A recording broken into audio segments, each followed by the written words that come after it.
됐다.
You guys ever think about like how weird tongues are?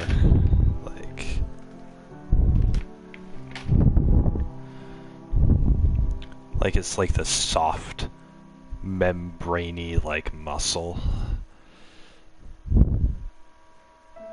Yet it's a soft like membrane like muscle, yet people like judge each other based off their tongues. Or they don't like judge each other, but it's like one of the more attractive features of somebody, right?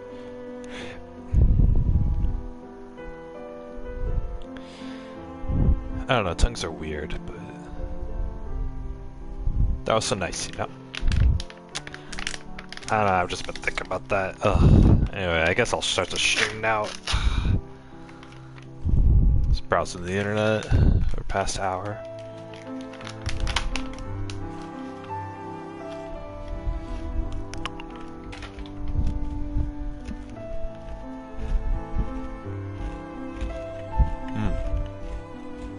Those circus animals are good. Yeah. What, Yoko? You want to smell that?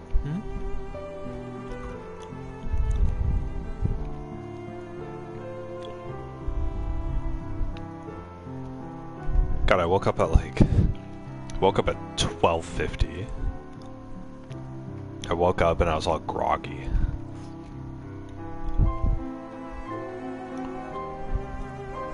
But then I heard one of my siblings open their door, and I was thinking, oh, well, they normally get up early.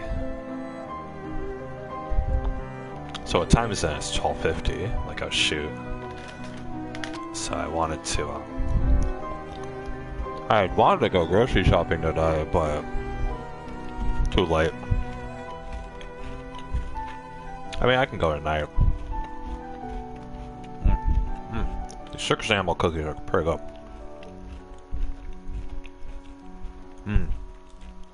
The same frosting flavor that I remember as a kid.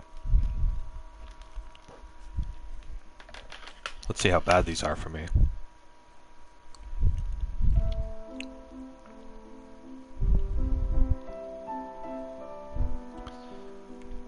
It's all added sugar.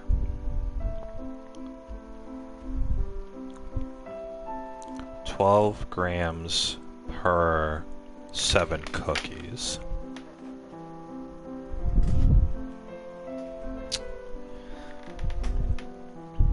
So it's what, like almost 2 grams of sugar per cookie? Which means that in a day,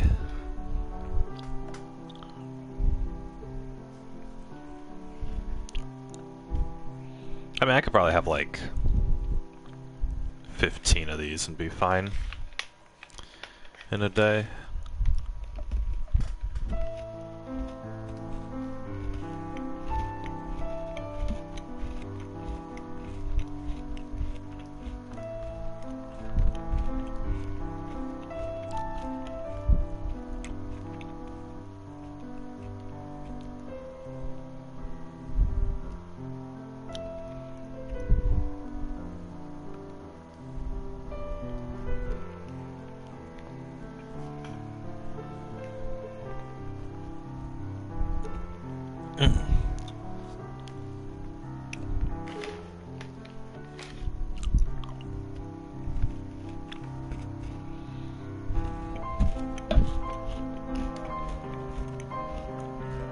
Hey, wait, what are we doing?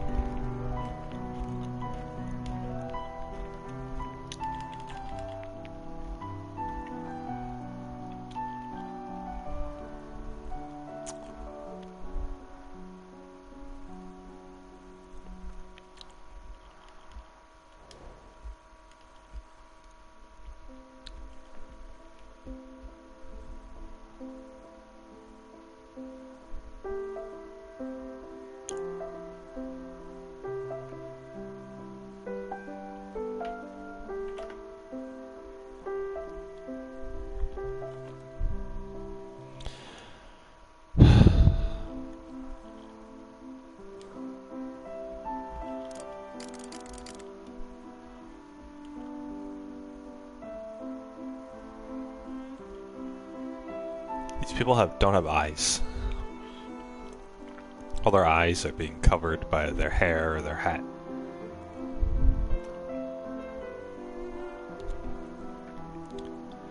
I just noticed it's a dog.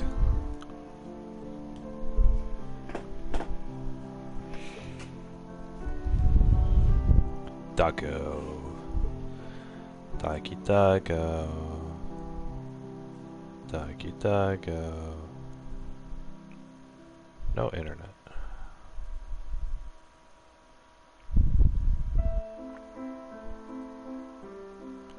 Jibun dake suru sekai wa.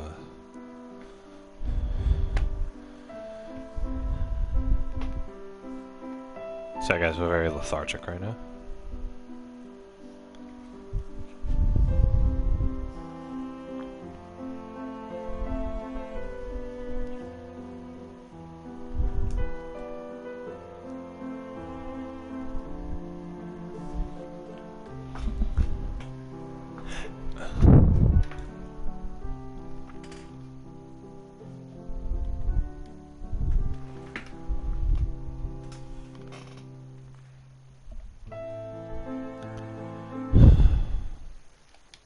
Alright, let's continue this game. Her name was Anna, a Belgian student living in Paris. She was hard on the trail of her missing father. For once, fate smiled on them. They were all going in the same direction. But while approaching Vimy, a German squadron spotted them.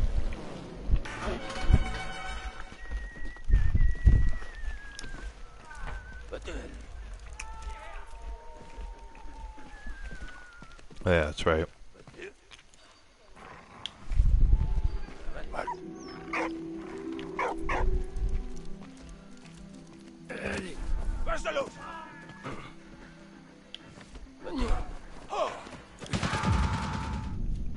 Damn it.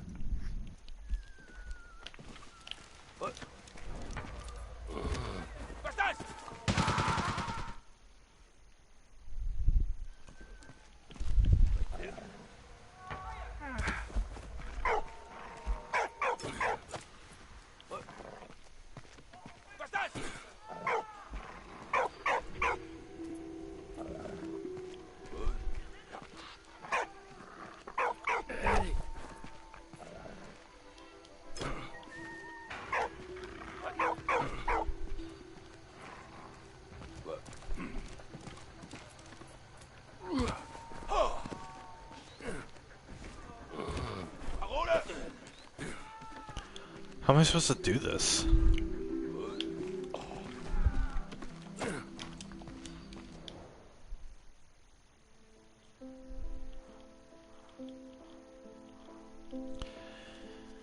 Between the sides, there's imbalance in trench conditions.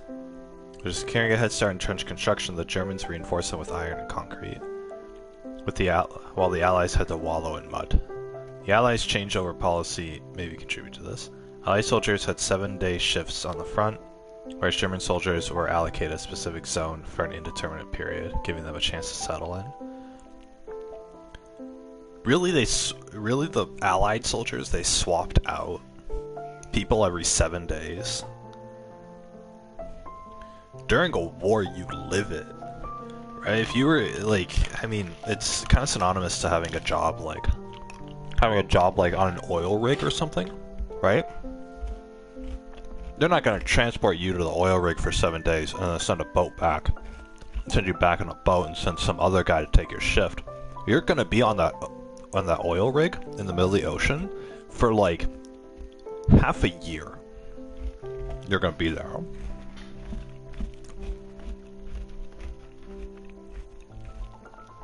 So of course if you're there a long time, then you're going to make yourself comfy, thus reinforcing the trenches.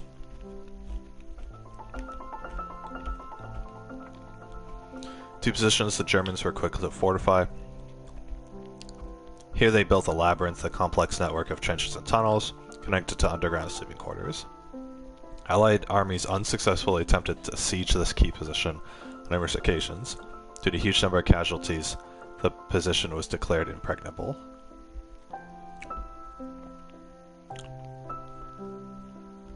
Wow, so the Germans really got right to it,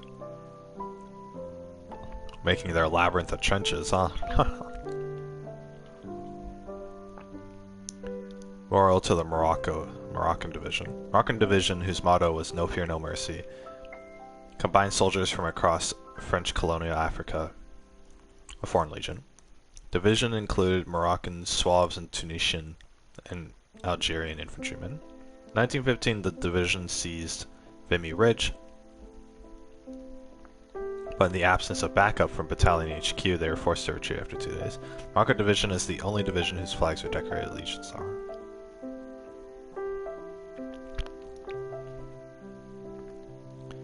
Really? They took Vimy Ridge, which was a strategically fortified position, but they didn't get any backup. Oh my god. Yeah, probably because command didn't take them seriously. So like, oh, the Moroccans, you know, we'll just throw them over there or whatever at the impregnable fortress. And then they go and they actually succeed, and HQ's like, oh, I didn't think they could do that. Oh, well, we weren't prepared for this outcome. Some of those guys probably died to take that position, and yet they had to give it up because they didn't get any backup. 2 days? They were able to hold the position for 2 days and they didn't get any backup? That's really bad on HQ's part. Oh my god. No cannons are capable of firing heavy-duty 800-pound shells. Jeez. Due to their weight, they were mounted on special rails for transport to firing platforms. In the event of a retreat, artillerymen were instructed to destroy the cannons rather than let them fall into enemy hands. Yeah, but if you destroy the cannon, then you could... I mean, I guess you could destroy it beyond repair.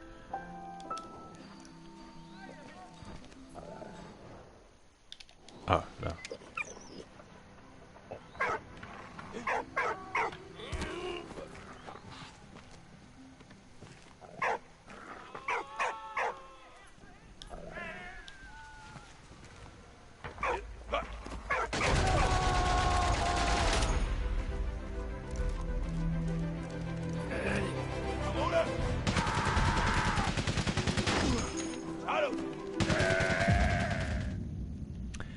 What am I supposed to do here? What the hell?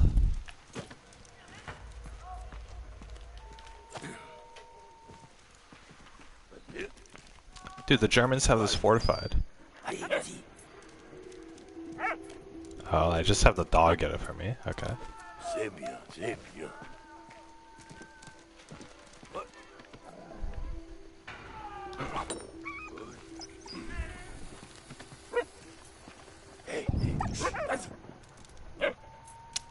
The guy won't shoot the dog who's getting the hand grenades, but he'll shoot the person who's getting the hand grenades.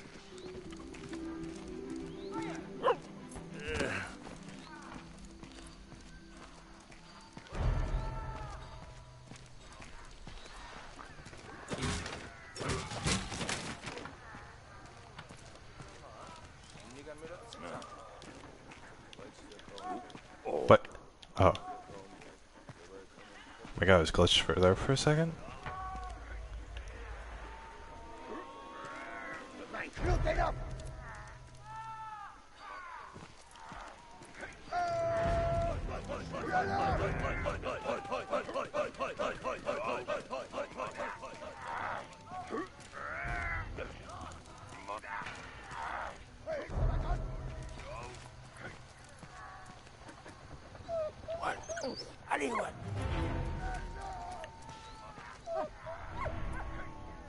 Hey, you got the thing for me. Oh, the dog's hiding too. That's cute.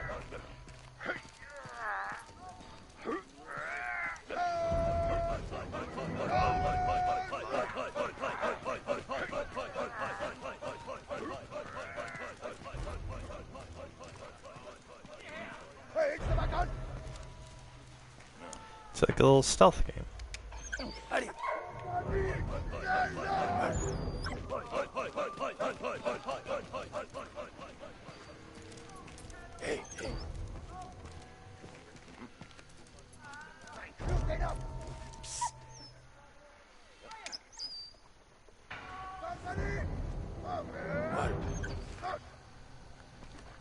Howdy much. These cookies are pretty good.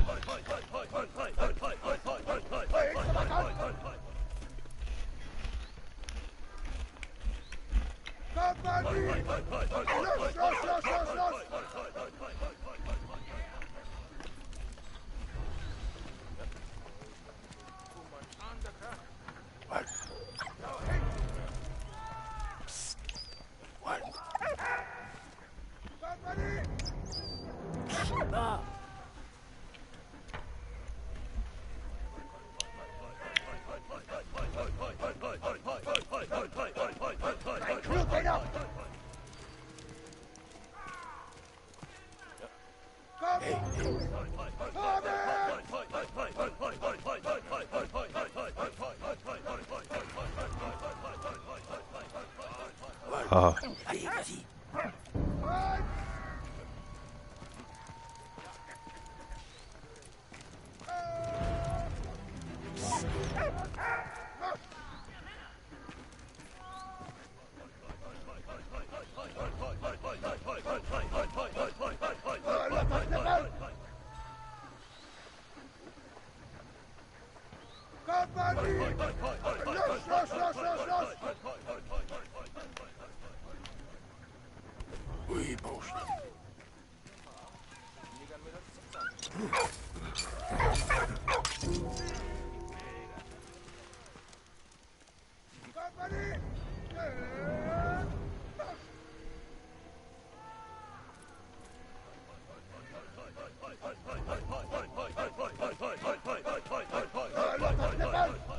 Don't these guys notice that the barbed wire is destroyed? I should have used the grenade to blow them up. Oh, that would have been nice. Oh well.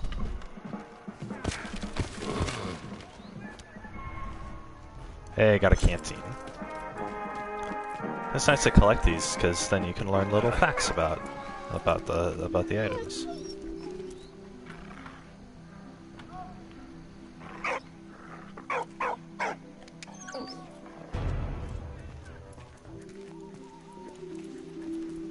Was there a guy in the castle? Oh my god.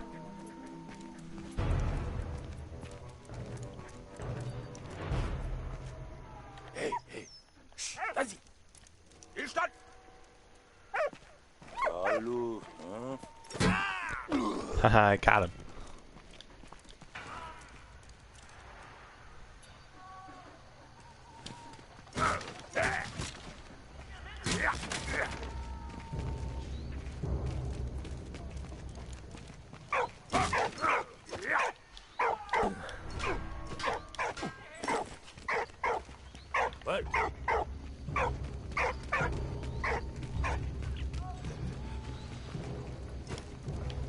Bam.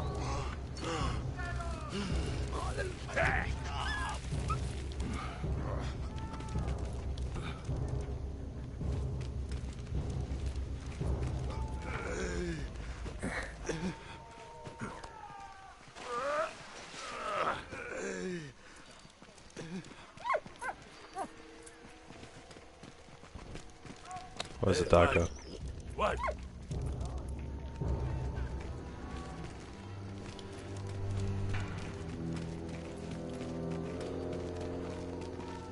What?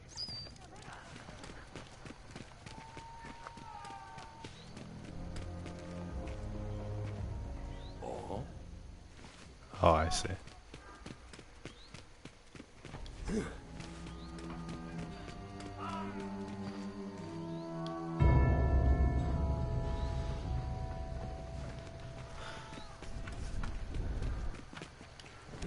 What? What's the dog supposed to be doing?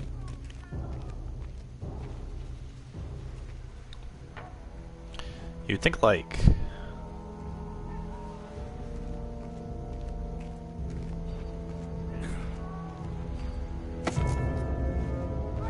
Where's the other TNT?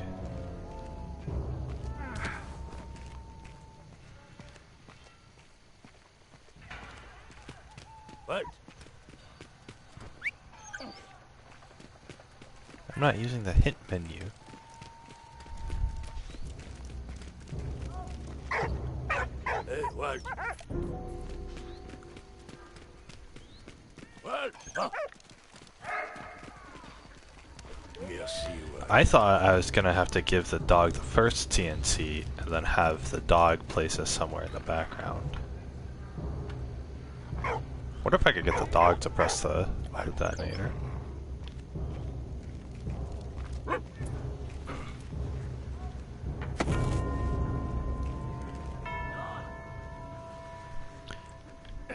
That sort of like Night Castle in the background gives me like Castlevania vibes. Hey dog, don't be over there.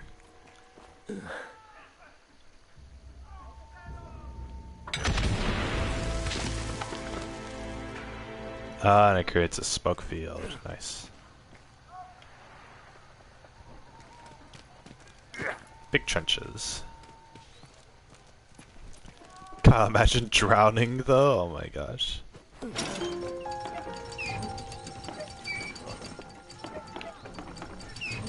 I get it.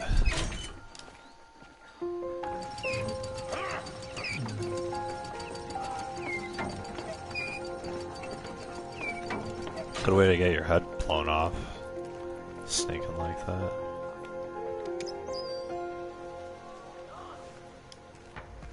Is this diggable? Yeah.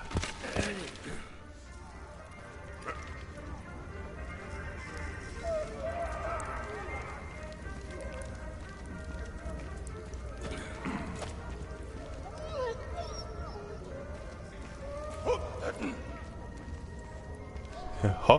Where'd you go?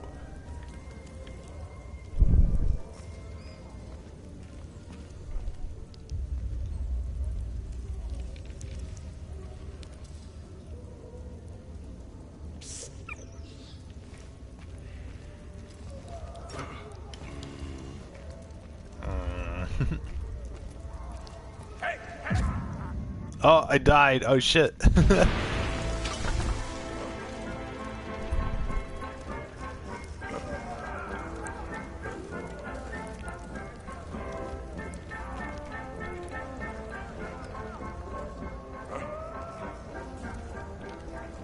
What am I supposed to use as a lever?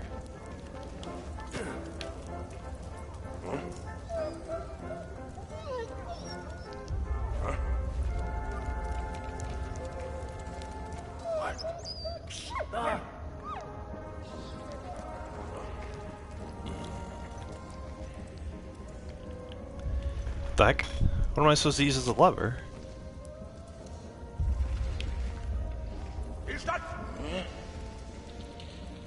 You stop. No. Oh, there's a door here. Okay.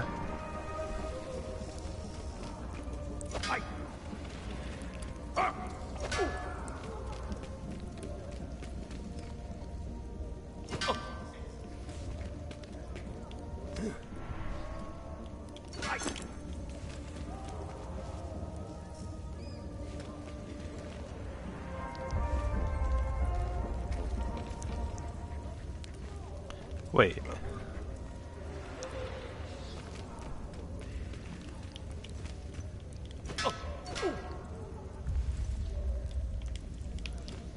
What the hell? Oh.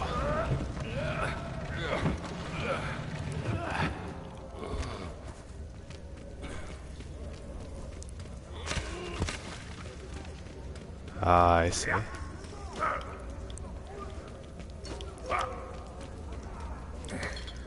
Okay.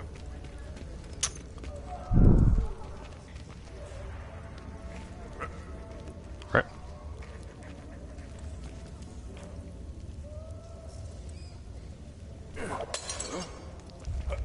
Ah, shit. That wasn't what I was supposed to do.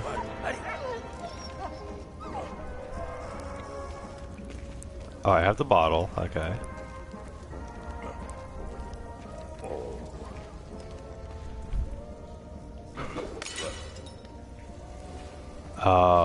I'm supposed to throw it behind the guy. Tabun.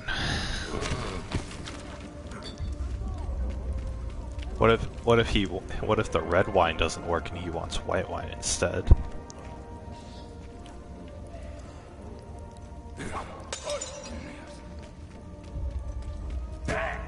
Good.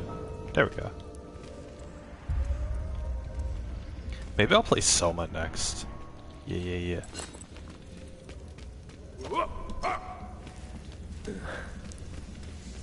Soma's a spooky game. Need help? Here's the hint menu. I don't want the hint menu. Go away with your hint menu.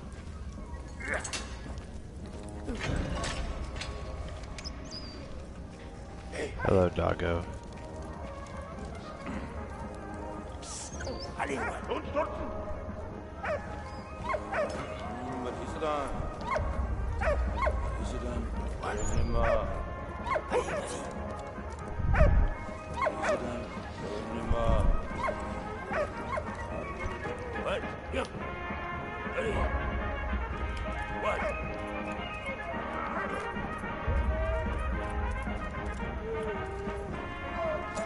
Guy just doesn't care.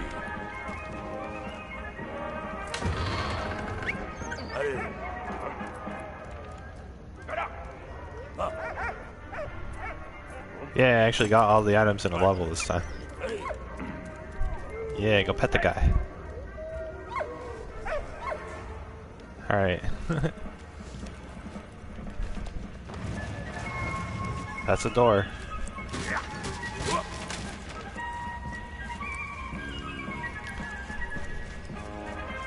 These trenches are pretty sophisticated. How'd the Germans even lose this war? Dude, Germany lost 2 world wars. That must feels bad, man.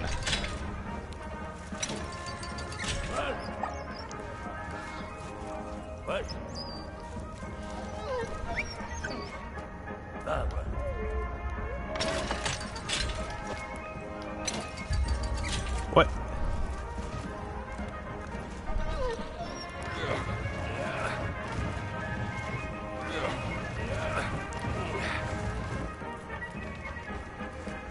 What are you supposed to do?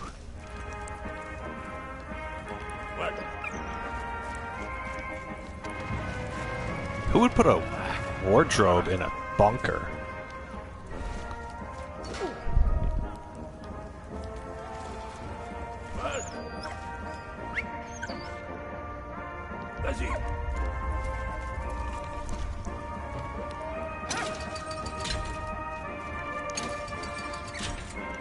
Oh, I can go in over here.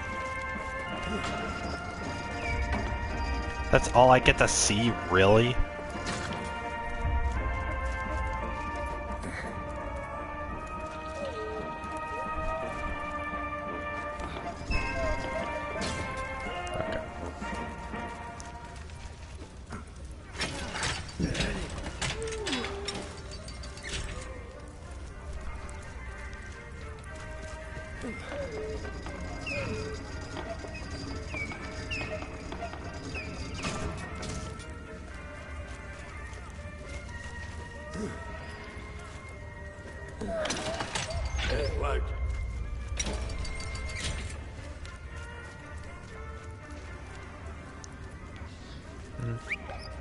Okay.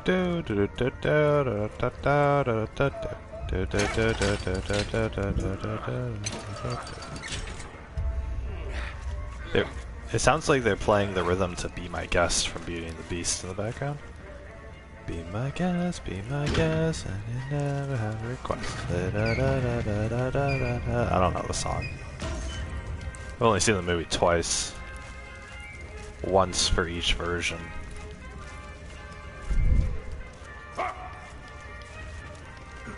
Well, finished the level, thank goodness. No, I didn't. I'm almost finished with the level.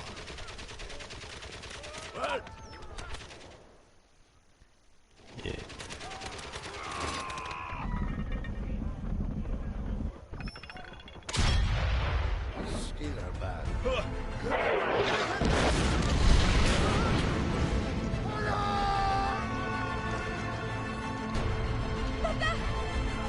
Papa! Oh no, they stole Baron von Dorf had escaped again. But Emil had still managed to find medicine for Freddy. Thank you, my friend. They were quickly back on the road again. That's what we were doing? Their journey would take them to Rans, where they would at last pick up the trail of the elusive Baron and his Zeppelin. Dude, how far are we chasing these guys? Oh my god. There's no way you get this kind of flexibility during a war.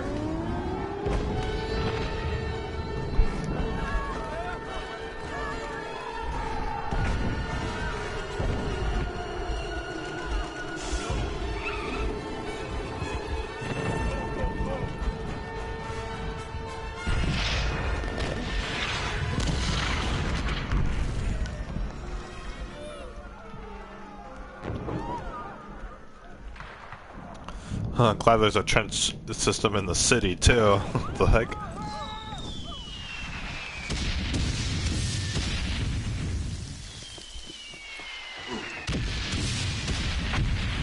My god. No, no, no. It wasn't me. No, no, it wasn't me.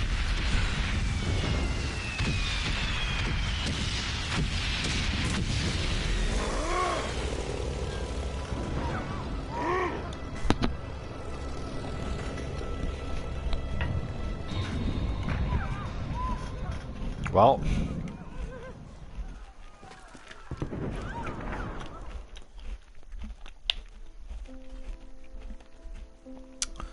the Reims Cathedral.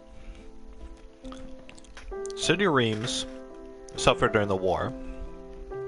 December 19th, as the Germans retreated from the city, they set fire to the cathedral. Then, as the city was so close to the conflict zone, it was bombarded by Zeppelins and cannon fire. During the bombardments, the statue of John the Ark in front of the cathedral lost a hand before it was dismantled and stored in the catacombs. By the end of the war, only 1,500 inhabitants were still living in the city.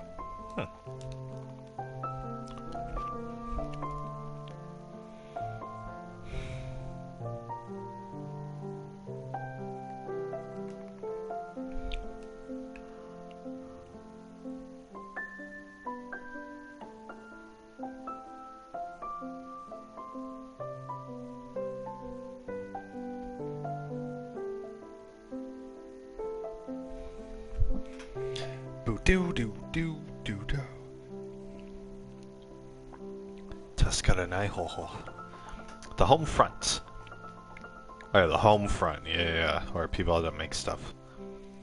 With practically all able-bodied men mobilized at the front, women and children and the elderly were employed to factories to ensure weapon production.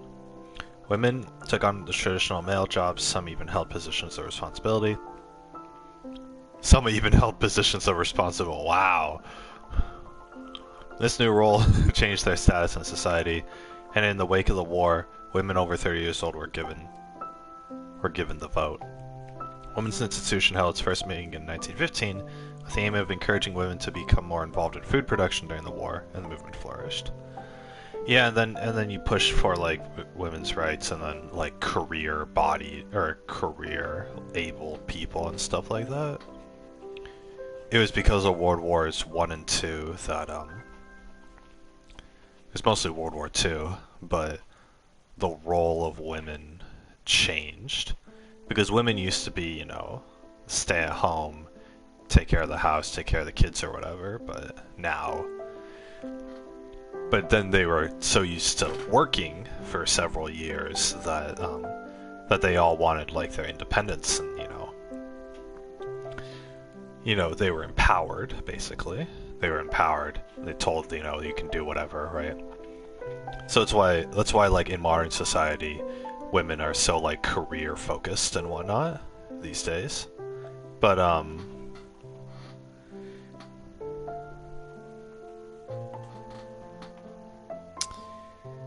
yeah,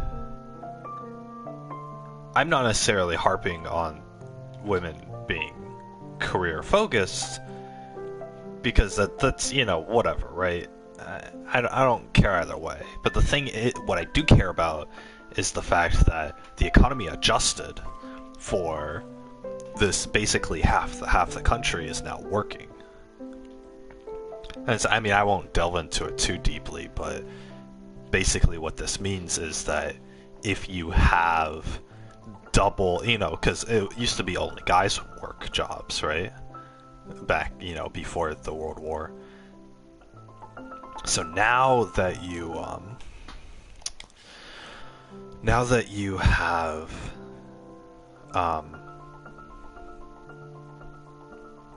whatchamacallit, now that you have, not just men working, but now you have women working too, adult women, now you've doubled the workforce, right? There's twice as many people to work. And so, simple math says twice as many people working means twice as much money is being made by the workforce. So how does the economy adjust to that? How does the price of everything adjust to that? Well, the price of everything doubles. Why? Because they can. Because if I have a family, like let's say I have a wife and kids and I live in my house, right? And normally my wife would be, the housewife, the stay-at-home mom, so whatever, right? Now she's working. Now she has a full-time job just like I do. And now there's two incomes coming into the household, right? My household is producing double the money. Well, the landlord, right? The person who owns my house, who I'm renting from, right? Because I'm paying rent every month. He looks at that and he says, okay, I used to charge rent based off of one person working in the house because only the dad was working in the house. Now the mom's working in the house. Now the mom's working too from that same household. Now she has a job. The landlord's thinking, now I can charge double the rent. Now I can charge double the rent because they can afford it, right? The price of things is adjusted based off of what people can afford, right? It's what capitalism is basically make as much money as possible, which basically means charge as much money for a product or service as possible without going over the limit. But now that limit's doubled, because now you have women, now you have, all the wives, all the housewives working now. So now they're bringing in double the income, or double the money into the house, which means that they can afford to pay double the price of anything that they get. Now the price of their house has doubled. Now the price of their car has doubled. Now the price of food has doubled. This is the result of this, right? And you look at the whole women's rights movements. You look at first wave feminism, which occurred back in the 50s after World War II. And you look at this, women's rights, independence, women can get jobs and they can be more and they can go to college and be more career oriented. And you look at that and you say, okay, that's a good thing, right? It's a good thing because we're giving women, who are human beings, we're giving them the right to do whatever they want, right? You look at that as a good thing. But then look at the consequence of it, right? The consequence of it was that the economy shifted, resulting in, everything doubled in price. Because it used to be that, since only men were working, that as long as a guy is working, then he can afford his own house. And since he can afford his own house, then he can afford to get married and raise a family, right? That was the typical thing, right? And people could become independent because of that. Now that women are working, landlords and everyone else has said, okay, we're going to charge double the price because you can afford it. We're going to charge double the price. Now that they're charging double the price for your house, a guy working on a single guy who's working and only bringing in money for himself, he can't, he's only got one income, he's got himself, he can't afford a house anymore. Right? Because the prices of houses doubled because landlords are saying, oh, well, women are working too, so you can afford it. But a single guy doesn't have a working wife, right? He's single. So this creates a huge issue that cropped up in like the 80s where like the 80s, 90s, where the price of houses, where the price of renting a house or buying a house was just so ridiculous that nobody could do it on their own. If you wanted to own your own house, you either had to have a really good career, which means, a career which made you a lot of money. And then at that point you could barely afford it, or you had to have two people working. If I want to get a house, I got to get a girlfriend. I got to get a good job and a girlfriend who also has a good job, and we got to live together and split the rent. That's what it's become, right? And things didn't used to be like this. You go back to the 40s, the 30s, right, 20s, like Great Depression era. Things didn't used to be like this. They became like this because women started working, and thus every greedy landlord and every greedy business owner looked at that and said, okay, women working means twice the money, means we can charge double the price and make more money. So the landlords got it rich, and the big company owners got it rich, and everybody else stagnates. That's basically the result of this. And because of that, it created more of a disparity of wealth, because if landlords are making twice as much money, first of all, each family, each husband and wife units was essentially since everything's doubled, the value of their money that they're making has essentially stayed the same. They can still barely afford a house and still barely afford a car and still barely afford the food on their table. But now the landlords have double the money, and so they're twice as rich. And because the landlords are twice as rich, then they're able to afford luxury. They're able to buy more homes that they can then rent out to people. They're able to buy luxurious things or whatever, right? All this sort of stuff. So there's the disparity of wealth, right? You guys have probably heard about the term the 1%. This basically describes that, 1% of people in this country have like the vast majority of the wealth, of the money in the country or whatever, right? And to say the majority of the country doesn't have anything. And it's basically caused because of things like this, right? It's a domino effect. It's a spiraling down thing. So it's because of things like this, human rights issues like this, that created an opportunity for greedy people, for greedy landlords and greedy business owners in order to make more money. And the rich get richer and the poor stay poorer, right? And this is sort of what kickstarted that issue, right? You guys look at modern society, right? People without really good paying without really good paying jobs have to rely on each other, right? Nowadays it's like near impossible to be able to afford a place by yourself.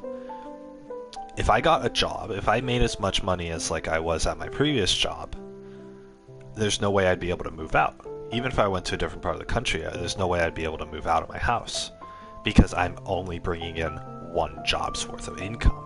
So I would have to get myself a girlfriend who also is getting the same amount of money, and then both of us combined would barely be able to make it, right?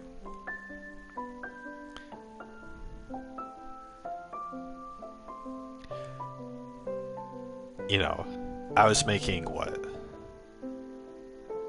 I was bringing in about $1,500 a month, so which is pretty low. It's pretty low in today's standards. So $1,500 a month. If I had a girlfriend who had my same job, she was also bringing in $1,500 a month. That'd be $3,000 a month total, right? $2,000 for rent. Like $400 a month for a car, which would be a car we already own, hopefully. So, one car, we'd have to share it, right? Use the gas on it, whatever, right?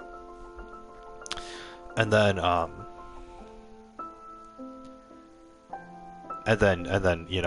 utilities like water and electricity, and then food for the both of us.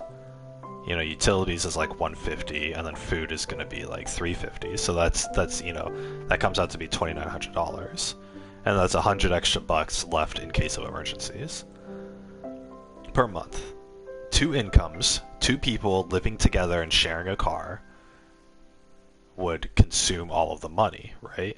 But the thing is, if we didn't have the standard in America where women worked, and it was only that men worked, and it was rare for a woman to work, then the thing is, the house company would look at the landlords would look at that and say, okay, nobody's going to rent our homes at $2,000 a month because nobody can afford that, because only men are working. So there's less money being brought in. And so what they would either do is they would either lower the price of the house, or my job would raise my wage. So I would be making more money to compensate for the fact that nobody else is working, right? So that's the thing, it's economics. And this isn't like advanced economics or whatever. This is like you could explain this to a middle school student and they would understand this. Like, this is like pretty easy cause and effect sort of thing. But the thing is, no one's looking at this. And nowadays, you know, you look at modern society, not only is it like you and your girlfriend both need to be working and you can barely scrape by, now it's that your kids are working and you can barely scrape by as well, right? Since we have the system now this is an issue that's cropped up in the 2000s. In recent years, you know, now that no, you're not drinking that. Now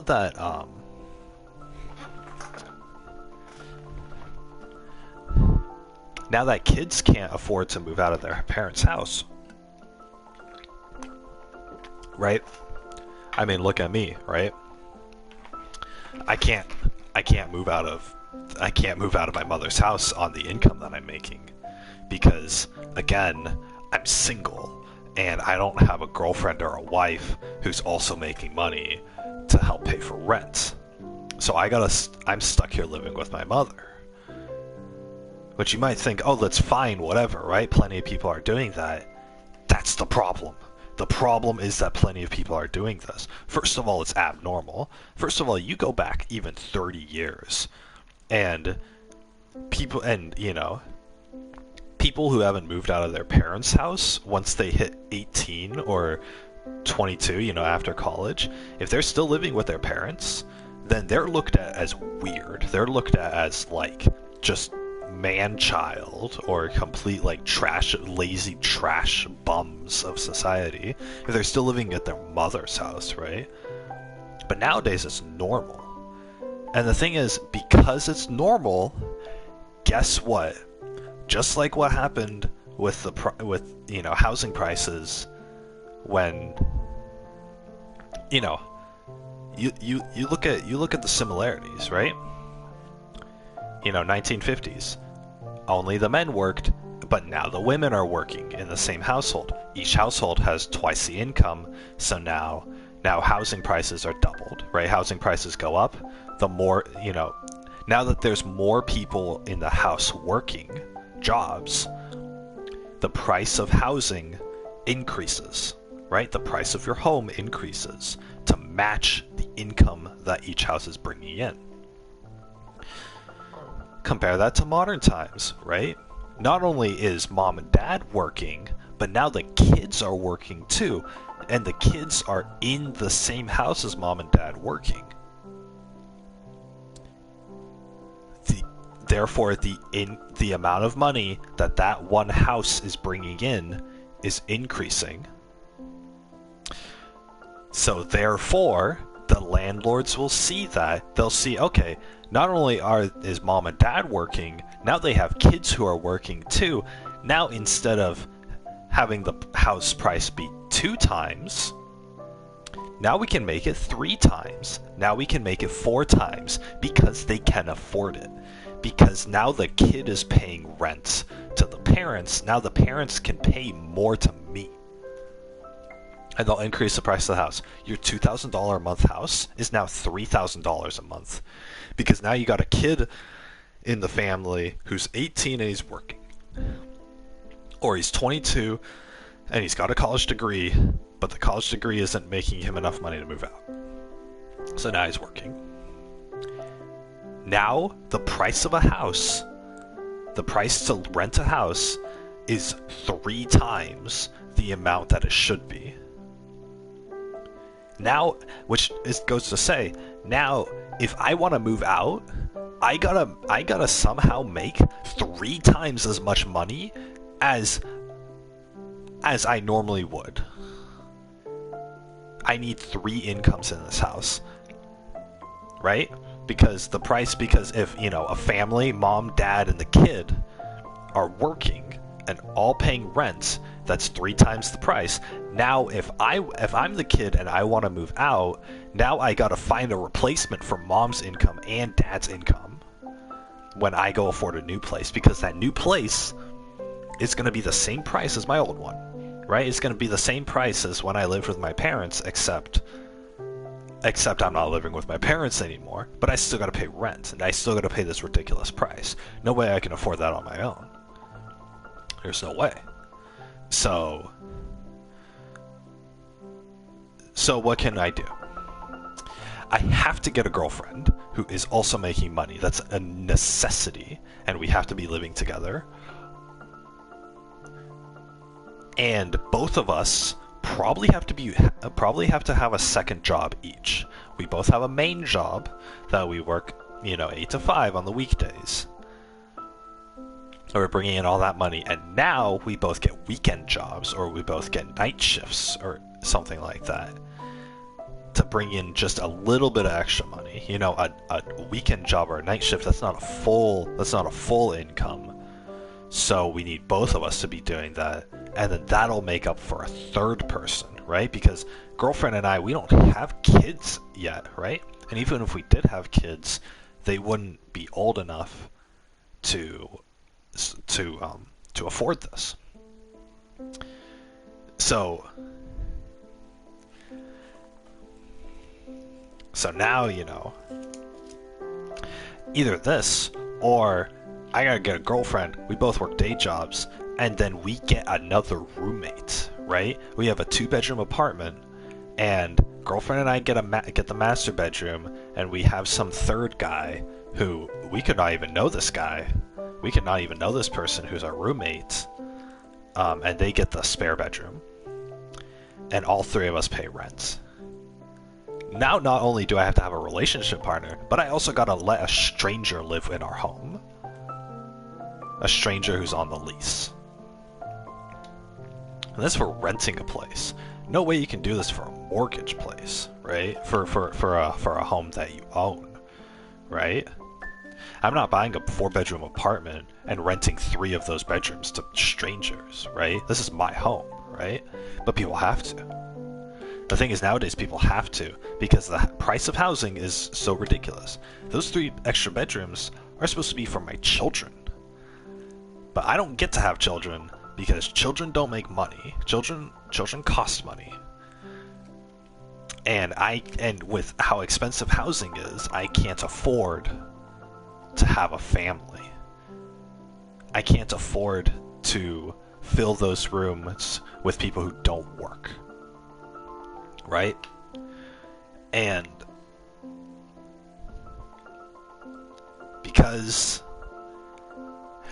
this is all because the housing prices are the price of buying or renting a home is so high. Why is it high? It's because landlords see that mom and dad and the kid are all working jobs, so they can afford to pay it. And the people who don't have mom and dad to support them, or the people who don't have a kid who's old enough to work, well, they gotta figure it out. They gotta work a second job and exhaust themselves until they do. You guys see where I'm going with this? Not only the disparity of income, but the quality of life decreases the more that you build up the situation where people are stuck together, and the more that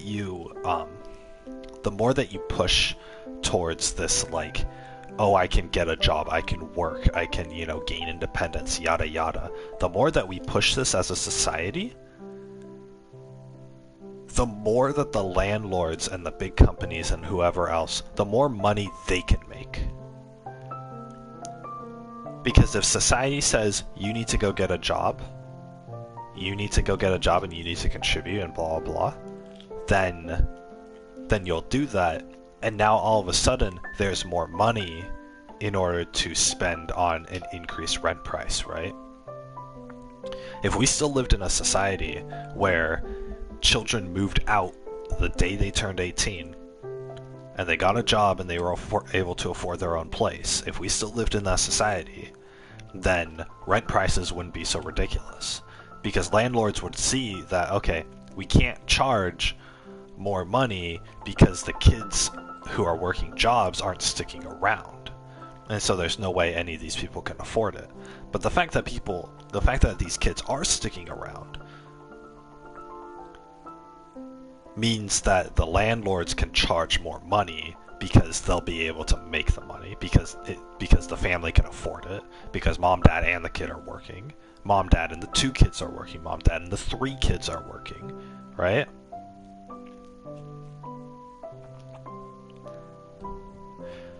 And why are the kids staying home? It's because they can't afford to move out by themselves, because, you guessed it, the price of rent on a house is based off the assumption that you have 3 people in your house working a job. And so if I want to move out of my house, I gotta somehow get 3 people in that one house to work a job. And guess what? If I have a stay-at-home wife and a 2-year-old kid, I'm the only one working a job. Now we can't afford rent, now we're on the streets. And why did all of this happen? It was this right here. It was the start. This is where it started. The standard that more than just the man of the house was working a job started right after World War II. Right here with the women's rights. It's a domino effect. And you look down the dominoes, you go all the way to the beginning. This is the beginning. Women's rights.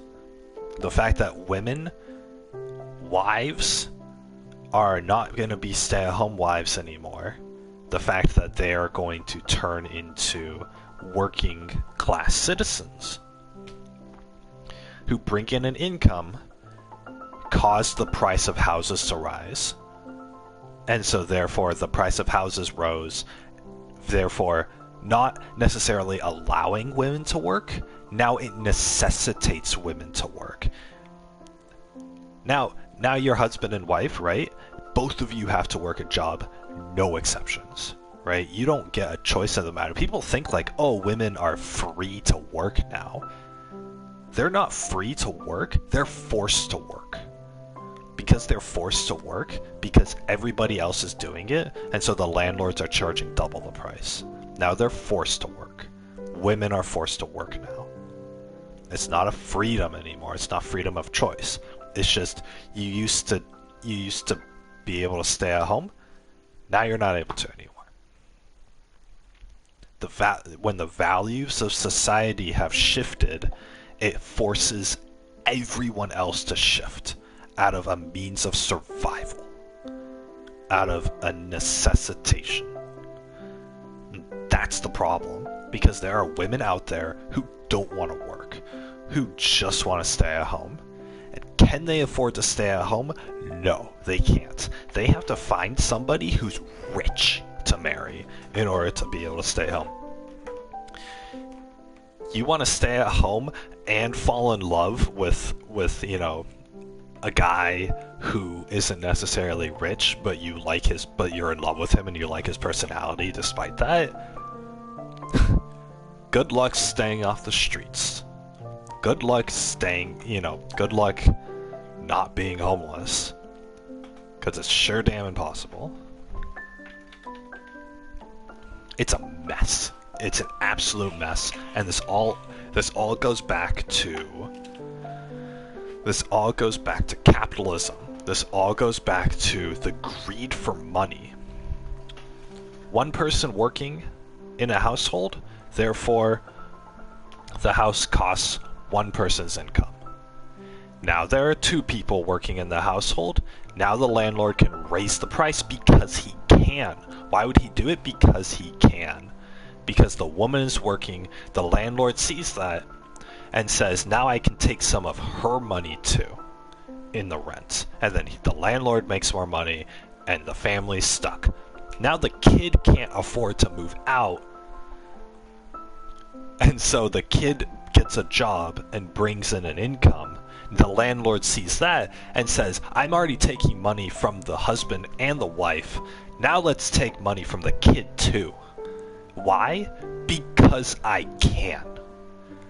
Capitalism says, how much money do you want to extract from the starving citizens?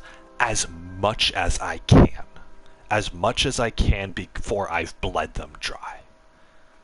And you guys wonder why there are families out there who are homeless. You guys wonder why why starvation and poverty is still an issue in America. In America, the richest country on the planet. Why are there people starving on the streets? Why are there children starving on the streets in the richest country in the world?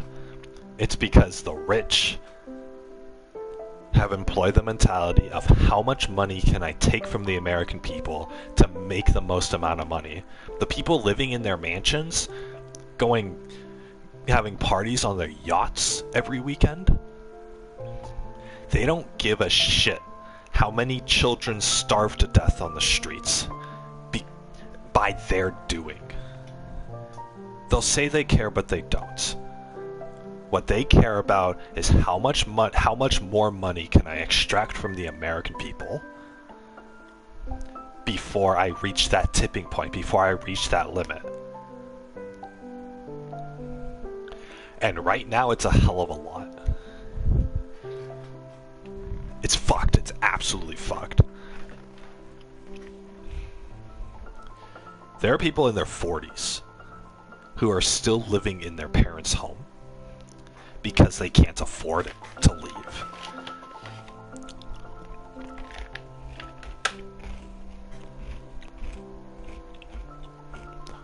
It all starts right here on this one page. Women working.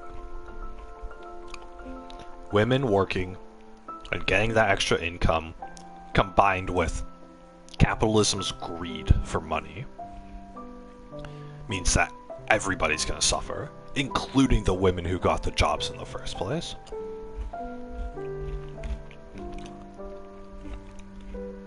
Now a woman can't just work. She needs to be career-minded. She has to be career-minded.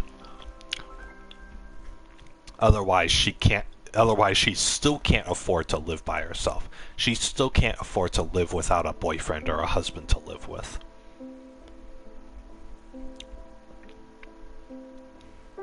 There are people out there, there are couples out there who hate each other and they've gotten a divorce. Somebody's abusive or whatever. And they're still living together. They're divorced and they're still living together. Why? Because they can't afford to separate. Why can't they afford to move out and get a place of their own each? It's because the landlords are charging you money for rent based off of 2 incomes. And you by yourself will never be more than 1. Because it's assumed you have a wife or a husband. And you're bringing in double the money that you should be. All because of this. I'm not blaming women gaining their rights or their independence for any of these issues. I'm not putting the blame on them for the price of housing or necessarily for for my own situation not being able to move out. I don't blame them. I think that it was inherently good that women got the choice to do whatever they want, because people, as I've said before, people should be able to do whatever the hell they want as long as they serve the consequences for their actions. It's fine. The problem was the economic consequences that followed. The greedy people. If the government has stepped in and said, okay, we know women are working now, but you can't raise the price of housing anymore. If the government has stepped in and said that and put down laws governing that, then things would have never spiraled out of control. But it's capitalism. Capitalism is how much money can I extort out of the American people until they're bled dry but still standing.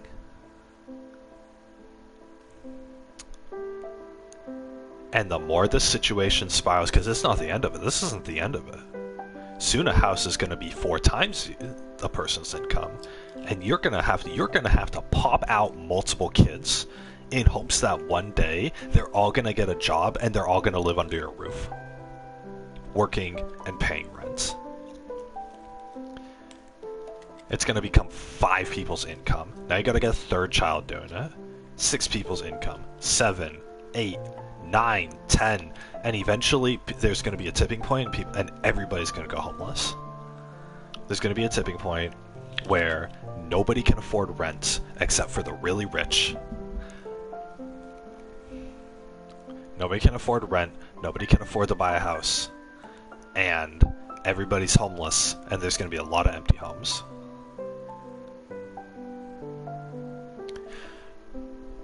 And who's gonna give a shit about all those people starving on the streets? Nobody important. The rich certainly won't. Because they're just trying to make money off of you. If a rich person can't make money off of you, then you're considered lazy. You're considered you didn't work hard enough. You didn't put enough effort in your career in order to afford this. The question of the rich person's greed is never brought up. Never. It's blasphemy to do so. Because a rich person earned his wealth. That homeowner who bought a home for $50,000 and sold it for $1 million, he earned that, apparently. Because people look up to the rich. They don't question how broken the system is. They just sit there and dream about being rich one day. That's what the American dream is. The American dream is a hoax designed to get you to look past the glaring problems of the system. It's brainwashing. And it's brainwashing dubbed the American dream. And everybody's falling for it. It's insanity. When was the point where we said that everybody's not entitled to a roof over their head? Everybody's not entitled to food on the table? When did we get to the point where we told homeless, starving children that they don't deserve to eat dinner tonight because their parents didn't make enough money to satisfy landlords? When did we get to that point? When did we get to the point where we disregarded human beings because somebody somewhere wanted to make an extra dollar? I don't know. But the entire system's broken. And nobody's willing to fix it. And because of that, the rest of us are going to suffer. We're going to all suffer while looking up to the people who aren't. And we're not going to dream about, oh, it'd be nice to have a yacht or a mansion anymore. We're not dreaming of that. We're dreaming about, oh, it'd be nice to have a stable home, 3 meals a day, and be able to afford to take care of our kids. That's what we're going to be dreaming about. Because apparently, that's not the reality anymore. Not unless you're rich. So, everybody who's a fast food worker, a grocery store worker, somebody who works in education, any job that doesn't make a lot of money, apparently, even though you work 8 hours a day, even though you work every day for the rest of your life, you still don't deserve to have a roof over your head. Apparently.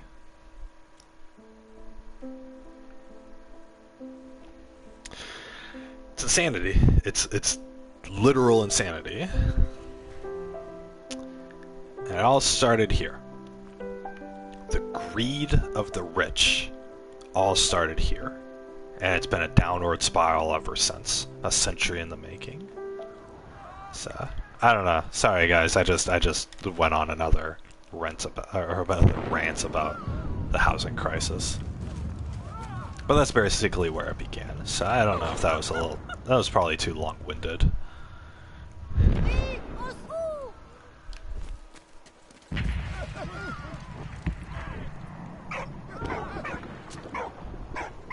Anyway, this sucks that this cathedral got, like, bombarded. So you have to push that into the cathedral.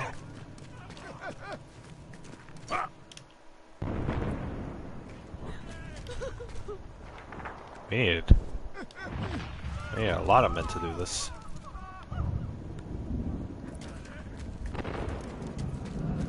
Hey. He lost his kid, she lost his kid.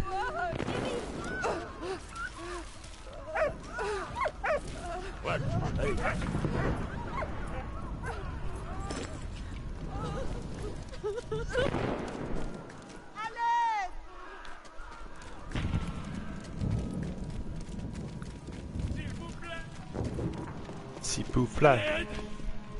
SOS.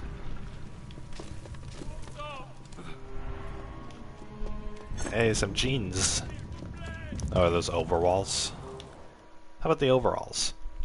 Practically all able-bodied men were mobilized at the front, but production still had to carry on. Women took over men's roles in factories and other traditional male positions, working for much lower salaries. Some even held positions of responsibility and were involved in decision-making. This new role changed women's status in British society.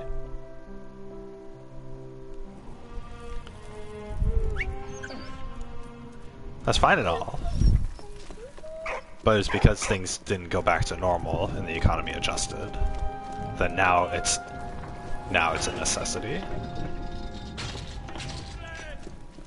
S'il vous plaît. Hey, what?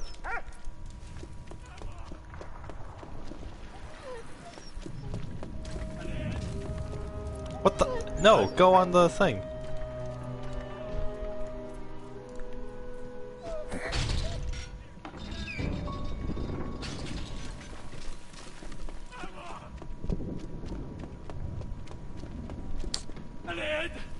Oh.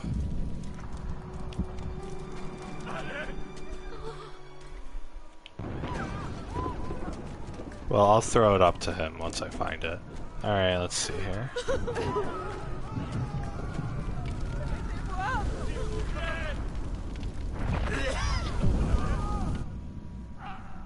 Well, I died.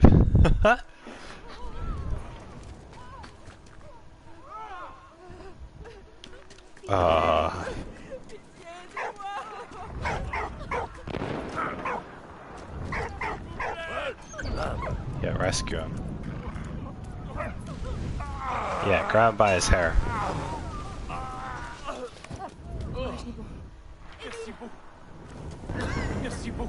She loved that. Alright, Doggo, let's go. The guy had the lever to this man's switch for some reason.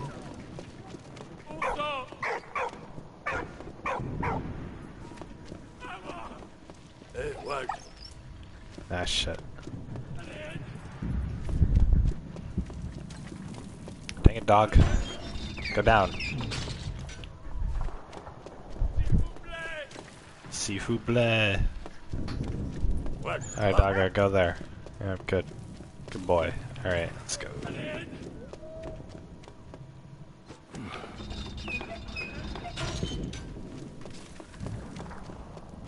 S'il vous plaît. Vas-y.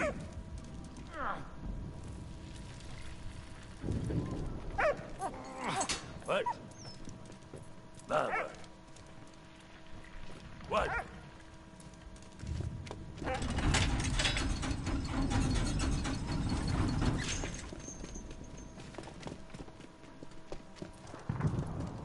There he goes.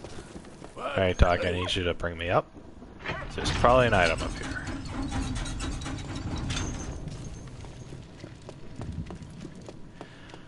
I have a feeling it's in this cupboard. Yep.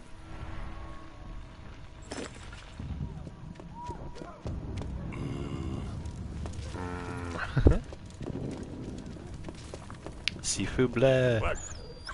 Vas-y.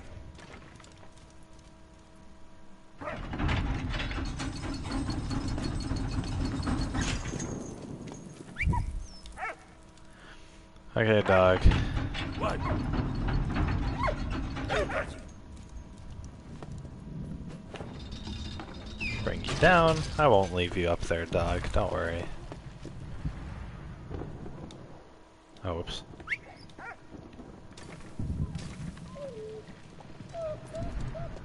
Don't whine at me, Dog. I'm being nice to you. Let's go.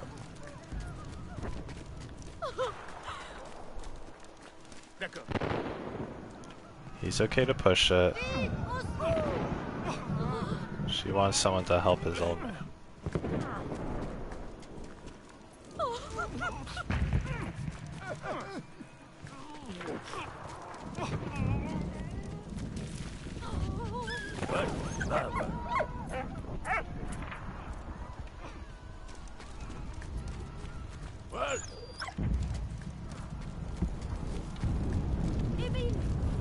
Merci, monsieur. Ouais. Oh, I can go in here. SOS!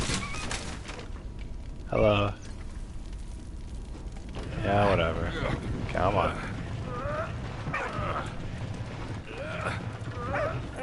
There you go.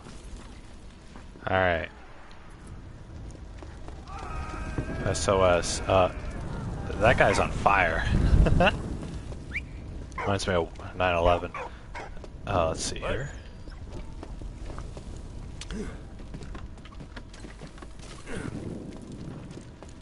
I watched this movie about 9/11 the other day.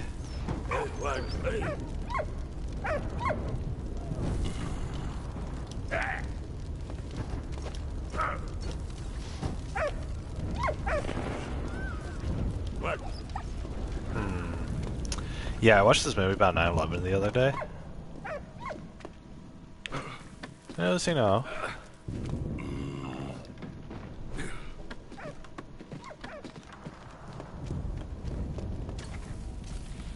Hey, you found something.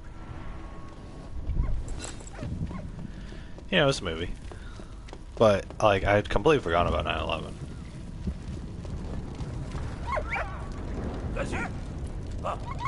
Alright, Dog, go. Go over there.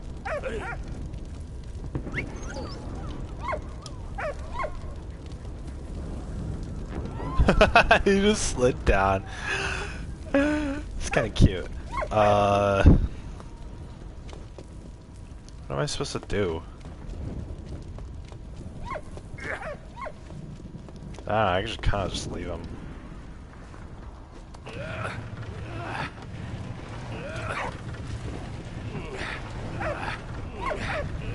Hey, look at that.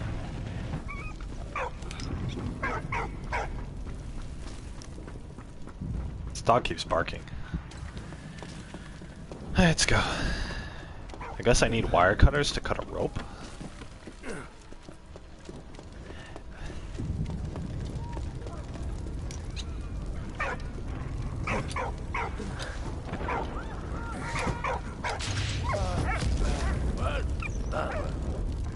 Yeah, sacrifice your life, dog. Get the letter.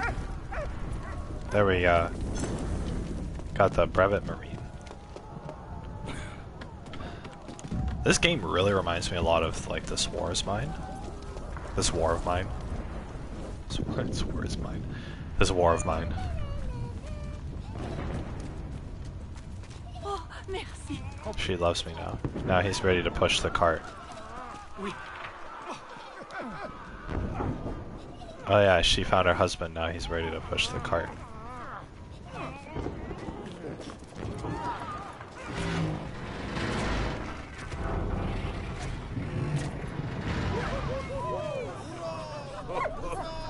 We did it. This guy has like a hunchback and he still pushed the thing. Yeah, all these women are sitting around doing nothing. Psh.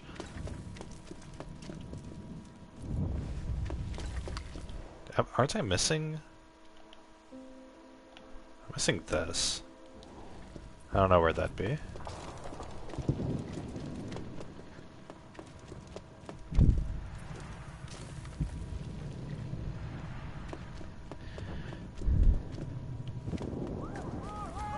Oh, it doesn't matter.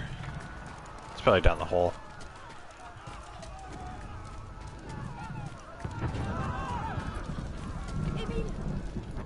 Yeah, Brent went towards the cathedral.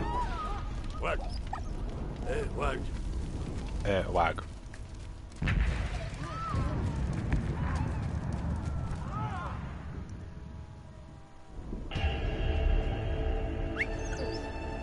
What? There it is. Oh,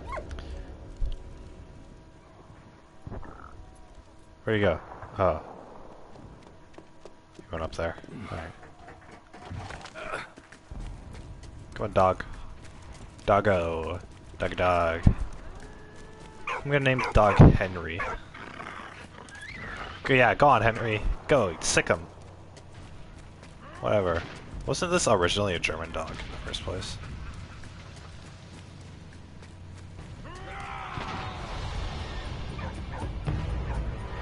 What the heck? How'd you get up there? No!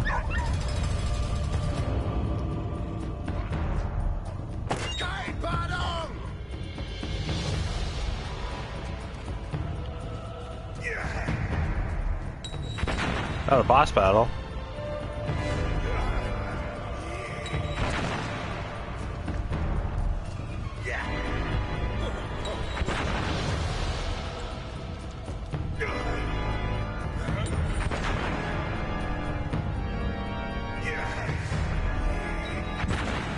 Ah, shit. what?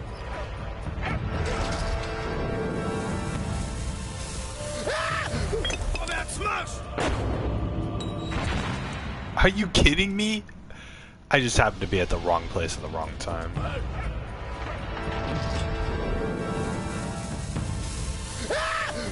that smash!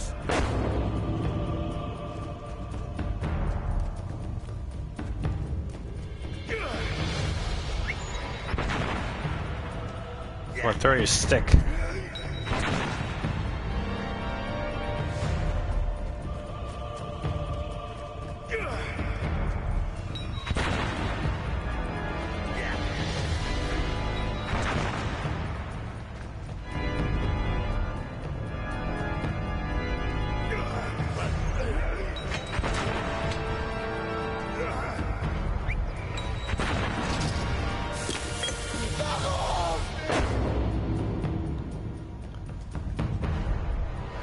What?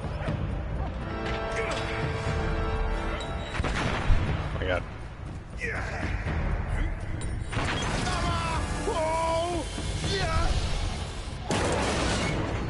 Zum Angriff! Vorwärts Marsch! Full bass smosh. This game's cute. Yeah, go kill him. Jump on the ladder. Come on, attack on time. Aus dem Gräben! Austin Gim. How dare you?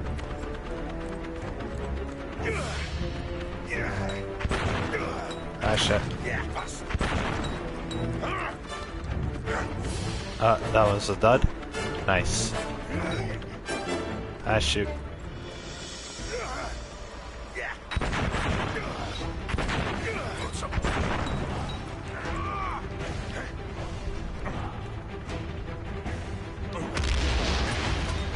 Nice.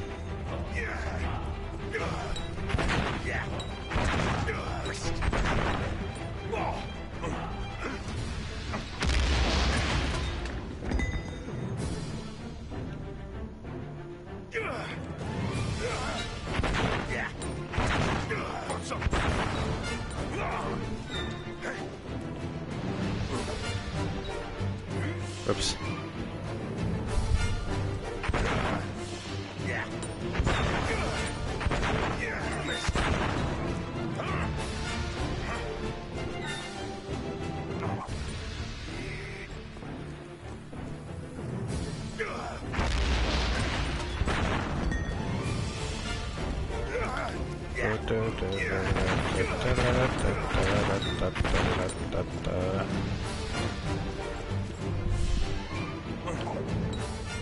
Yeah, I got it.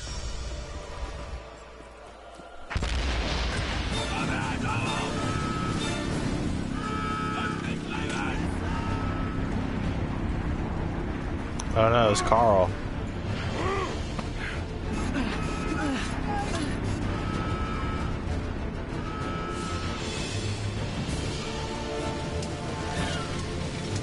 Yeah, DOGGO.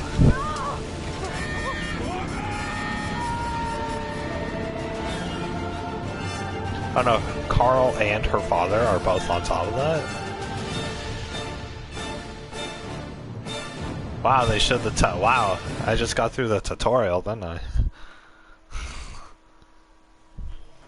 Chapter 2, Broken Earth. It's all fire and death now. Do I get to play as Carl?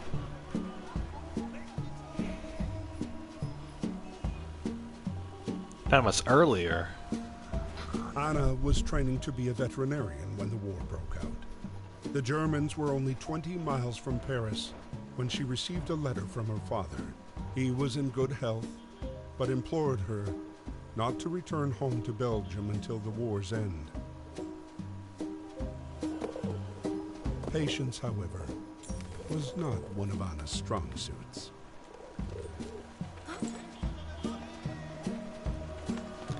The bird just took her key.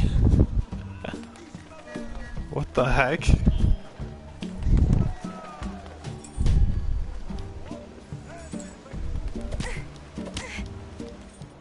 What's going on? Germans at the gates.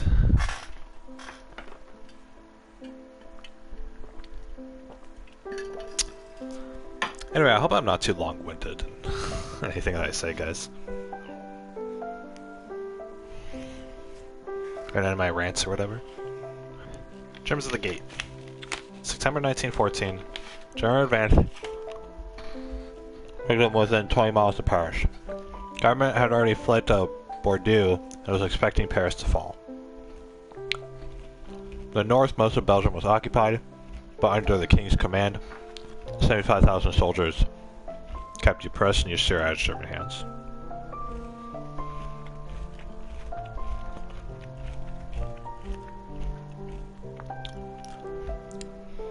So what, during both world wars, they tried to invade Paris.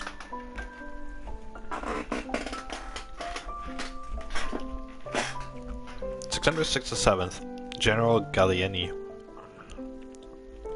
requisitioned 630 Parisian taxis to transport troops rapidly to the Marne. Relatively few soldiers were actually transported, 4,000 in all, 3% of the total number of men deployed in battle. The impact of the public on the public was huge. The event became a symbol of solidarity for the nation, and the Marne counterattack saved Paris from German occupation. Wow, really? Only 4,000 troops? Or only 4,000 soldiers were able to hold Paris? Germans must have not really paid much for that attack. Rock.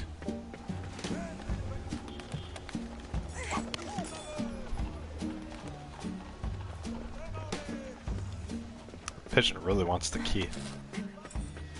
Key to the city.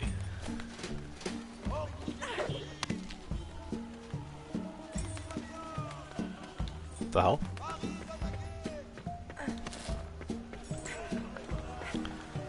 Did I miss getting that collectible because of that?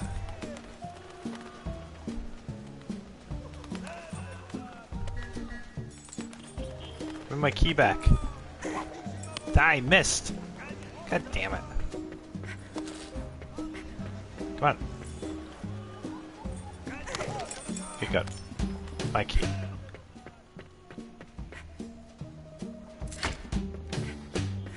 Yeah, just wiggle in front of the door, that'll work. Oh, it's her and her father. Oh my god. My foot. Ah.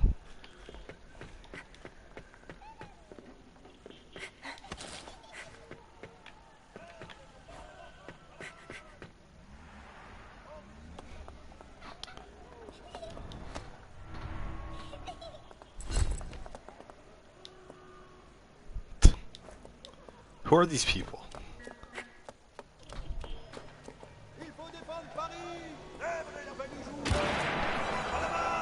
Taxis to Marne! Parisian taxis are requisitioned.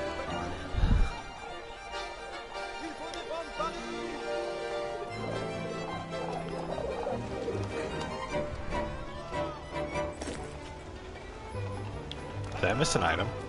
I think I did.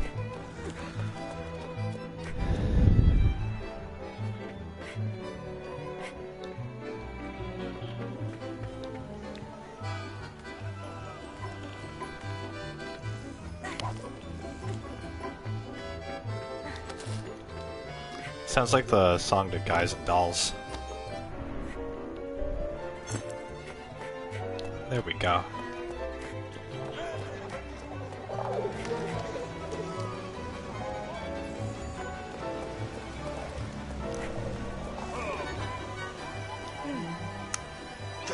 That is a button.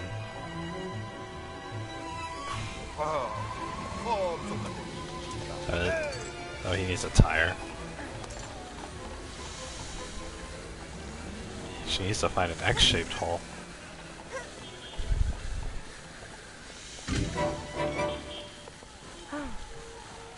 As a square-shaped button.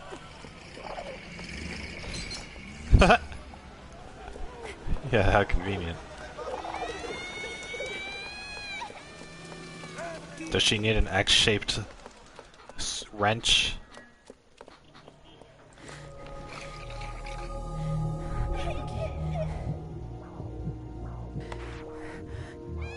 What the hell is this?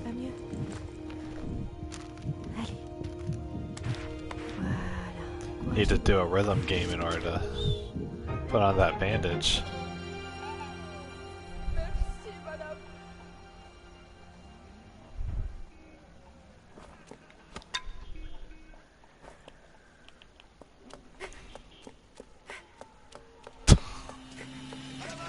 What do I need this bottle for?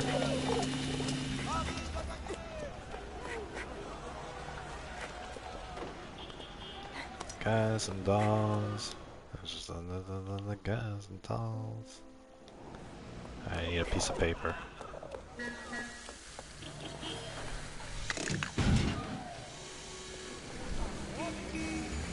Oh, it's right there.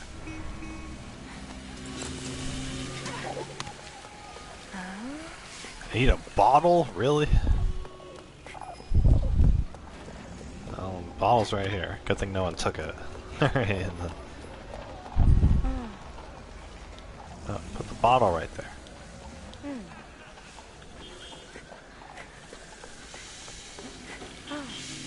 Yeah, it needs to be full of water, I get it. Yeah, a triangle-shaped hole. That's a triangle. Uh-huh. Da-da-da. That's waste of water.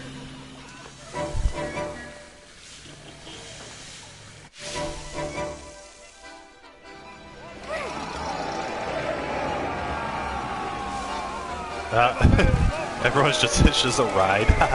I want to drive one of those things. Those things look so fun.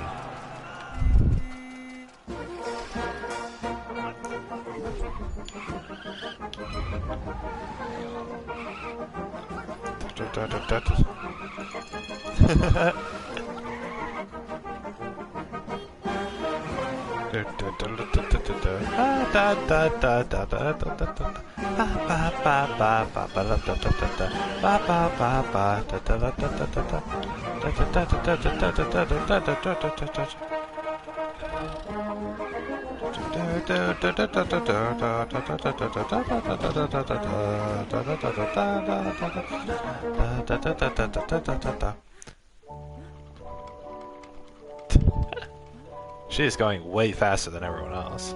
No, no, no, no, no, no, no, no, no, no, no, no, no, no, no, no, no, no, no. Oh, phew. No, no, no, no, no, no, no, no, no, no, no, no, no.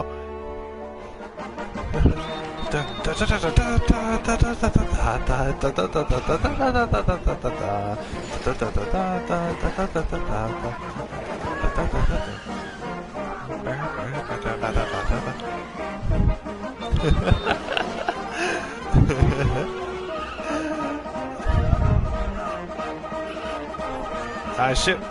Ah, there's so much. Woo!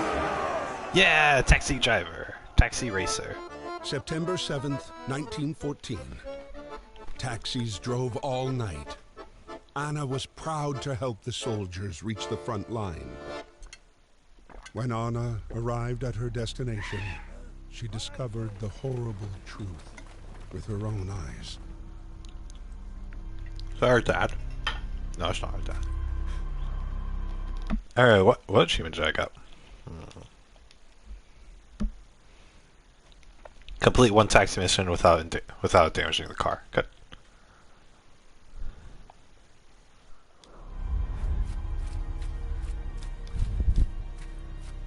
This guy's just staring.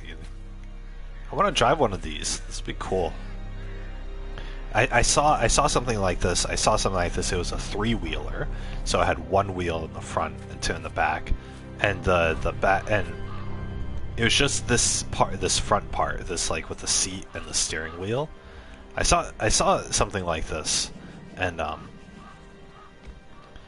it was only going for like a couple hundred. It was just on the side of the street. It had like the roof and everything. I really wanted to get it, but I don't think it's sidewalk legal.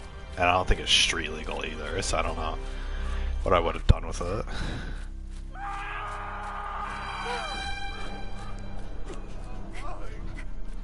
Oh yeah, she's studying to be a veterinarian, right?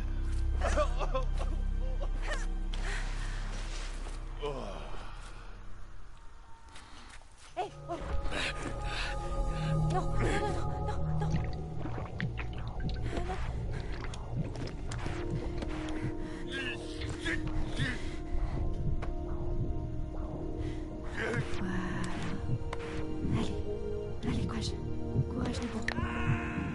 Oh, she just cracked that thing.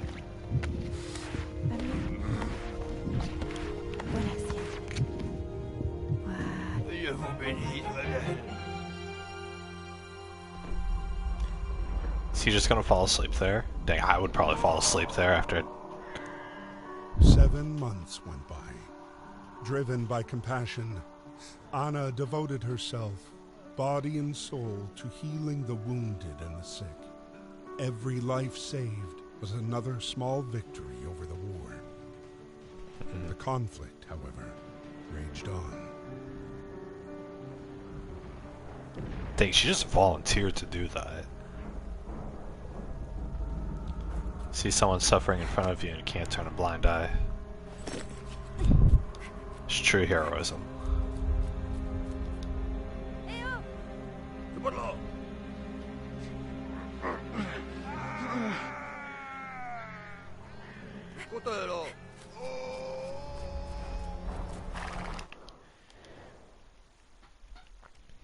Situation is horrific here.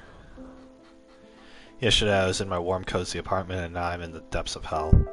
There are so many dead, so many young lives lost. I managed to save one soldier this morning, but there are so many others to tend to. Tomorrow I'll try to get closer to the front so I can help those in need. Those freaking shells nearly did it for me. There's no way I'm giving up so close to my goal. Apparently their leader's called Von Dorf. I'm gonna get him. Everyone else are just pawns in this game to me. Carl's alive. I caught sight of him flying a Zeppelin heading south. We're going to look for him again tomorrow with Anna and Freddy.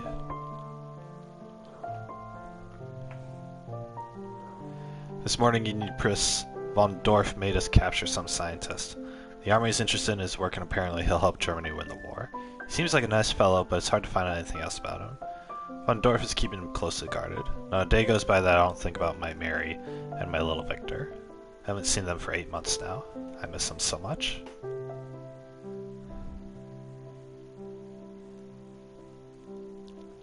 God, 8 months, jeez.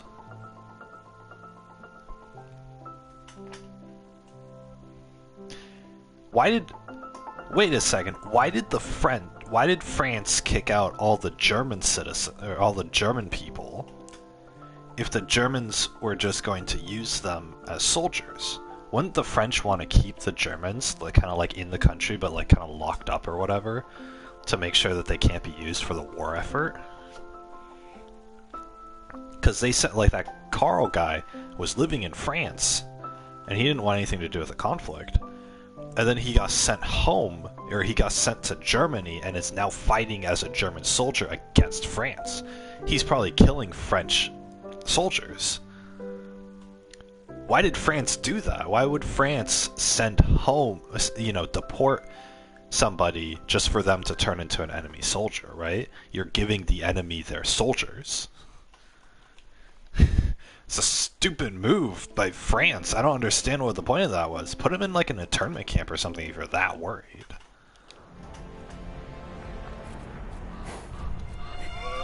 Yeah, that doesn't make any sense. What the hell?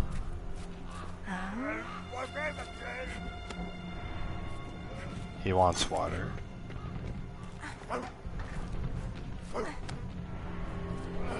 All these bodies, jeez.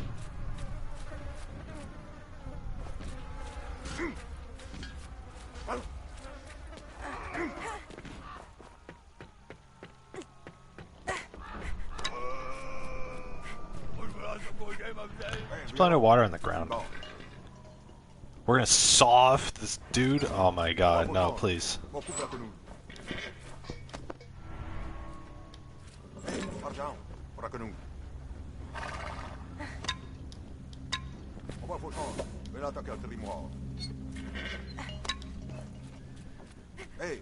That ain't working.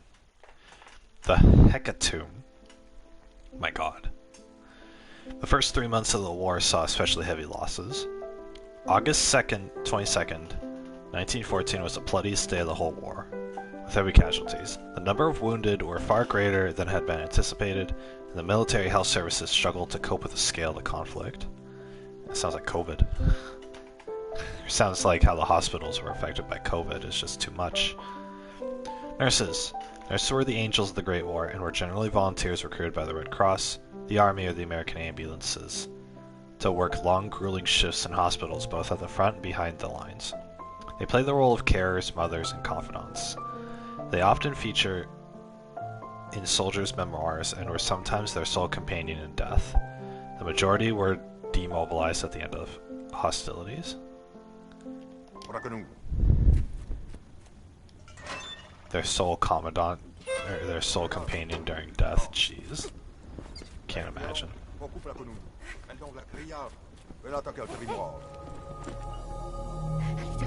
Non, non, non, non. Non, non, non, non, non.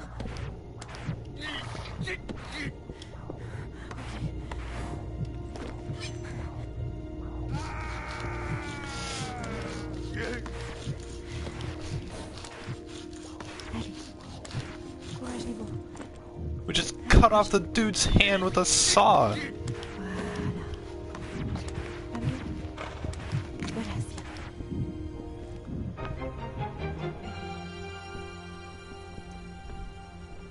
This dude would have been screaming. Oh my god. Getting your freaking hand sawed off. Oh my god. Let's just kill me, please.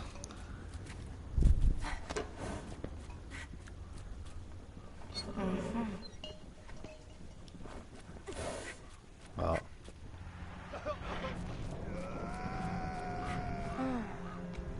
Yeah, I don't know about your water situation, but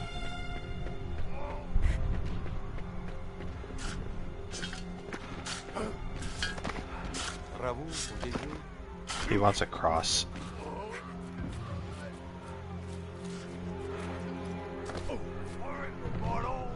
He wants a bandage.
This isn't working. Oh, there's a lever outside. Okay.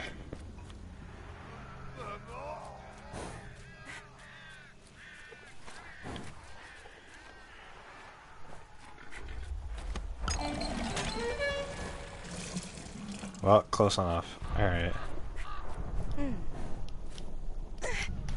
Oh. I can use the saw.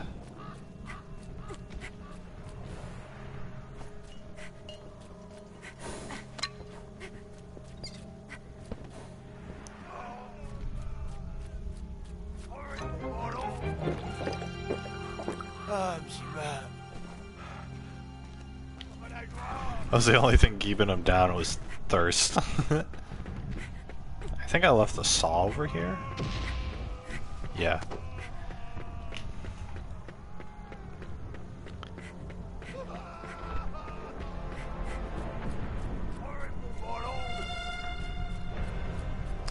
I need the saw to saw down this tree.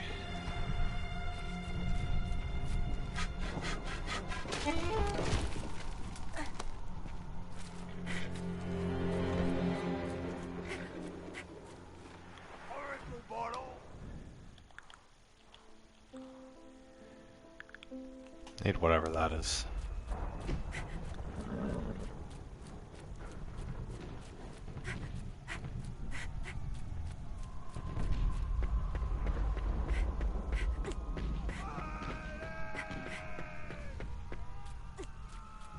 People are still fighting. Oh my god.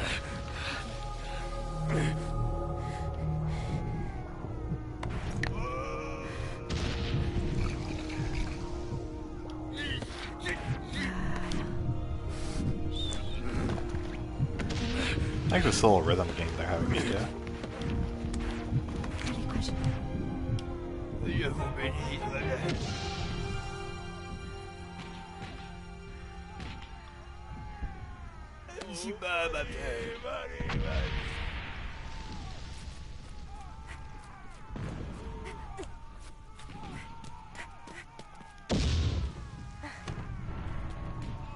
Oh, there's a comb.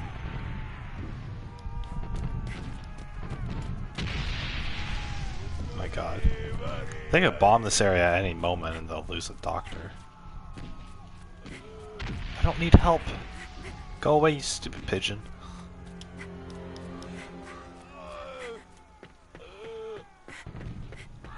I was down here already. Why didn't I notice him? Is this a German soldier? It's a German soldier. Voilà, viens.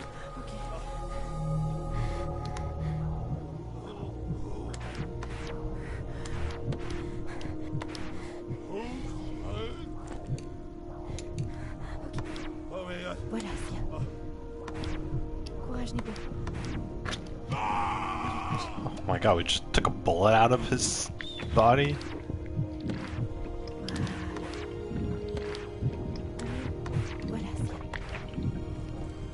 This guy's missing like half his teeth.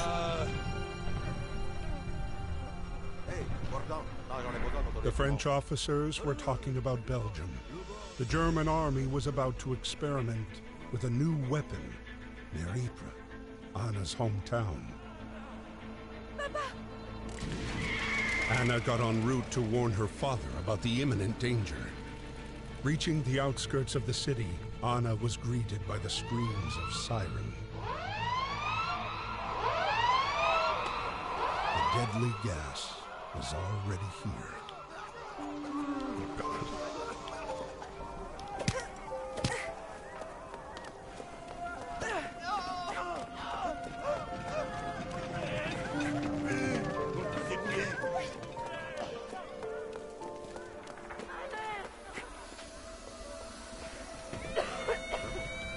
Gosh, she's got one of those urine handkerchiefs over her face.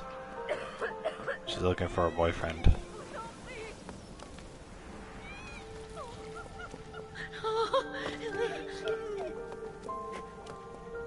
These people are dying. Oh my gosh.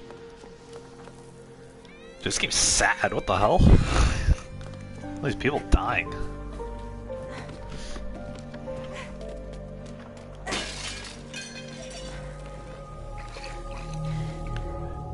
I kind of she can just put chemical on a pad and it'll make everything better.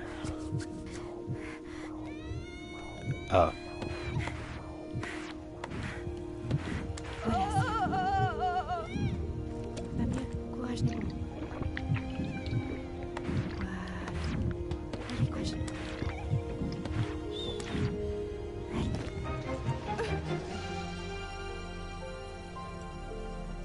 Merci. Oh.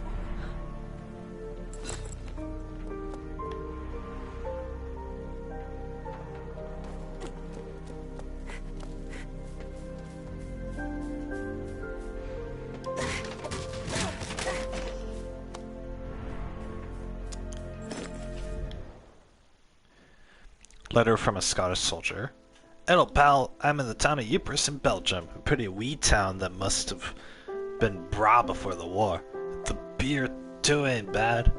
I'd much rather be down in ale with you, though, boy.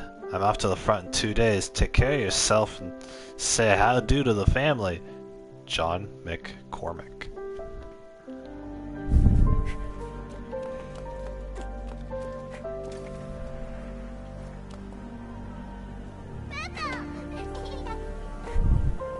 Aw, I helped them. Alright, let's see here. Let's go across this war-torn area. Huh, I wonder what do I do with this keyhole? There is death that way. Okay. Hey. I just steal the freaking key off of him.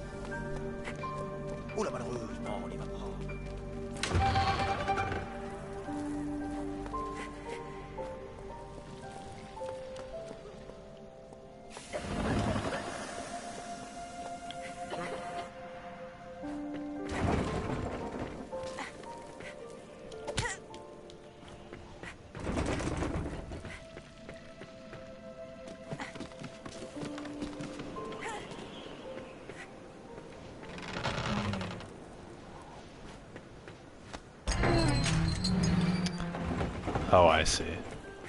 They want me to drop the bell so I destroy everything.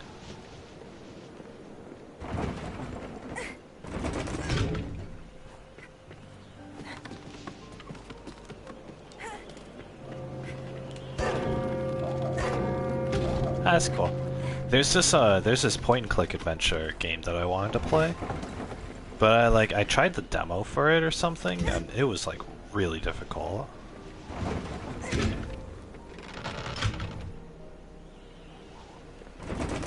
Where's the last piece of this? It's probably downstairs somewhere.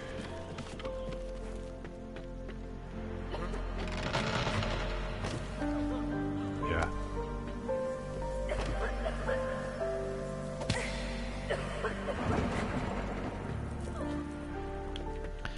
Dang. Normally you can't see what's underneath you, so how would I know that I'm not gonna crush everybody with this bell?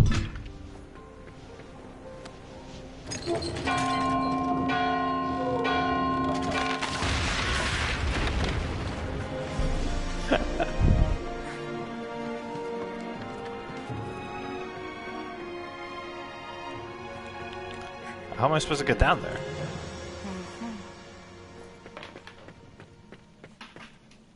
Oh, there's a door.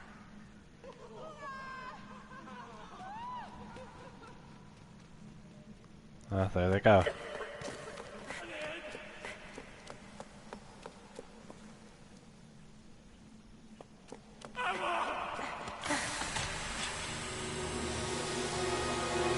There we go. Magic. You gotta figure, some of the people that she saved went on to have kids and grandkids and great-grandkids. Some of the people that these volunteer nurses saved probably lived because of them. And they went on to have kids and grandkids and stuff, so they probably wouldn't have, like, there are probably people alive today who wouldn't exist if it wasn't for these volunteer nurses like Anna here saving their like grandparents or whatever during the war. It's funny to think about. Not only are these people saving the lives today, not only are these nurses saving the lives today, but they're also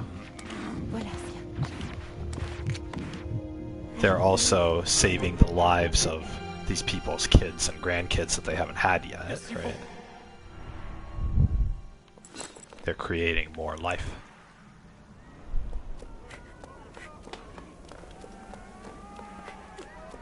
Anyway, there's this point and click adventure I wanted to play. It's called like Pillars of Earth. It seems like it's a really good story, but the thing is the format of the game is really tough to play. Like, it's not tough in that it's difficult. It's not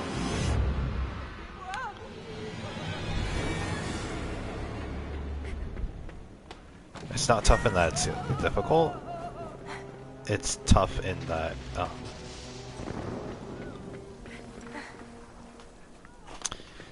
like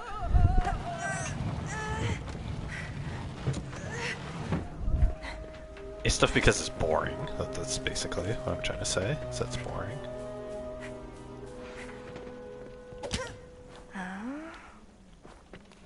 I need a key for that.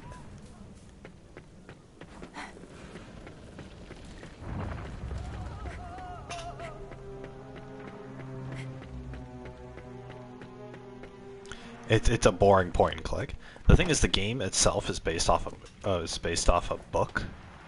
So I was thinking, I might as well just read the book. But the thing is, you don't get the cool visuals reading the book, because the book, they like animated everything and it's all voice acted and it's cool, but it's a freaking point and click. So I was thinking like, oh, maybe I just, maybe I should just watch like a let's play of someone playing it. Just so that I don't have to. What the hell am I supposed to do here?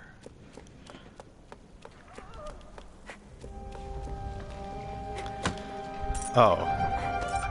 Well, I found the keys.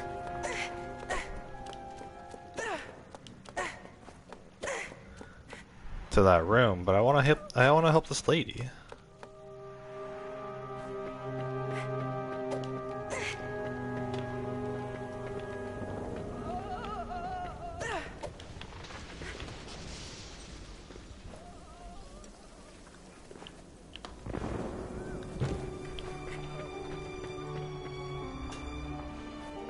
I guess I'm gonna have to figure out a way to get up there.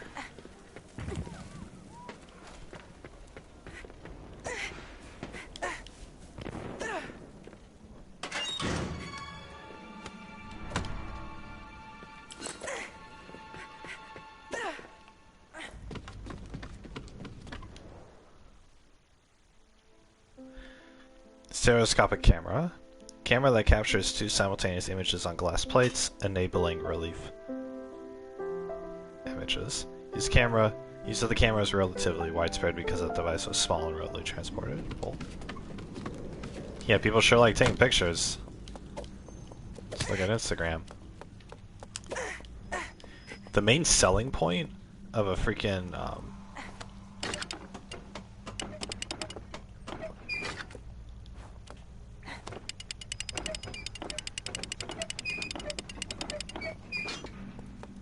the hell? Oh, it's based off the pictures.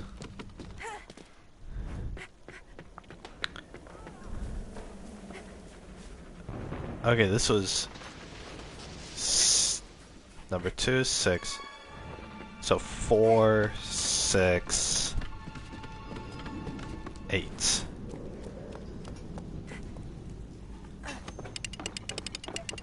Four, 6.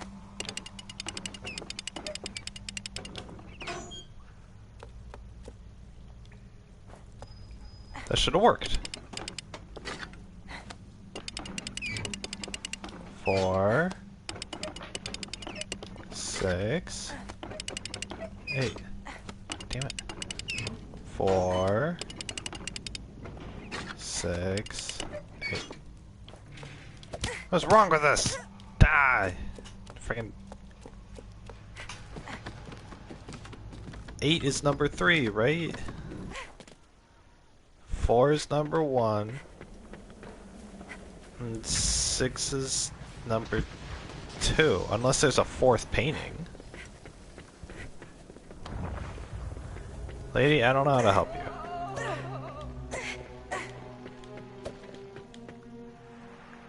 Speedrun strats. The melee button pushes you forward a little bit.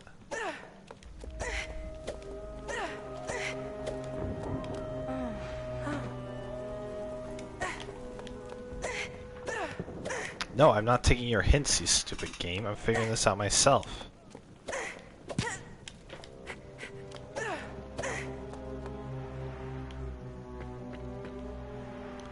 Go back outside.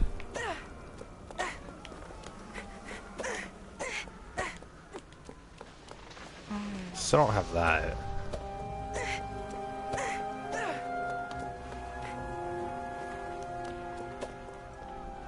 So I can't pass that anymore. The combination should be 4, 6, 8.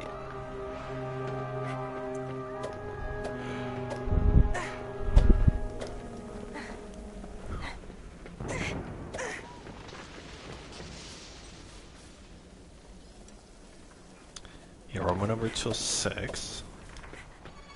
Roman number 1 is 4. This one was 8.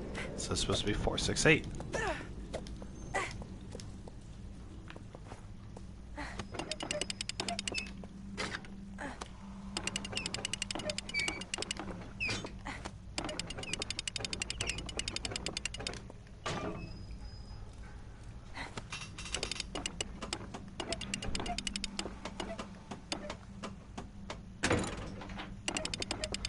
Oh. Okay.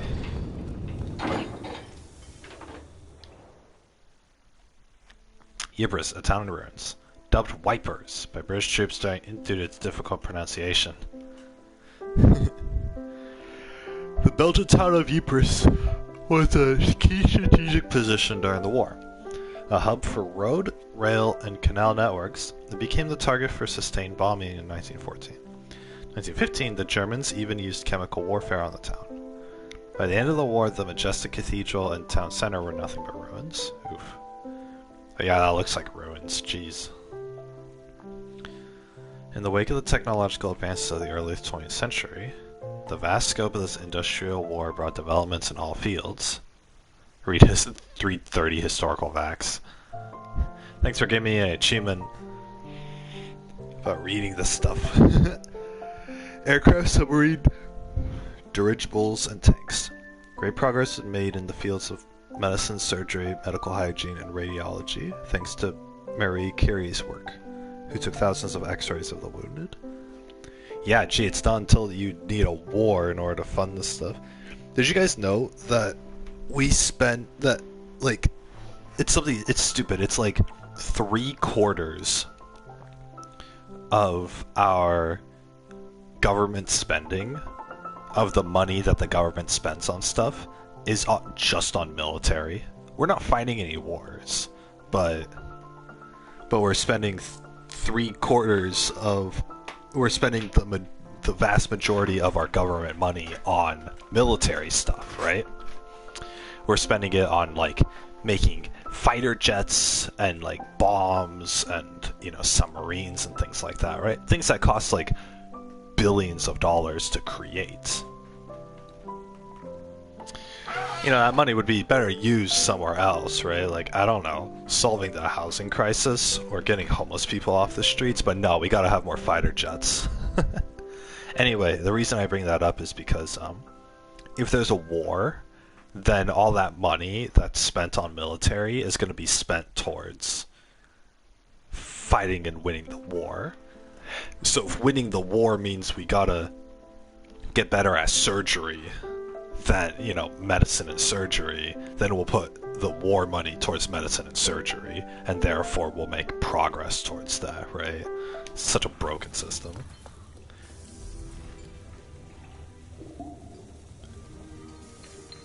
We never helped that lady.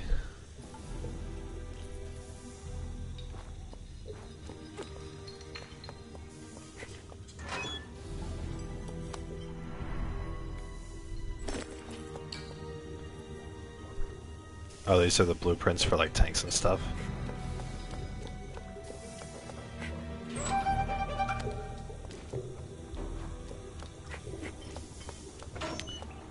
Oh, I see.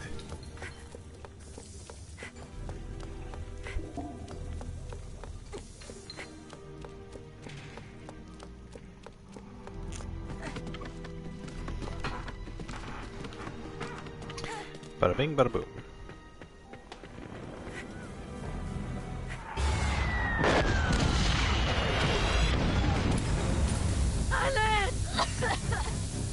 She's gonna die.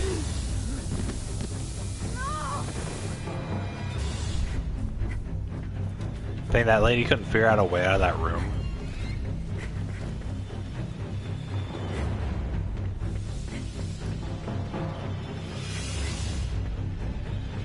Maybe a little sense of urgency here.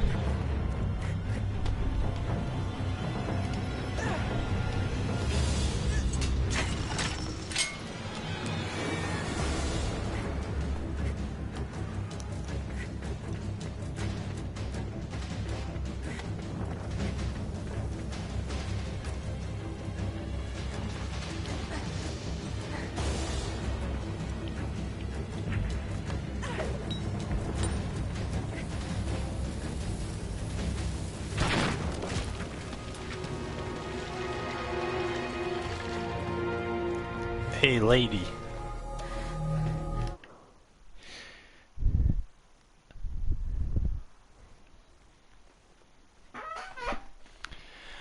Guess I'm gonna be back. I'm gonna get a piece of pizza.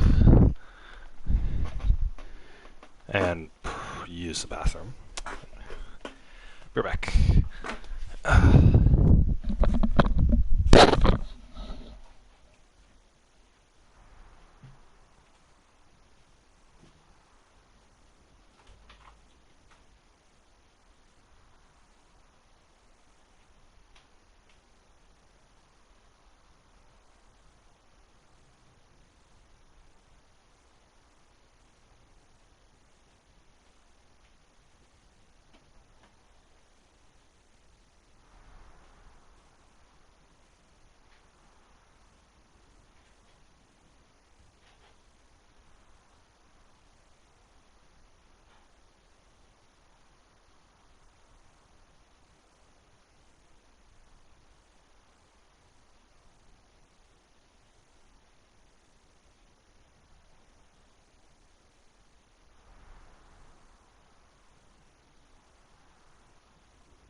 I guess I'm back.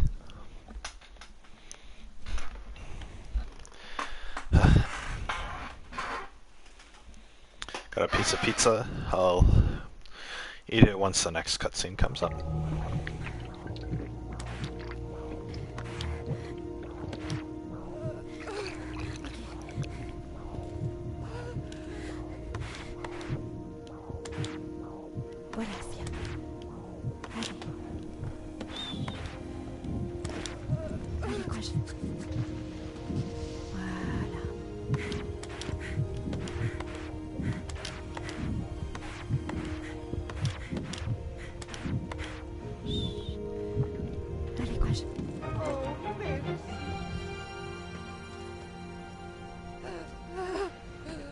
The governess revealed to her that her father, an eminent scientist, had been kidnapped by Baron von Dorf, who was eager to use scientific advances in warfare. Anna set out in pursuit of the Baron and encountered Emil and Freddy. Uh-huh. Nice. Comes full circle. Destiny brought them together. They had survived the enemy's wrath. Their gunfire, bombardments, gas attacks.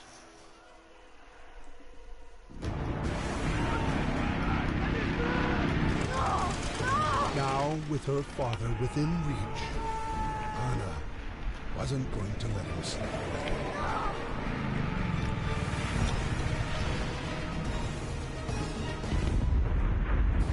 Oh my god.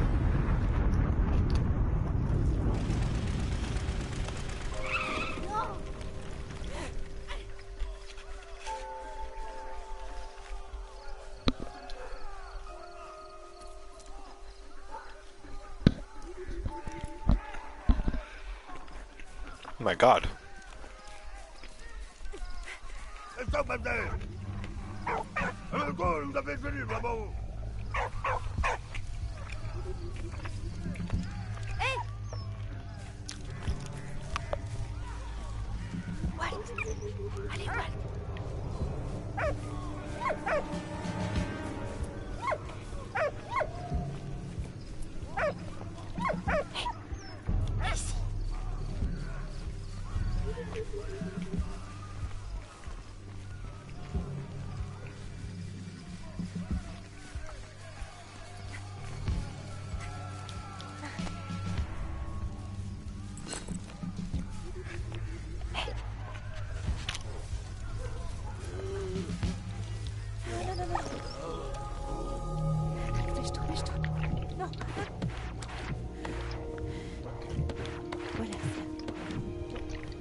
Dude, she's been reusing the same syringe. That's not sanitary.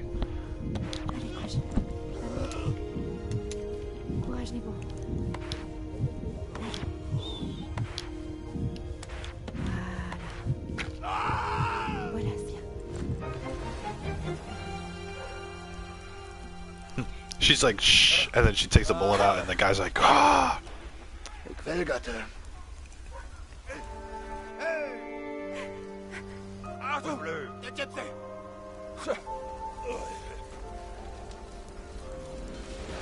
German guy's probably just thankful he got out alive.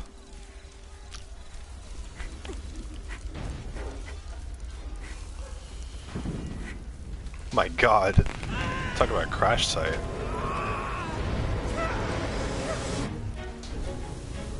Save Carl. Life and death of the Zeppelin.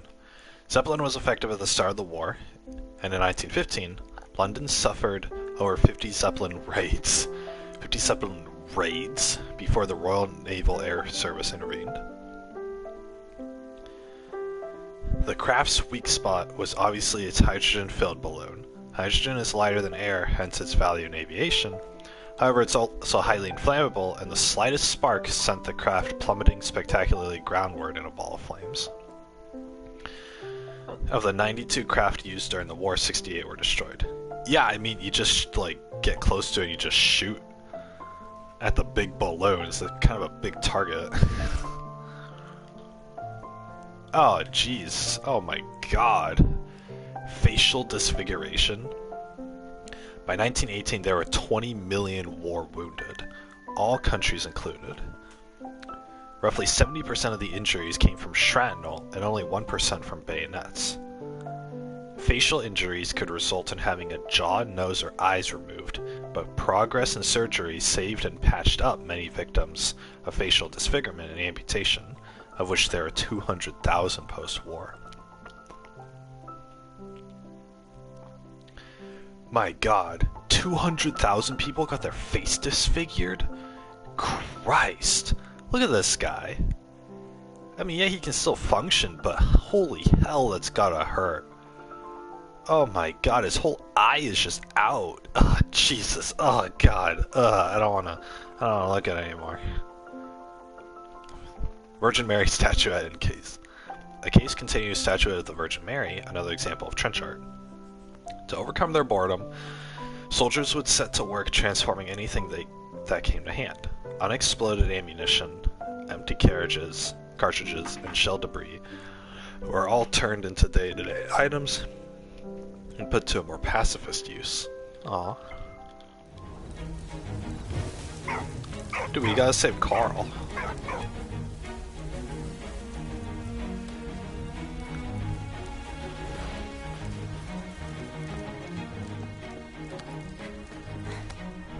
Actually, we gotta read the letter.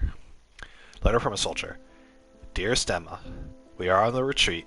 Our position is untenable. Don't worry, I'm still in good health. We're going to leave Reims to the enemy. Reims is a beautiful city. I hope all is well at home and you are taking good care of our parents. I hope the prisoners are working properly for you. See you soon, Siegfried. Hope the prisoners are working properly for you. Oh yeah, because they used the prisoners as slave labor. It was better than killing them, at least. Oh! No. Hey, Doggo. Hey, Doggo, you're gonna need to get that. Yeah, I'll hold it down for you, Doggo. Just go on over. You're a fraction of my weight.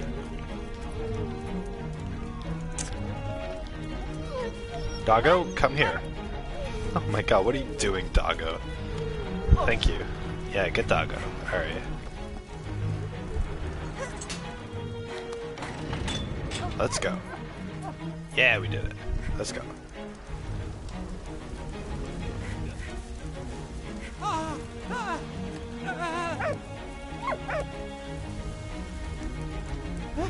Well, at least that still works, eh? Anyway, let's go to the right.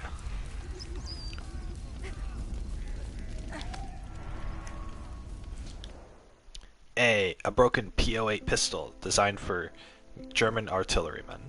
The P means parabellum, which refers to its 9mm ammunition. The word parabellum comes from Latin civis pacem parabellum. If you want peace, get ready for war. Ha ha ha ha! Very how nice.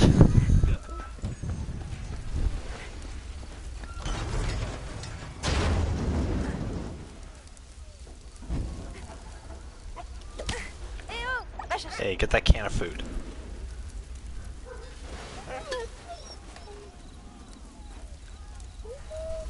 No.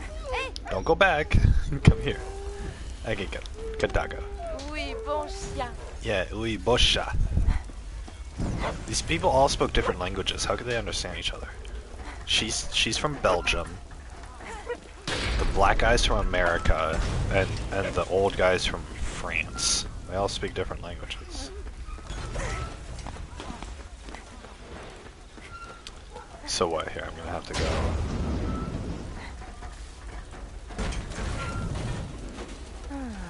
Oh god.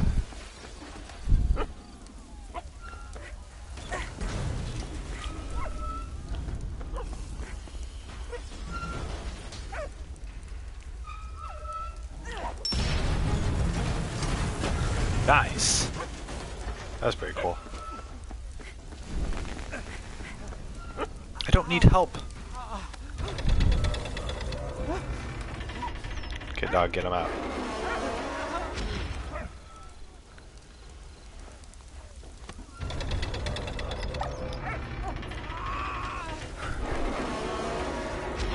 Merci.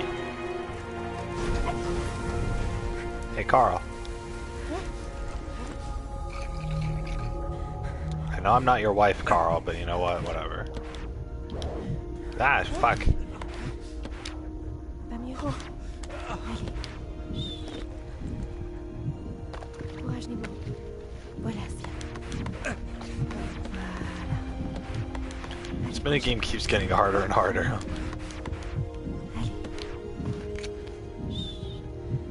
Courage, Nemo. Voilà. Voilà. Allez, courage. Va mieux. Allez. Carl! Papa! Il est en vie. They took him in another plane? Are you kidding me? No, Carl! Carl, tiens bon. Allez, va. Va.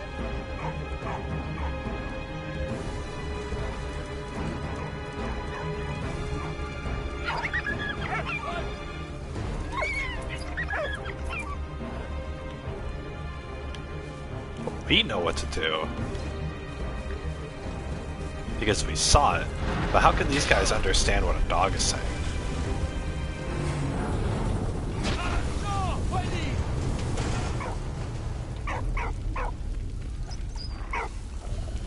Oh, he's just over there. What? What?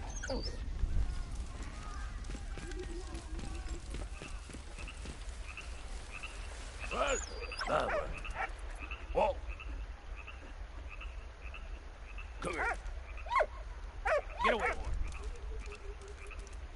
boy. Whoa. Oh, I see. Whoa. Go now.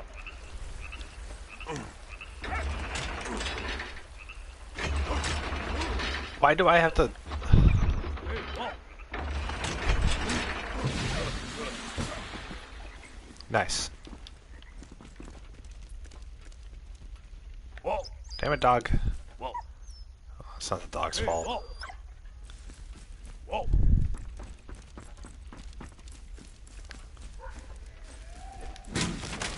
Whoa. Get away, boy. You have to go back for that. There we go.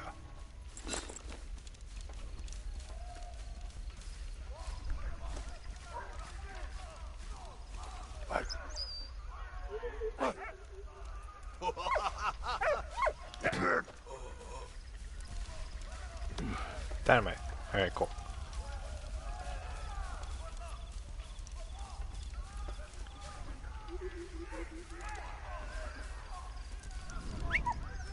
Hey, what? What? What? Allez. Hey, take a piece of dynamite. And... you're gonna go into the hole.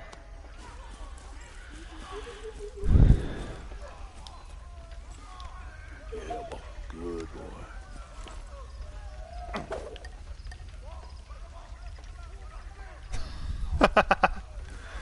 God dang it. Whoa. Go. Get out of here.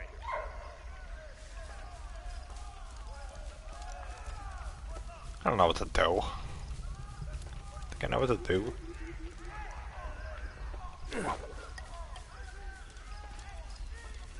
Hey, what? Huh? Oh. What? Alright, dog, take another piece of dynamite. What? What?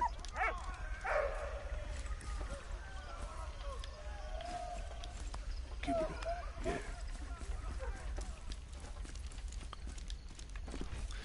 I was thinking, oh, there's a lever over here, but I guess.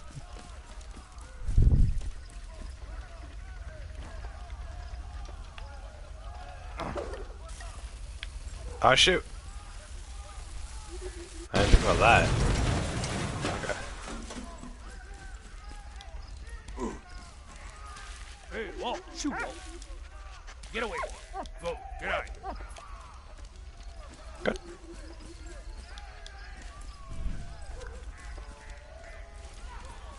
Alright, dog. Go all the way over here, go back in there. Merci, what? Merci, walk. Alright. I talked to a French person once. They spoke English, but...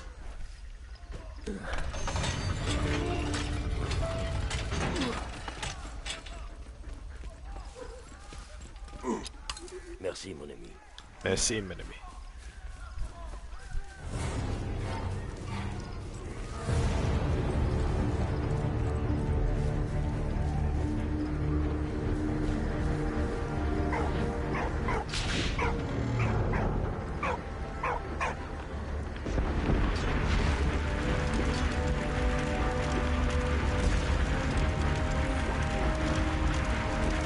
Oh, I just lost it.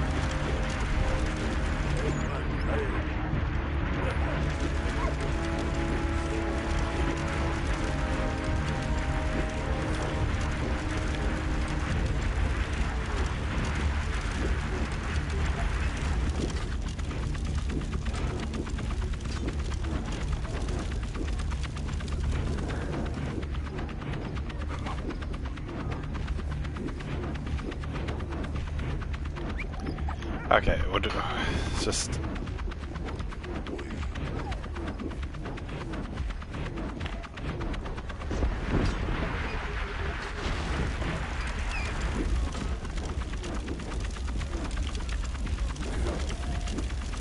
oh, there we go.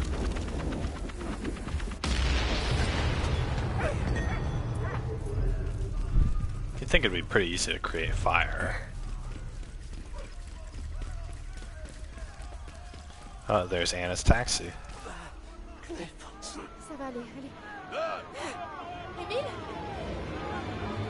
Non! Oh no. That's not Victory Emil. had a bittersweet taste for Anna. Carl, seriously wounded, had been sent to a POW camp. Anna's father had disappeared with Baron von Dorf, and Emil was court-martialed for desertion.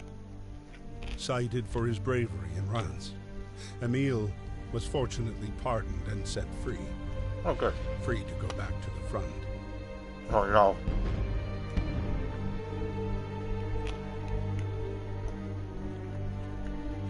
February 21st, 1916. Winter had descended on the front. After joining back up with the army, Emil and Freddy were stationed near Verdun, suffering like many others from the harsh winter. That morning, the arrival of the mail raised spirits, but Marie's letter did not bring good news. In Saint-Miel, food was scarce, disease was rife, and the number of dead was growing. Out of this grim news, however, there was one ray of light. A photo of his grandson, Aww. Victor, standing on both feet and learning to walk.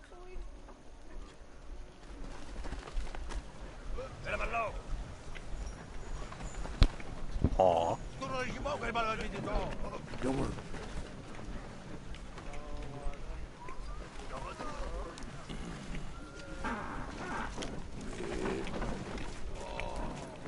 Pen and ink.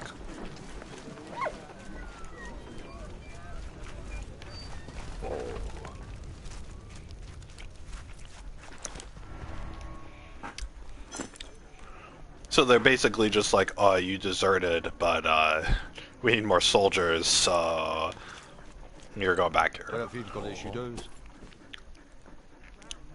He wants socks.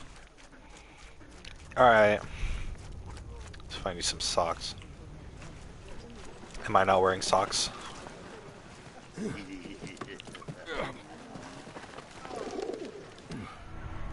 Hey, got some playing cards. To those who fell, find 50 historical artifacts. Here's some stinky socks. Here, have some stinky socks. No, he wants to clean socks. Ah, I have to burn these and find some more.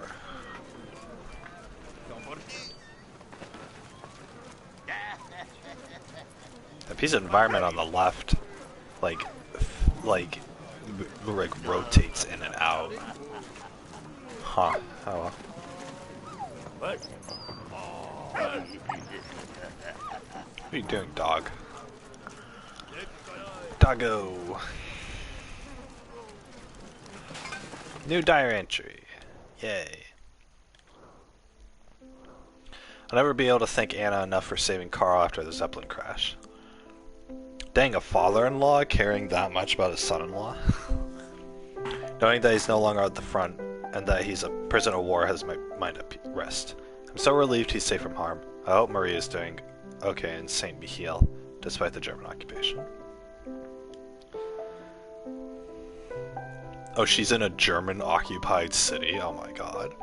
Yeah, just occupy each other's cities, huh? Just passing around the prisoners, eh?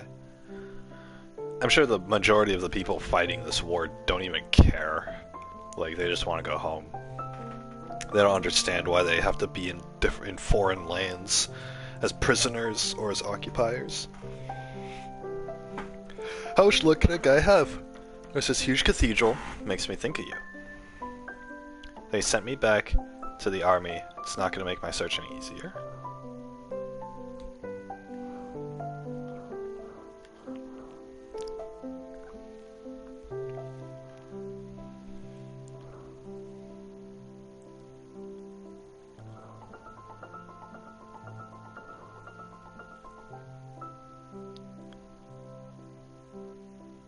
Tomorrow I'll try to get closer to the front so I can help those most in need.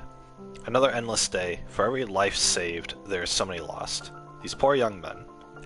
Mutilated, disfigured for life. I cannot abandon them, even if all I can do is hold their hands as they slip away. Aww. Father has been captured by a German regiment and taken away in a Zeppelin. He who's so scared of heights. They probably know about his research. Please, Father, don't try to be a hero. Work for them. I don't want to lose you. I'm on his trail, and these two soldiers I met are after the Zeppelin as well. I was so frightened when I saw the Zeppelin crash today. Fortunately, Father wasn't on board, because the Baron had already taken him away by aircraft. I managed to save Emil's son-in-law before they sent him to a prisoner of war camp. His legs were in a critical state. I'll be going with him to make sure he's alright.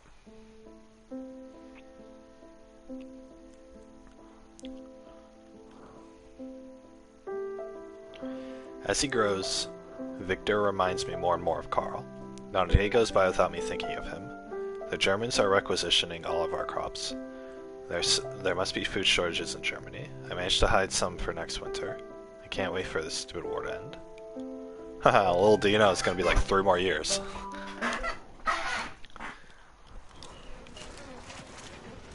I don't need help. Fine, just let me figure it out. Thanks, but all. Hey, what? What? Ow, what's up with the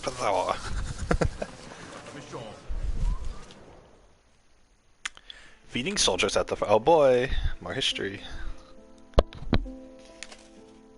Huh?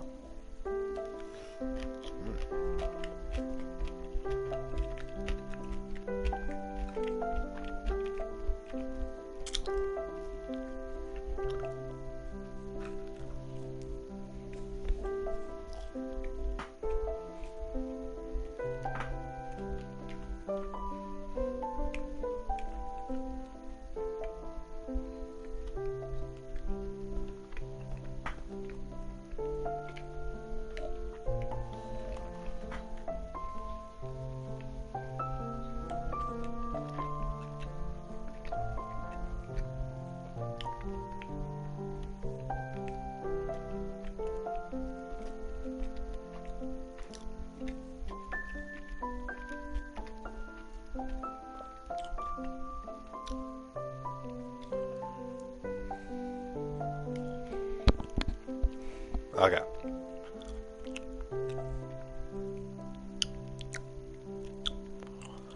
Supplying millions of men at the front with enough food was a logistical nightmare.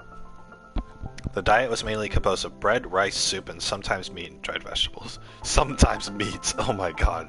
Considering how much physical labor you're doing during war, you need your meat. Food parcels from home were ambrosia for the troops. British soldiers had a ration of a pint of wine and a third pint of rum every day. Dang, consider... They really gave alcohol to their soldiers? I mean, it makes sense. But, like, that's a lot per soldier. Must have been nice to be British. I mean, a pint of wine is like nothing, right? It's like... Actually, a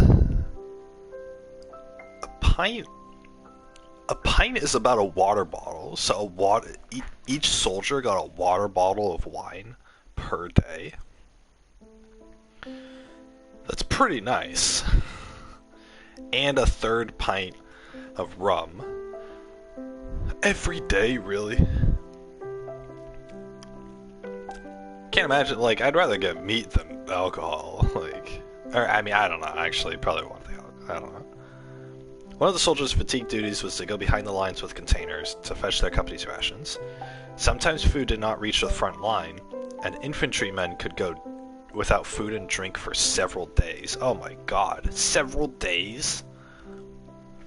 Imagine doing that, but like, you know, not knowing that, you know, you're gonna have to go that long without food and drink. Imagine sitting there not eating tonight and being like, and not knowing when your next meal's gonna come. My god. That's torture. 18 months later. In over 18 months of combat on the fronts barely moved, as each side dug in and tried to claw back enemy positions. The War of Attrition turned 1915 into the bloodiest year, and civilians became hugely affected too. By late 1915, shortfall in human and food resources began to make themselves felt, while ammunition shortages were especially problematic. So both people have equal power, and they're just, but for all these millions of soldiers on the front lines, they're not making any progress, they can't capture anything, but they still have to be fed and watered and supplied with ammo. And, you know, a lot of them are dying, but obviously these humans don't replenish themselves, right? It's not like you can go to the human farm and get more humans, right, to act as your soldiers. So, my god. Yeah, talk about a war of attrition. If you guys don't know, when people say a war of attrition basically just means, like,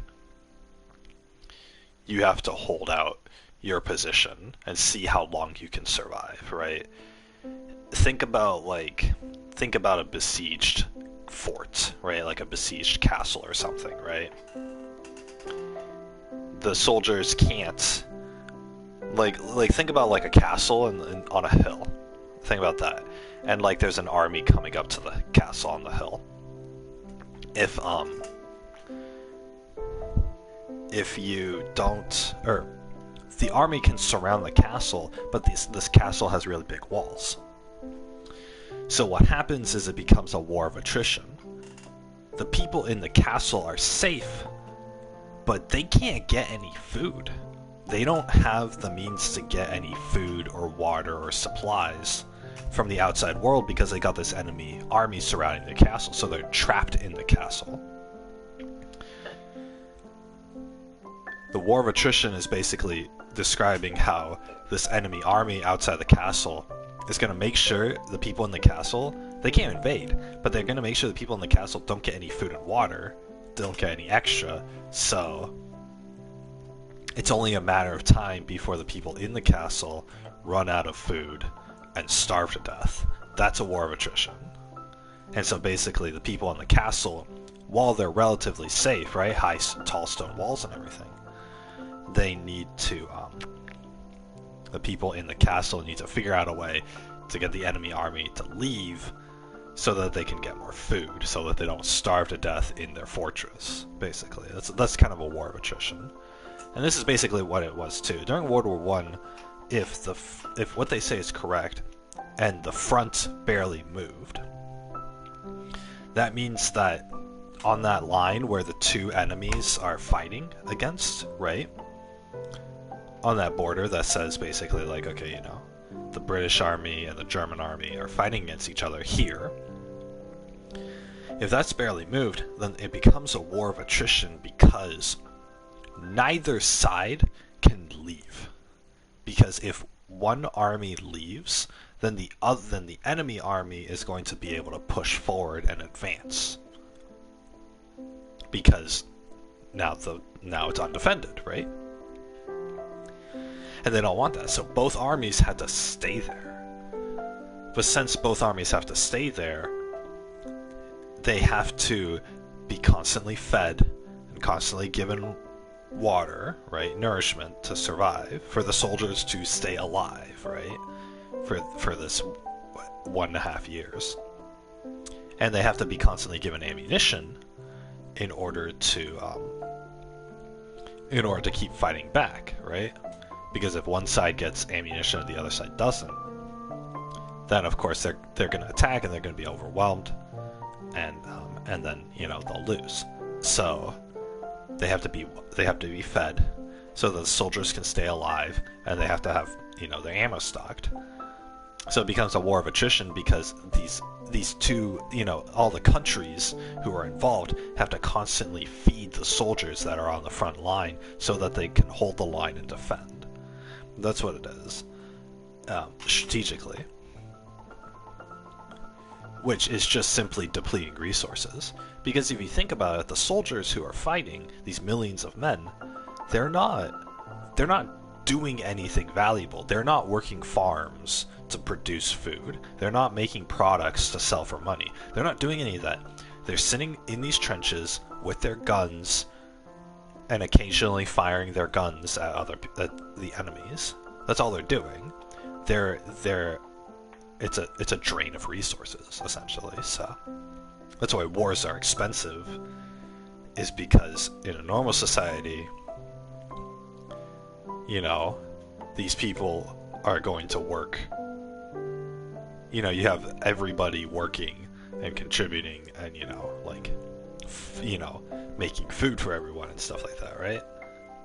During a war, you don't have that many people making food, but you still have just as many people who need the food. So that's why it becomes, that's why it turns into a war of attrition. Because eventually, you know, it might not be a castle who runs out of food, it's going to be an entire country that runs out of food. Because we're going to run out of, you know, Britain is going to run out of food to send to their soldiers. And then their soldiers are going to starve, and they're either going to have to retreat, or they're going to sit in their trenches and starve to death, right? Either way, you know, eventually there won't be soldiers at the front anymore, and then it'll become undefended, and the Germans can come in and invade, or vice versa.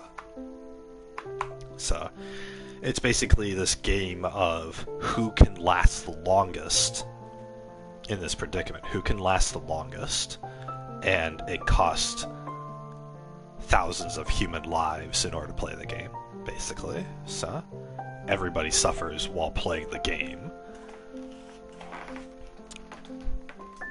Obviously there was a winner, but during this time of attrition, you got a lot of things happening in the background, like scientists doing research to make new weapons that could turn the tides of a war, whatever, right?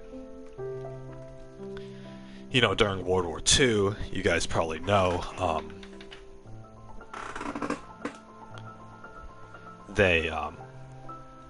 this similar situation happened where there's a lot of battles, and it's about, you know, getting food and stuff to the soldiers and whatnot. But then you had scientists in the background, and the American scientists created the atomic bomb. And they created the atomic bomb, and they could just bomb cities and just blow up armies, just like with a snap of their fingers. So, because they were able to do that, you know, that shifted the tide of the war. But now you look at today, everyone has bombs or whatever, right? But if we didn't have something like bombs, something that was overpowered like that, then what would happen is if we didn't have bombs, then it would be the same thing. World War III would be, you know, sending soldiers to the front and yada yada, right? So But yeah. World Wars One and Two were really the last big wars that happened, that are going to happen in human history, that are in this format of sending soldiers to the front line and everything. Because nowadays, we don't fight wars with humans, we fight wars with technology. You know, some guy in California can get on a computer and send a drone plane with a bomb attached to it, and he can remote control it all the way to Afghanistan and just bomb villages based off, you know, with something like that. And they can't do anything about it. So if there was like a big world war or whatever, it would just be people at computers controlling robots. So there's no need for human beings to fight anymore. So. Barbed wire. Invented in 1874, barbed wire was already a common feature of trench protection in battle. But the Great Wars on trench warfare, it became widespread. Thousands of tons were deposited in no man's land. Both sides sought tools and strategies to overcome barbed wire, such as grappling irons and wire cutters. Intensive bombardment was deemed to be most effective method, and the tactic became widespread. Dead soldiers putrefying on barbed wire remains one of the enduring images of the war, a powerful symbol of its violence. Oh my god, so you get bombarded, you get blown away by a bomb, and your body goes flying, and it flings into a bunch of barbed wire, and your whole body gets impaled by the sharp spikes of the barbed wire, and you're all bloody or dead. And someone takes a picture of that, like that'd be a terrifying picture for sure. They should have showed a picture like that. Oh, terrible. They showed the picture of the facial disfigurements. So. Verdun. Triggered by the Germans at dawn, February 21st, in the aim of penetrating Allied lines. The battle eventually lasted 300 days. Dang, it's almost a year. Some key positions changed hands several times before the French finally prevailed. The battle produced the highest concentration of casualties, with 600,000 people killed, over 61 square miles. In fact, one death for every 311 square yards. 311 square yards, what would that be?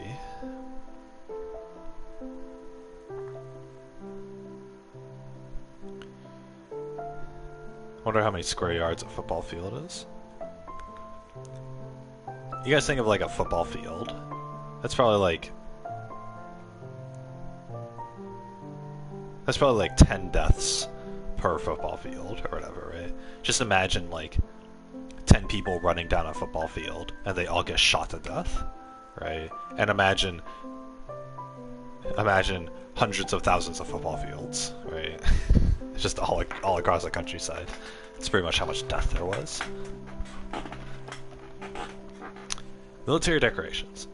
Britain had 6 war medals, the most issued of which were the British War Medal, Victory Medal, 1914-15 Star, the 1914 Star. 6.6 million British War Medals were issued, 5.7 million Victory Medals, 2 million 14-15 Stars, 615,000 1914 Stars. Combination of the Star, Victory Medal, and War Medal were fairly commonplace. Over 2.5 million trios were issued, and earned the nickname Pip, Squeak, and Wilfred, after the popular cartoon characters in the Daily Mirror, a dog, penguin, and rabbit, respectively.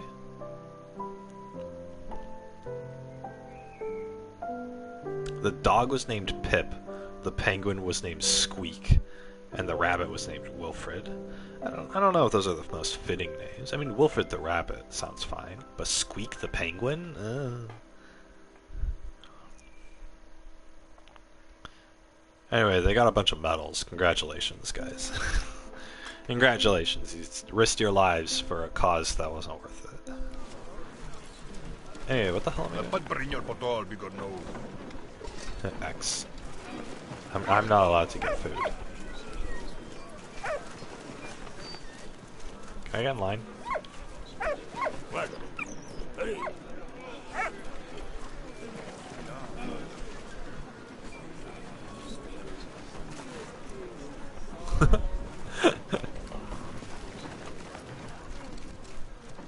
Get your bread. Mmm.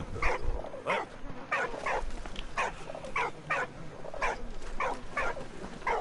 Pigeon. What?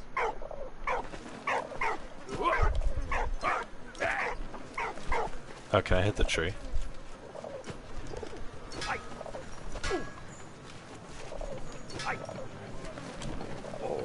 Apparently not.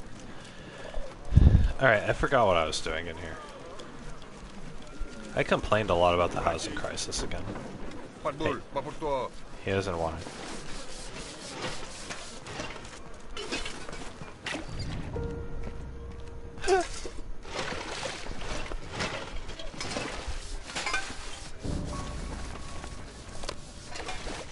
Yeah, I got that clean sock.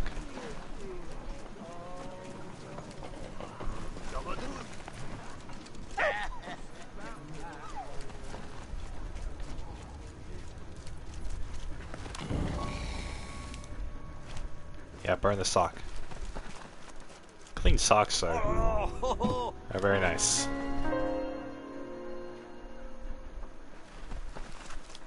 Merci, what? Cook the bread. Bullshit. Hey, what? What? You wanna dig there? Go dig there. Oh, am I gonna dig there?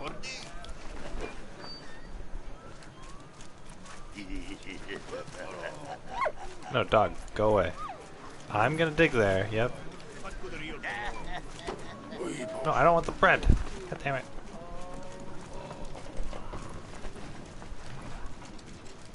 I wanna dig.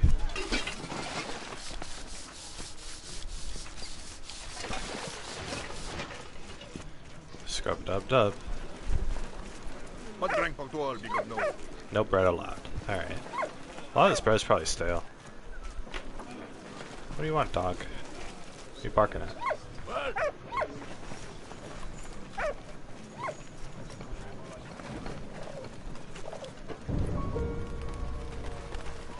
Kill the bird. Big feather. I get the feather. My dearest daughter, I heard from Carl. His condition is stable. He is still in the prisoner camp south of Reims. I hope to finally get permission to visit him. Thank you for the photo. It means so much to me.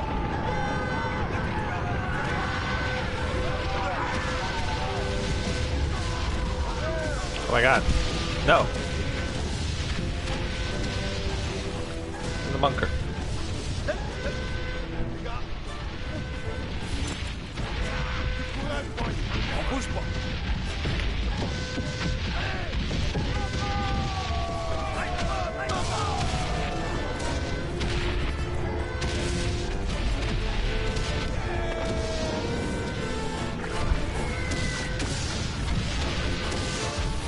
My god.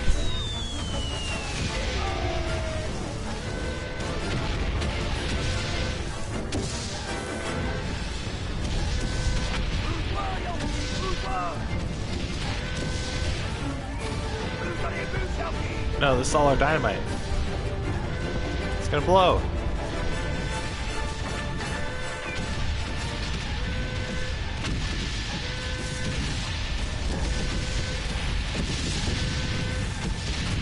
God damn it.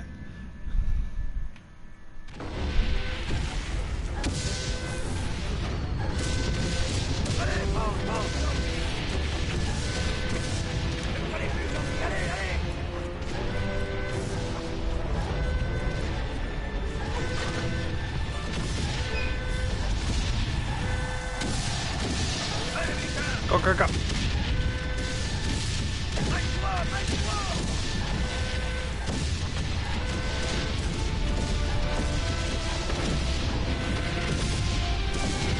They're all purple.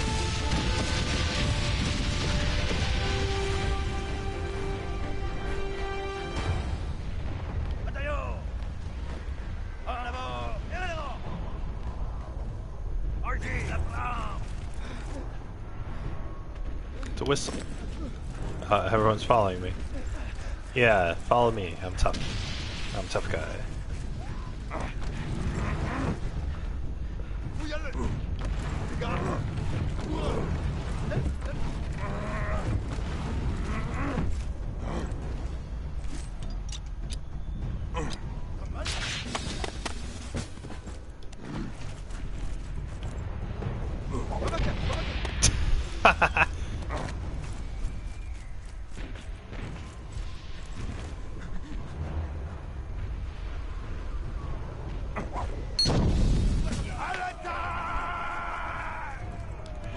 Da. No, go away.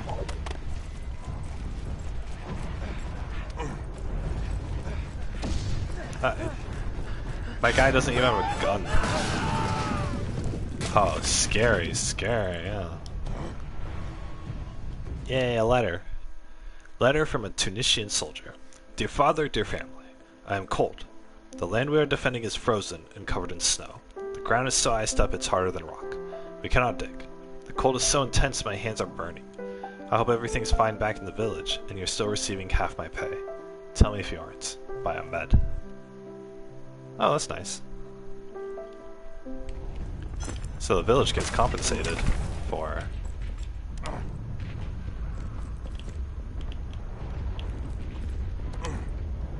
Why do I need this button?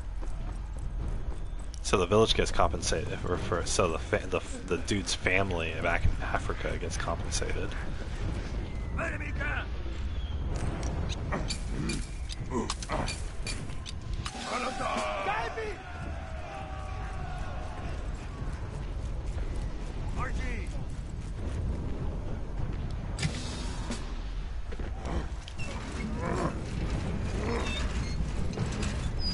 Again, why do I have to do everything?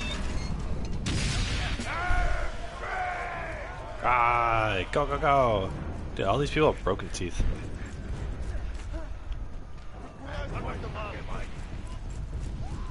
Gee, I don't know. How do I do it?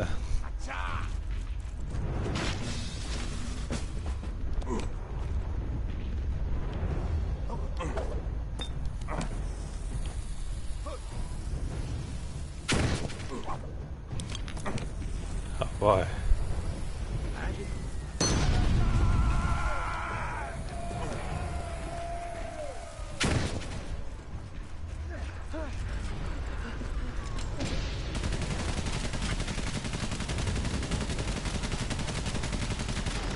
Go, go, go, go, go. Whew.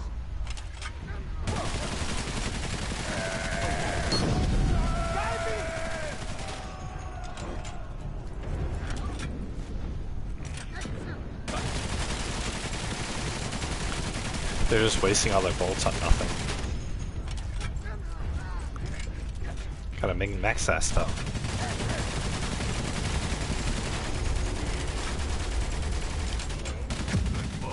Oof, I died.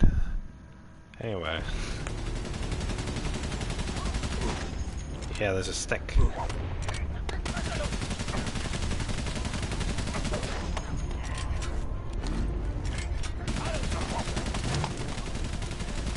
Oh yeah, you know, the stick is definitely going to be enough weight to bring down this silly thing.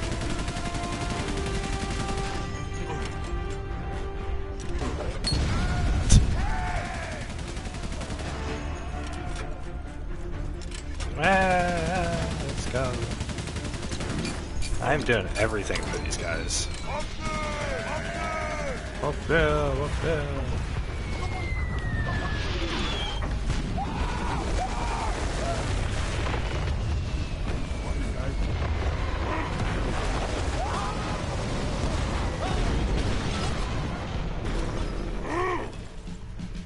Grr.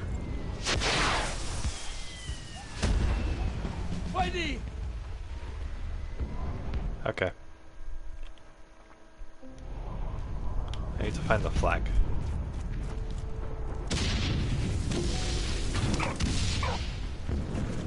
What are you barking at?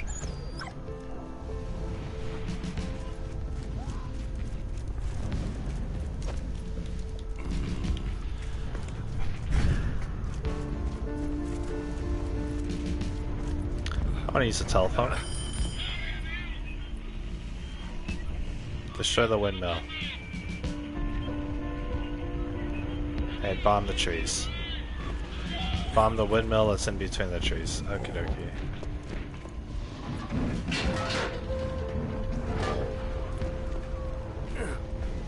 Unfunctional. Is there a key over here? Oh, there's a wheel. Go to the cannon. I don't want it.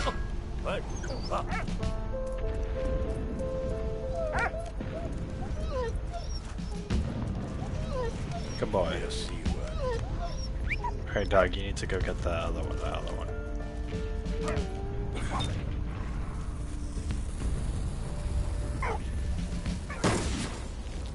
Oh, it didn't work.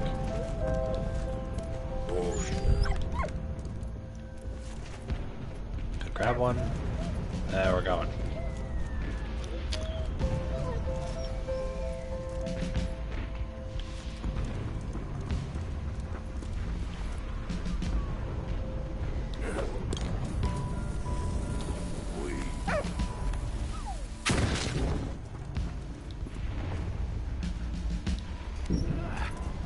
Here we go.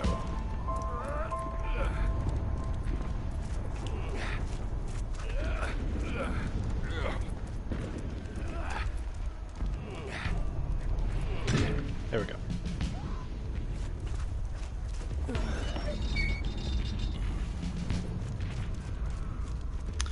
So we gotta go all the way up here.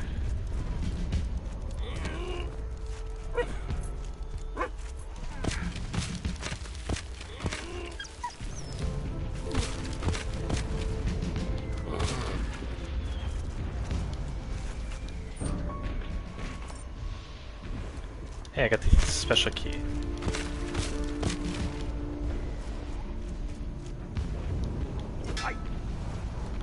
Special key. 特別な鍵.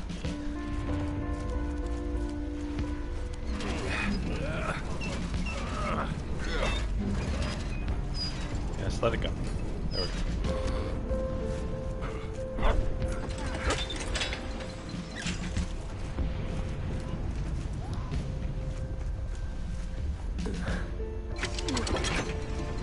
Oh, it's a lot bigger than it looked than it was in the image.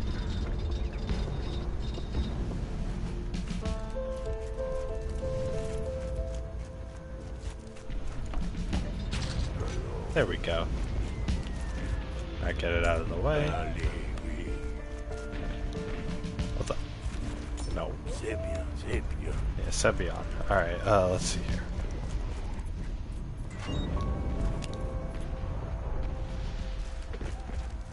Hey, where's my flag? I think I don't get my last item.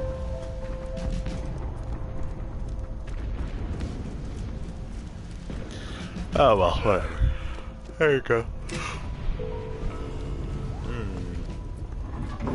So I load the thing.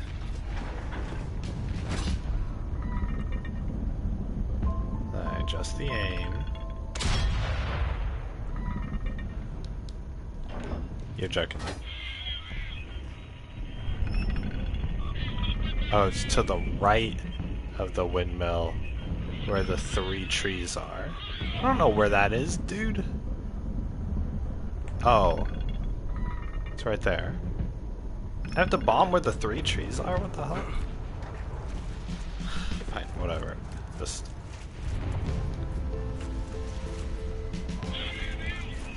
I got it!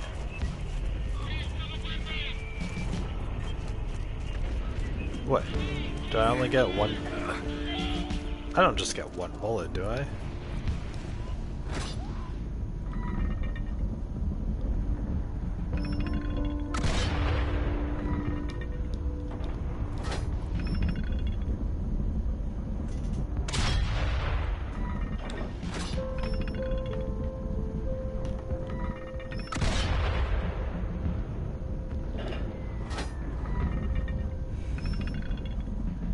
You said to the right of the windmill.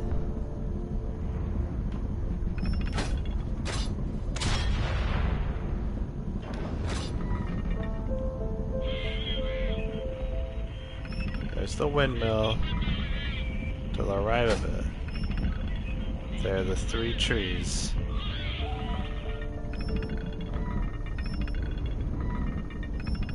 Oh, over there?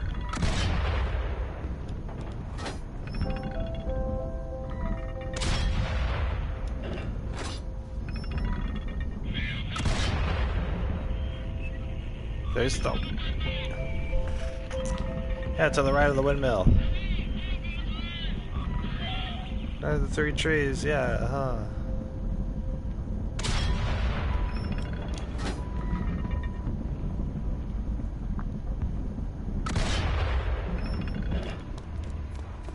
Fine.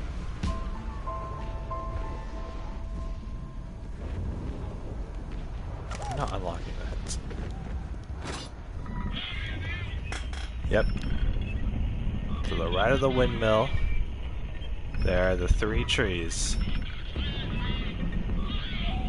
There's a windmill right there.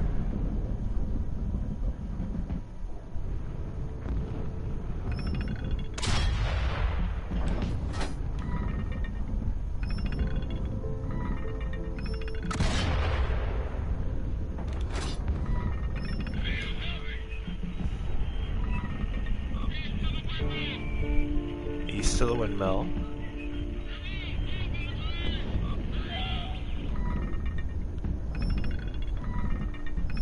Like...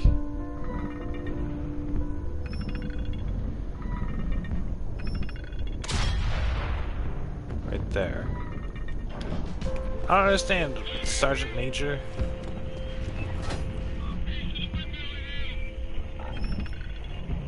Am I looking at the wrong windmill? There's no other windmills.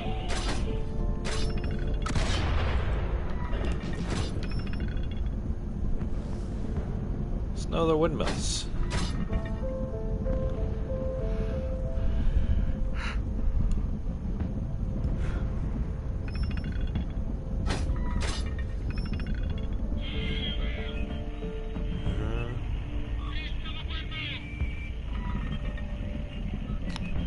Oh, above the trees.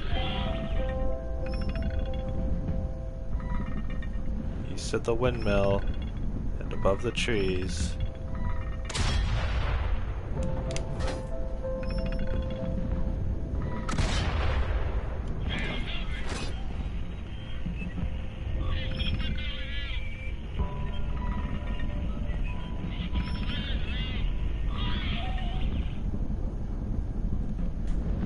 I don't understand! East of the windmill, above the trees.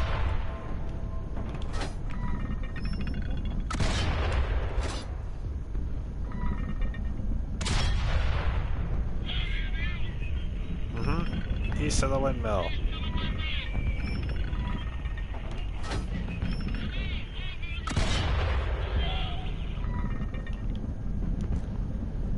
Wakari-ma-sen!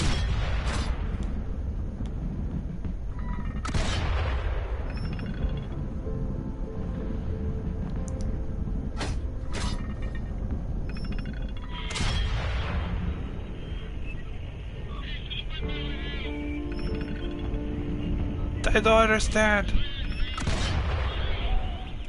Oh my god, what the hell?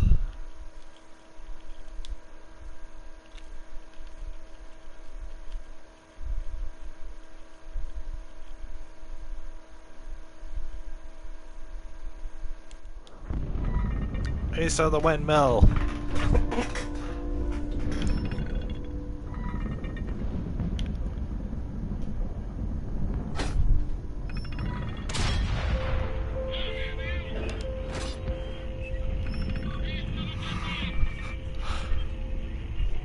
Right above the 3 trees. I don't even know where the 3 trees are. What are you talking about? These the trees? These look like the trees. Oh. Okay. Emil's precision cannon firing enabled Freddy and his regiment to reach the rear line unharmed. Bravo, Freddy! Emil, thank you very much. The military hierarchy heard of their feats in battle and decided to decorate the two friends for their bravery. Emil received good news from Anna. Carl was recovering nicely. He was even walking again. Meanwhile, the battle for Verdun only grew longer and bloodier. The death toll was staggering, 70,000 per month. Almost one Frenchman and one German every minute, and it went on for 10 months, day and night. Jeez, May one 8th, death per minute. 1916, Emil's squad was sent on a mission to take back Fort Douaumont, a strategic point in the German defense. Decorate you so you can go on dangerous missions.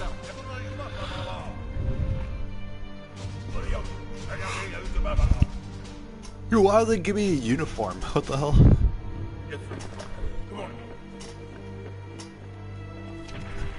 Still got dead soldiers. They had dead soldiers in their friggin' strategy war tents. What?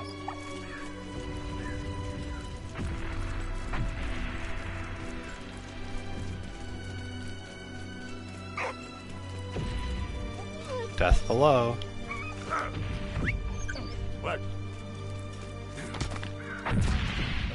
Oh my god!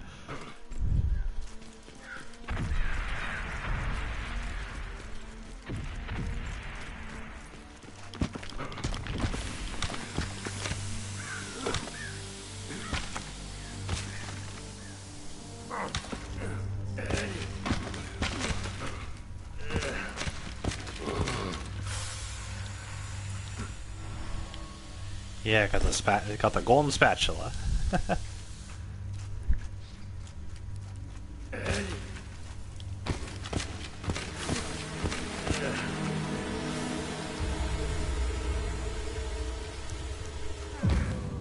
Ah, why would you do this to me?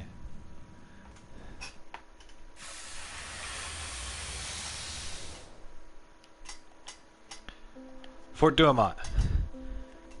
Douaumont was one of the symbols of Battle of Verdun and was exploited by both camps for propaganda purposes. Germans seized the fort in February 1916 before it was seized back by the Allies in October 1916 with heavy losses. In the meantime, the fort was damaged by a huge explosion which killed almost 800 Germans inside. Rather than the work of some valiant heart, the explosion was caused by a neglected stove. The ensuing fire spread to the petrol and ammunition supplies.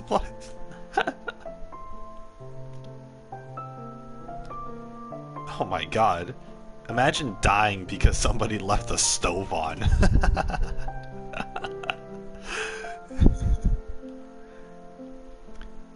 Flamethrowers. The Germans were first to use flamethrowers in an assault on the previously held position in July 1915.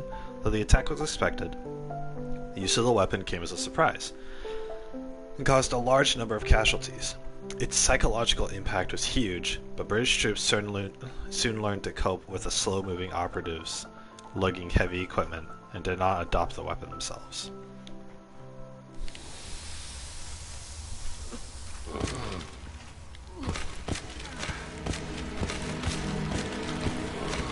Run.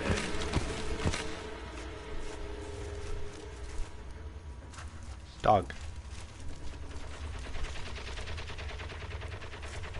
What? Love. I don't know where I just sent him,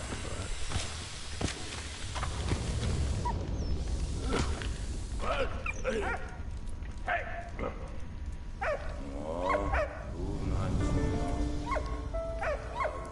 But he's a dog. he's a dog.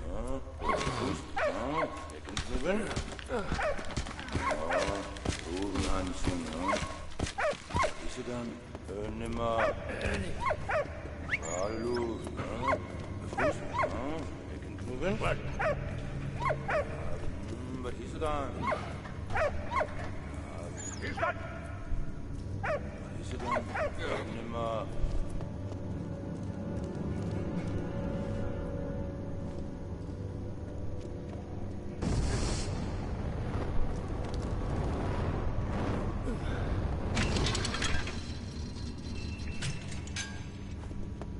He wants a scarecrow.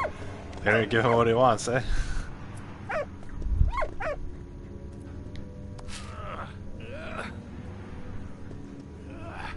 There you go.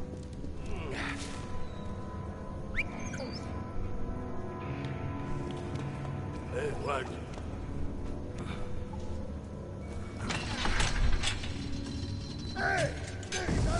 Hey! Kill the scarecrow! Oh, it's just a scarecrow.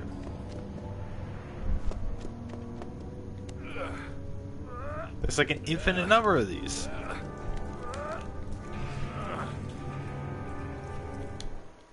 Die! Go away.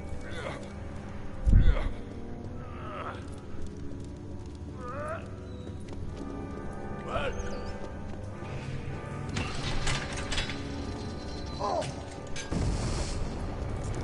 Oh, it's just a scarecrow.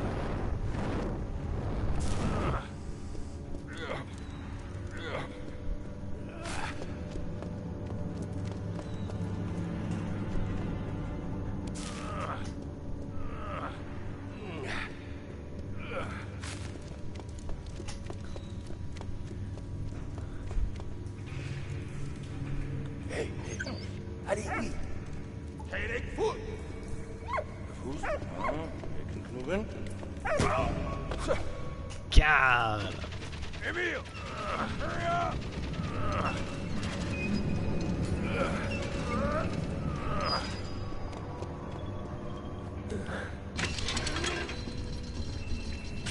Blue, blue.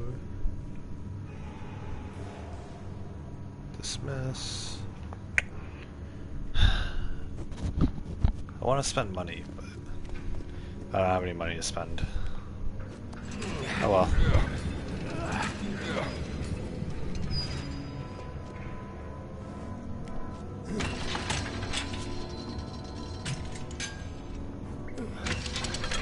Oh, I see.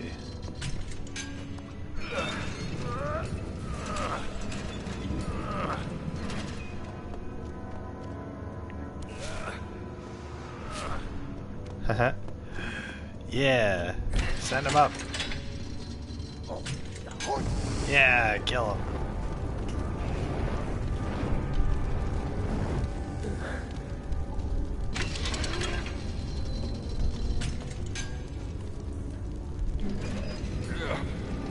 What am I supposed to do with this?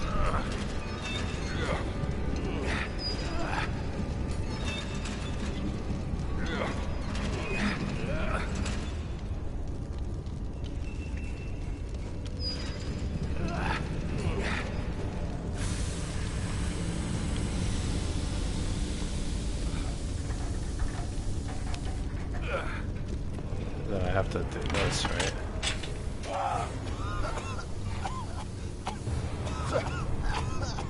Ew, he died. I mean, a lot of people died. It's war, I guess. Yay, here's a block of cheese. Oh, I missed an item.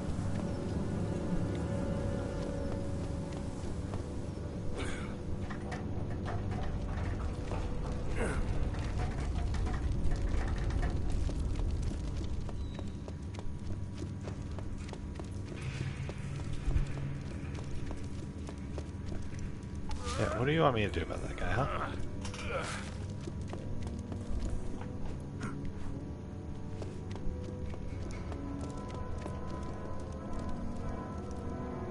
Yeah, well, how am I supposed to get the TNT, huh? Don't tell me any of this.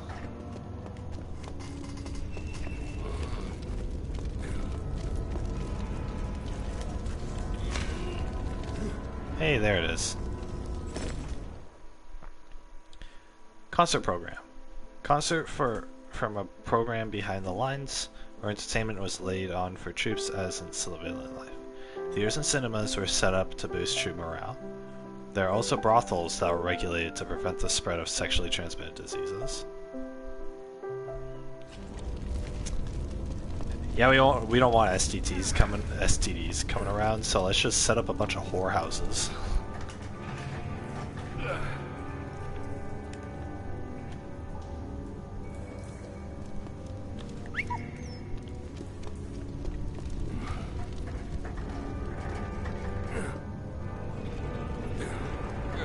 What?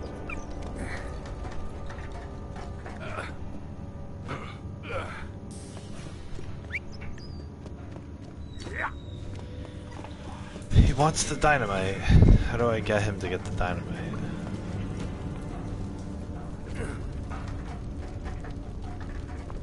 Merci, what? Pet the dog.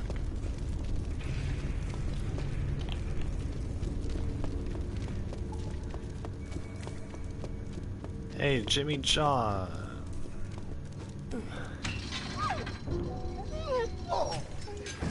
Hey,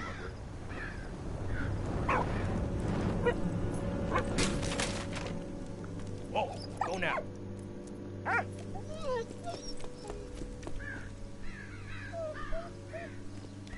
Oh, yeah, that's my boy. I missed! Whoa, get away, boy. Good boy.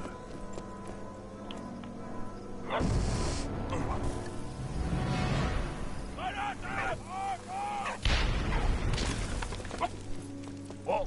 Get another one. Yeah, boy. Yeah, that's a good boy. Keep it up.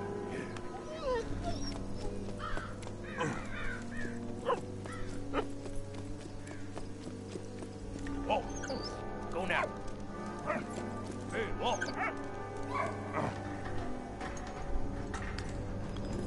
We're just gonna leave a meal there. That's okay.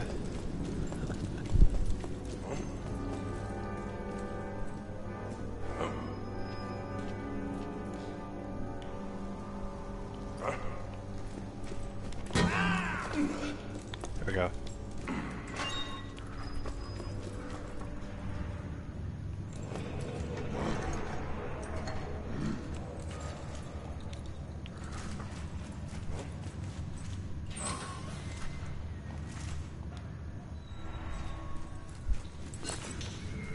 It's a bracelet.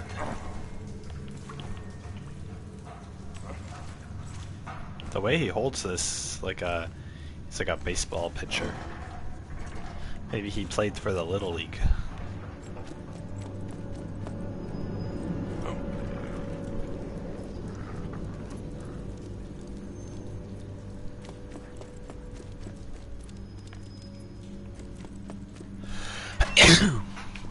Ah, bless you. Alright. Now we're going in here.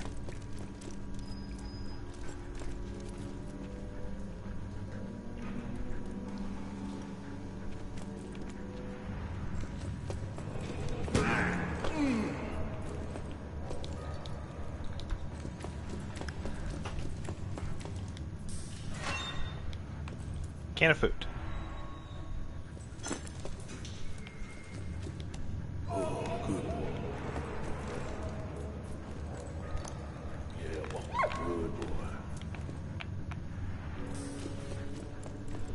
Okay.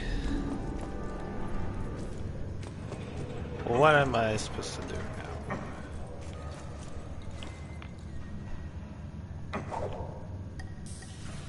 What the hell? Ah, whatever.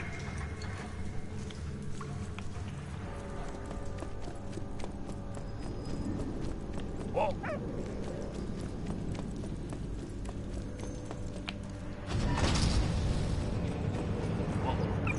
Whoa, get out.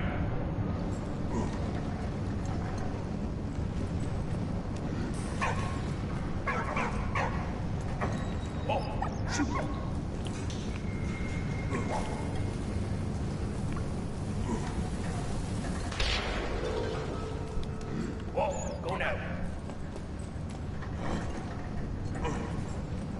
Fire, fire. Nazis.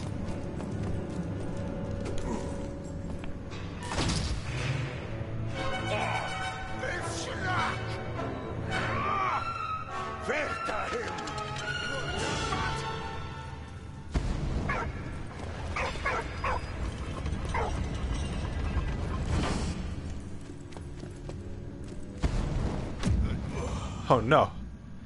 I was died.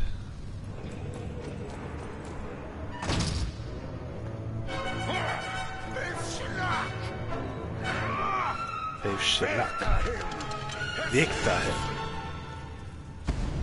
Weg shellac. Weg dahin.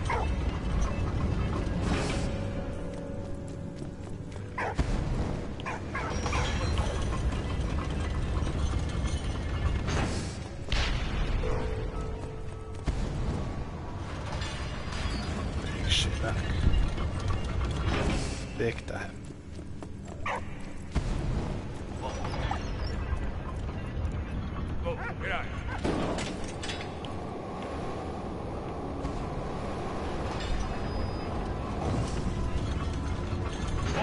Get away.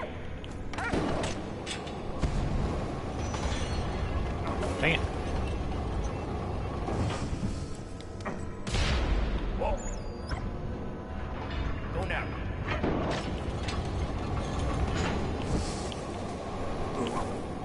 Die! Frickin' this. Hey, whoa. Shoot.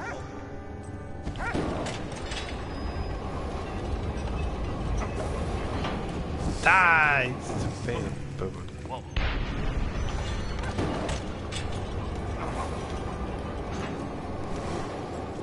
Whoa. Go now.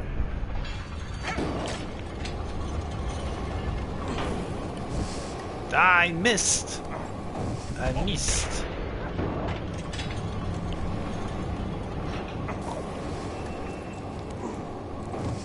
Hey, whoa.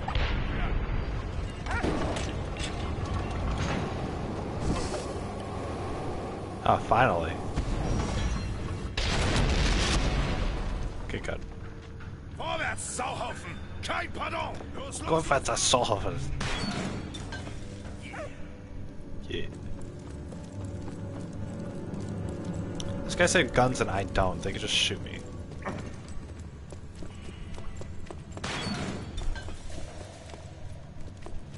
Dude, where's the meal?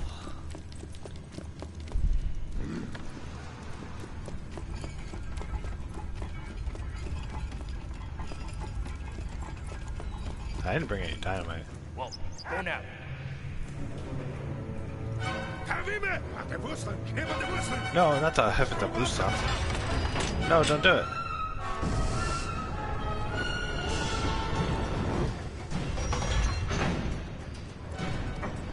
No, doggo.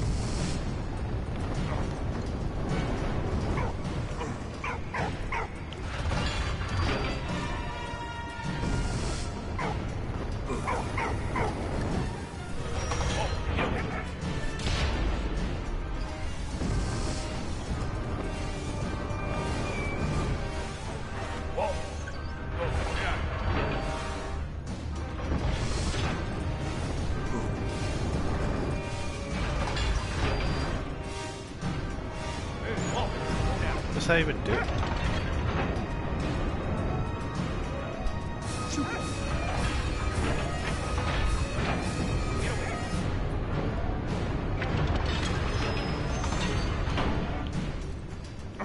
No.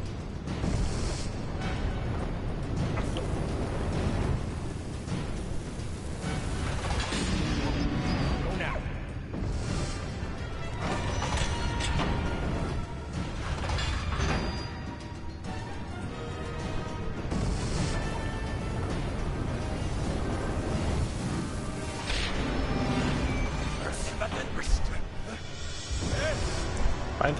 Why didn't they like kill a dog or something?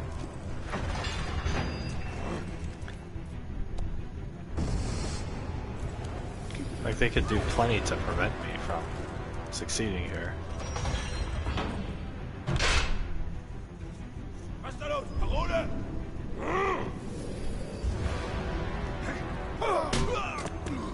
Nice. Run on it. Come. Yay. Gained 1 scientist. Oh, good.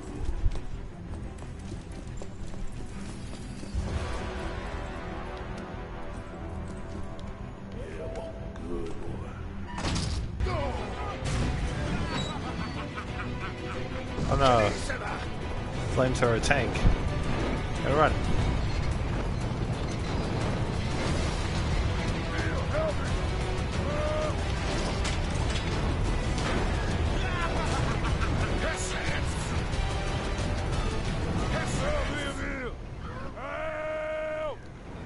Oh man, Emil.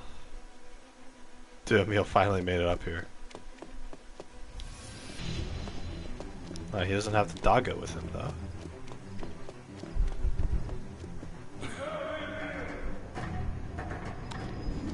Dude, Emil can hear Frank's cries from all the way over here.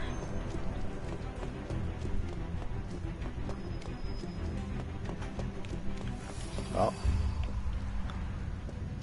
Nope. I have to climb all the way up this.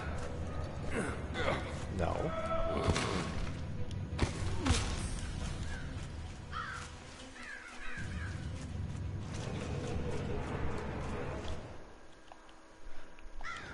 I'm missing a letter thing.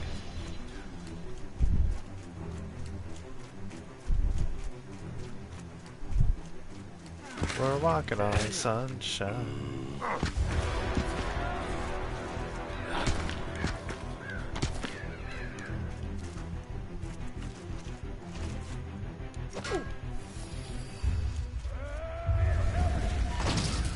It's right here. Yeah, I did it. Blueprints. Blueprint from Anna's father's latest invention. A four-stroke engine. It's quite some machine. What on earth engine is it?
No, but the dynamite, it made it. Frickin' what? I saw the blueprint.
Oh no.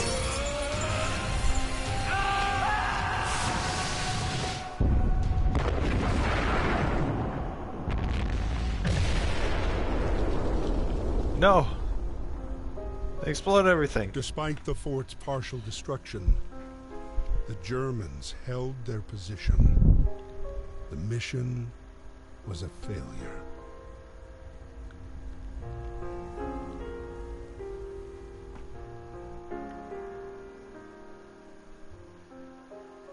Ah, don't show me the tile screen again. Man with dog. The poppy fields.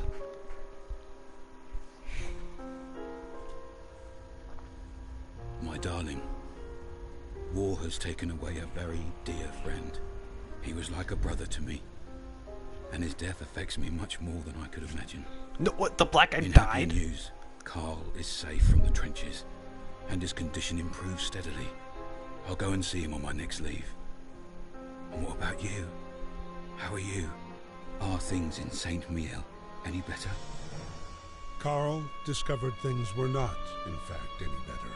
According to Marie's last letter, his son had fallen gravely ill. Carl had come to a decision. This war would never end. He had to escape.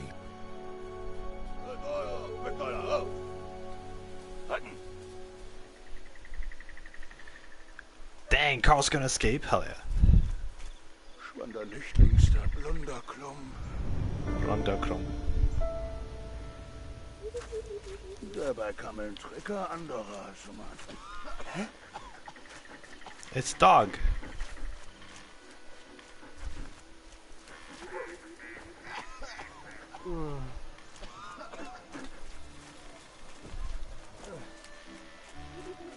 Wait, so did Anna's father die or what? Den Knoten musste Klaus. He wants some Indian feathers.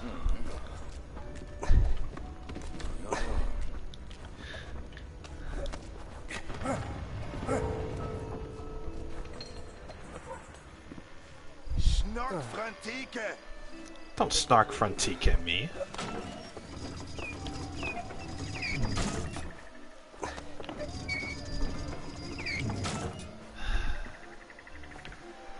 Frickin' this guy, snark frontique. Who does he think he is?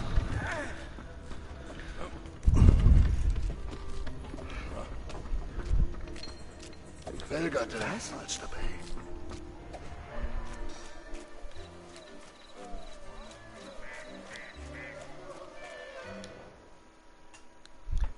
Life in preserved war camps. Even in captivity, class differences still counted. Some camps were reserved for officers and others for foot soldiers. Prisoners were generally underfed, even more so if local population was also undernourished. Prisoners of war replaced citizens at the front and were forced to work in munitions factories, on farms, or down mines. That wouldn't be that bad. I mean, being underfed sucks, but other than that.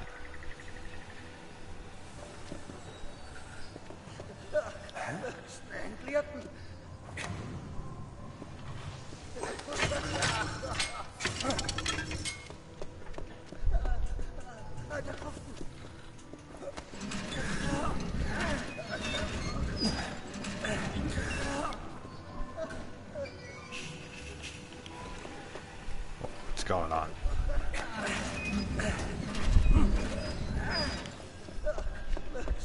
There's a lot of puzzles I have to solve. Do anything.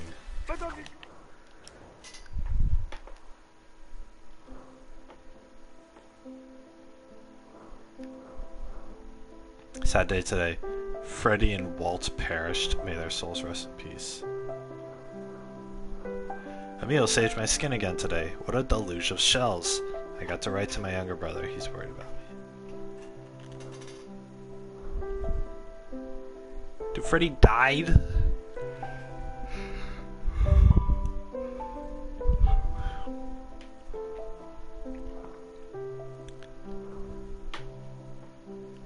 Victor is 1 year old today. My god, I miss him. How long is this war gonna last? If only they could assign me to Saint Michiel. The Germans are still holding the town. I've been stuck here in this POW camp south of Reims for 11 months now. Wow, yeah. My health is picking up, and I'm even walking again at last. All thanks to Anna. Marie's last letter worried me. Victor is very sick, and they don't have the resources to take care of him in St. Michiel. I must get out of here.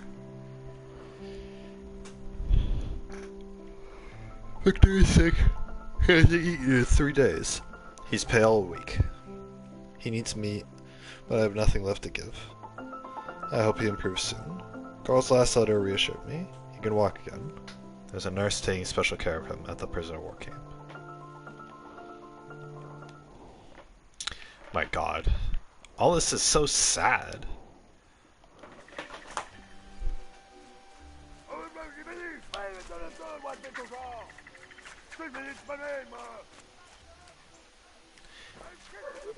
Probably be pretty comfy to be a soldier stationed at a prisoner war camp. It's because it's easy work.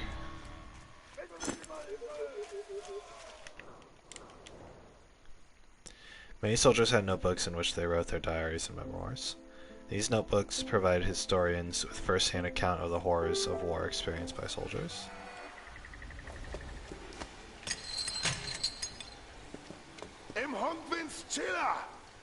I'm Hongvin's Chilla too, man.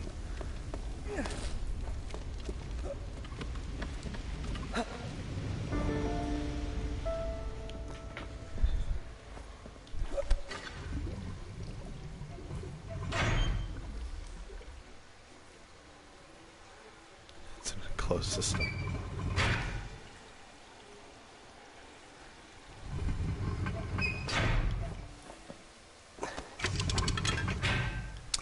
Ah, Soldiska.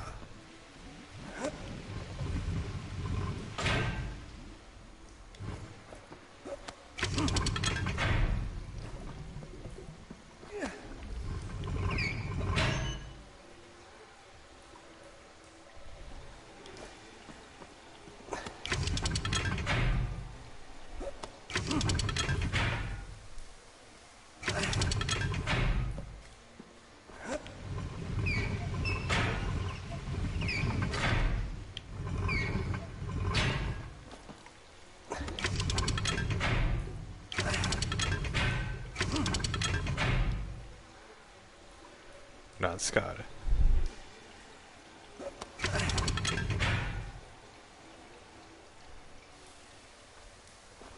Oh, there's this too. Oh my god, this got a lot more complicated. Oh my god, it turns all that. Are you kidding me?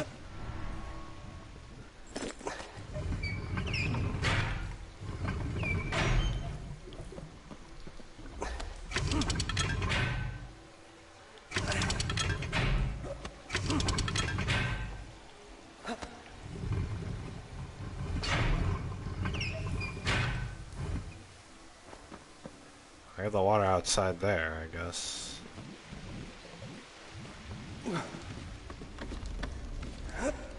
This guy wants a shower though, god damn it.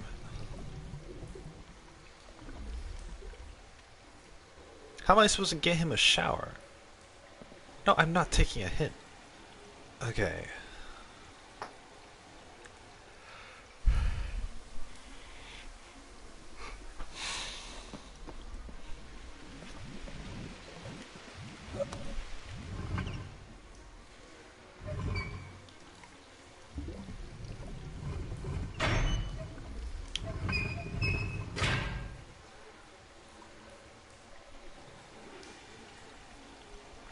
How am I supposed to get it out the middle area like this?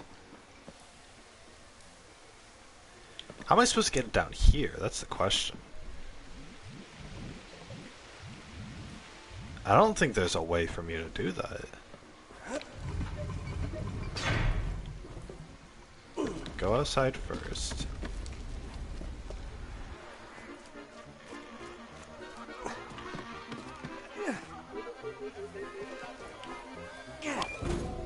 There.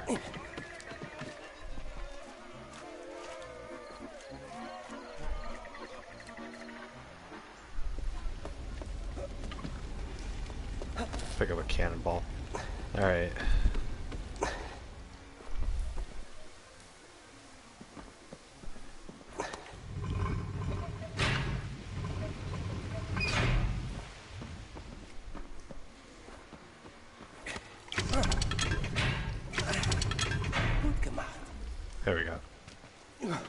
Got the man a shower.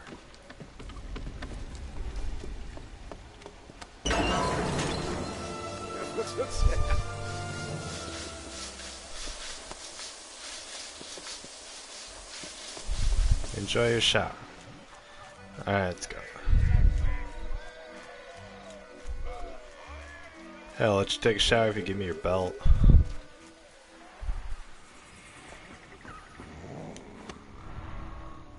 Hey, it's a letter. Letter from a Hungarian prisoner. Dear Mr. Dienstone, I have been held in a prisoner of war camp in Reims for almost 3 months now. We're relatively well treated, but I can't wait to get out of here. With your permission at the end of the war, I'd very much like to return to my foreman position. I still have all my faculties, and even if I might not be as strong as I was, I'd soon be fit enough to work again. Look forward to hearing from you, Maximilian, electrician foreman. Huh? Oh, yeah, people lost their jobs because of the war, probably. He's saying no. But there's an artifact up there. Knoten auf der Klaus.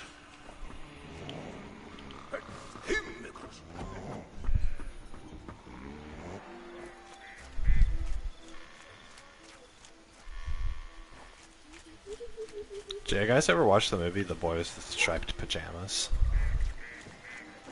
This reminds me a lot of that.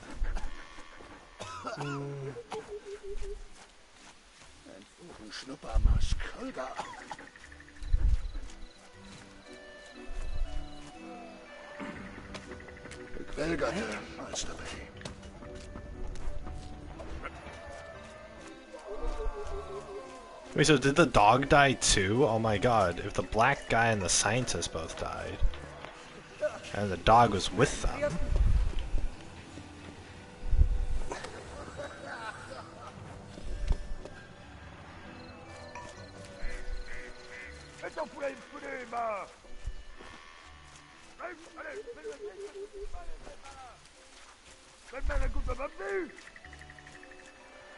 It's all muddy. This place is gross.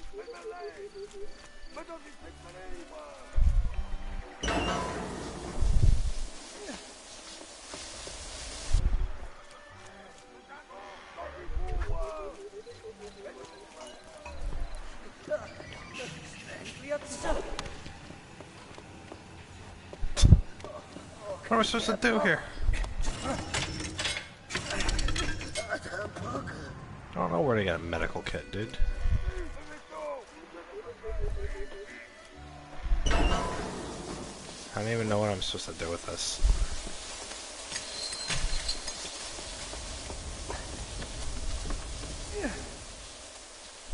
So I solved this.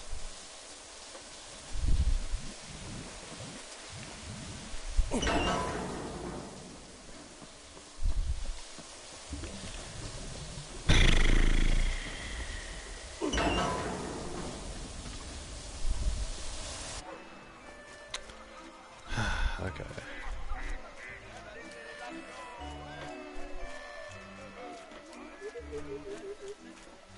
Reste papillon.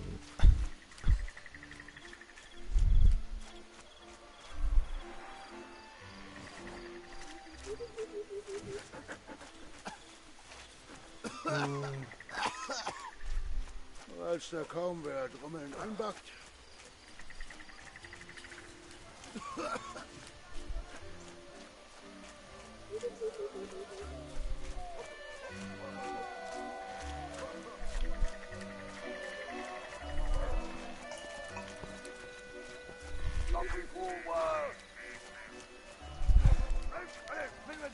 The guy in there's sick.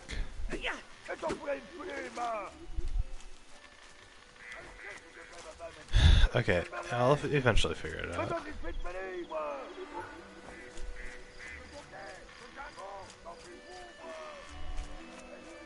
I gotta be able to use these snippers for something.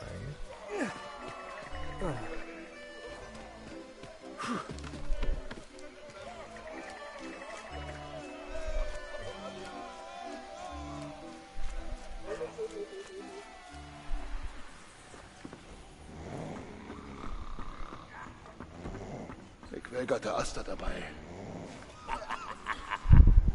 Den Knoten auf der Klaus.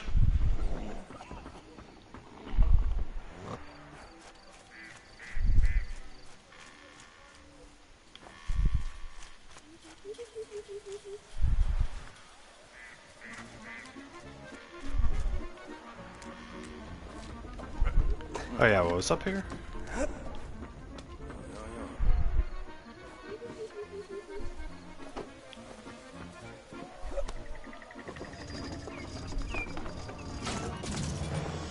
Oh. Gut gemacht. Good command.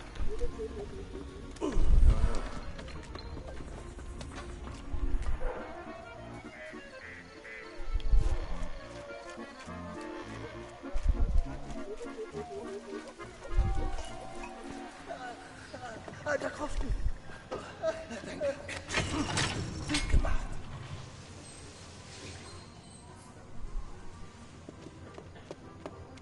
Bestätige! Oder jetzt schon!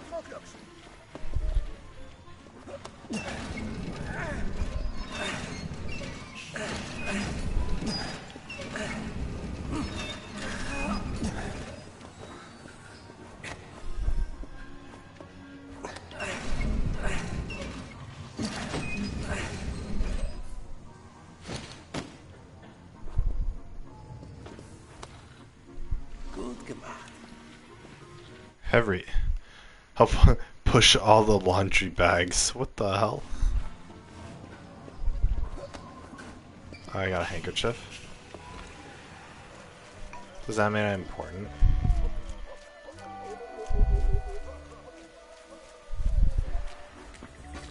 Gequälgerte als dabei. Yeah, that means I can play poker with the big boys up here. Yeah, I did it.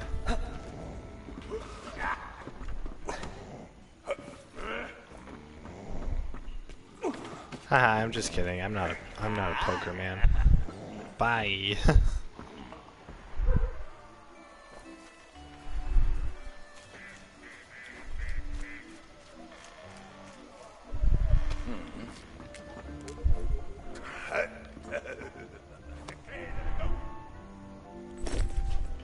Yeah, I got the French fries.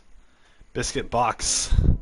Prisoners suffered from hunger in camps and food was often prisoners suffered from hunger in camps and food was often stolen. This metal box was handmade to contain bread or biscuits. Its owner could take his food reserves with him when he went to work to avoid them being stolen. Ah, that's a smart idea. German tags.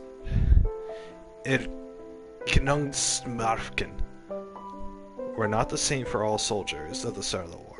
The shape, materials used, and even the information changed, depending on the region from which the soldiers came.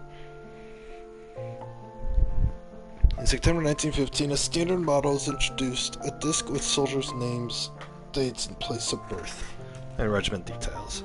The model was replaced in the late 1960s.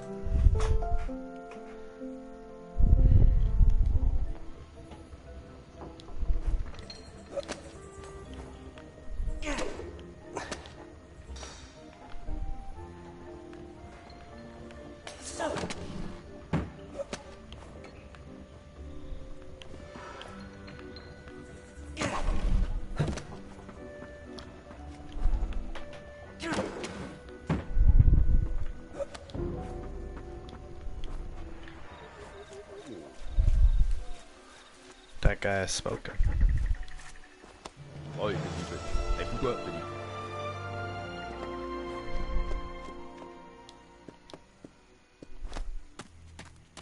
De volgende schoolvuur.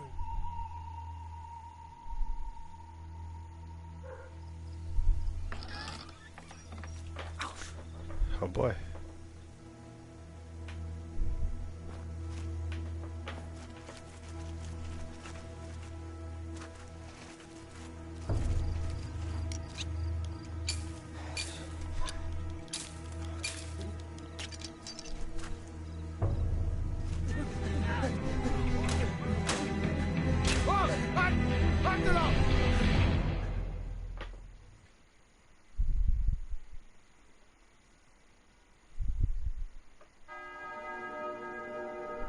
St. Lawrence Church, France.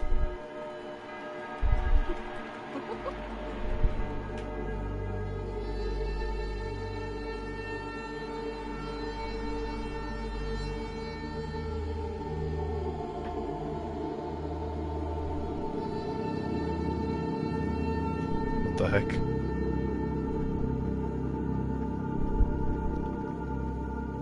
Hey, didn't his wife die or something?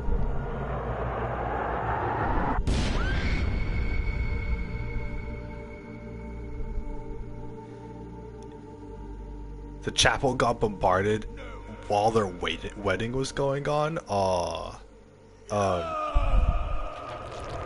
That's so sad.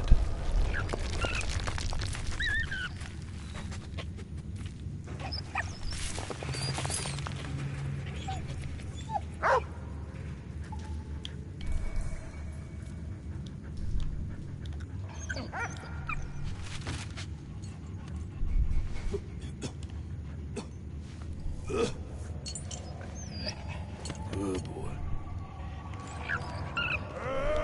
Good boy. Scientist.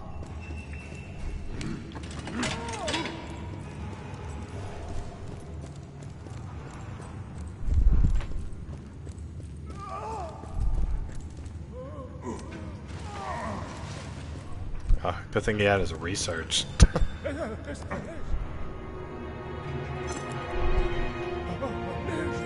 Yeah, we need electricity, sure.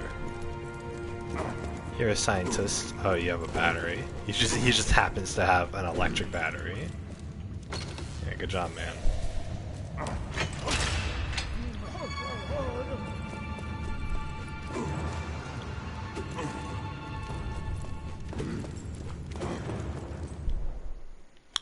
Armored vehicles. Assault artillery was invented during the war in an attempt to break through enemy lines. First prototypes of armored vehicle appeared. Generals noted that vehicles fitted with wheels were ineffective in a trench environment.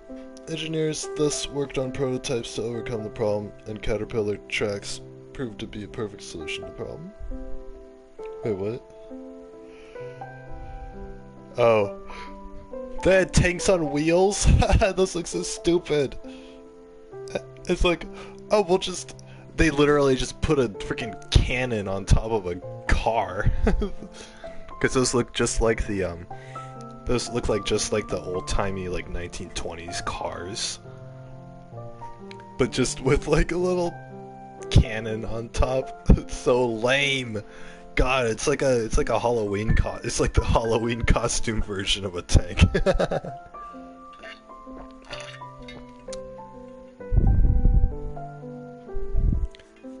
So they made caterpillar tracks.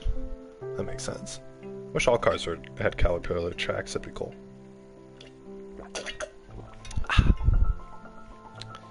It's like that conveyor belt thing. No Man's Land. It was a zone located between the Ally and enemy trenches. Distance varied between 50 and 150 yards. 50 and 1500 yards.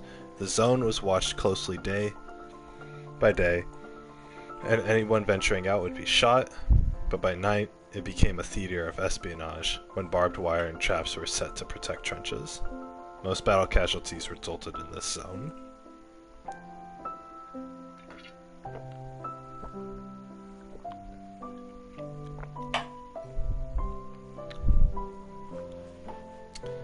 Dang, if you could like chuck a grenade 50 yards, then you could probably chuck it all the way to the enemy zone.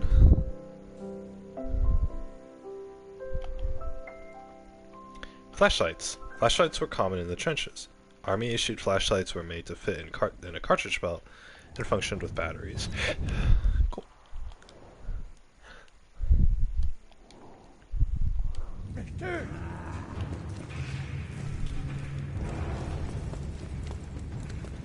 Dude, this dog is really like carrying the game. He's saved people like multiple times.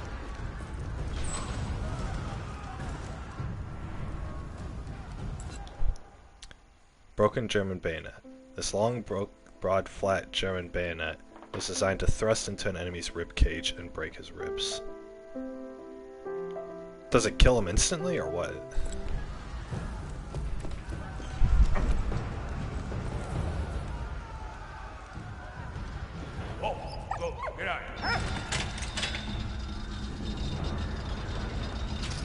Oh, I see.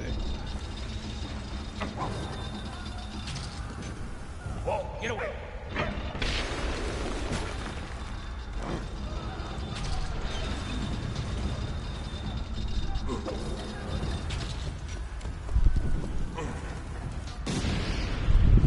Should have had the dog get it. Oh well.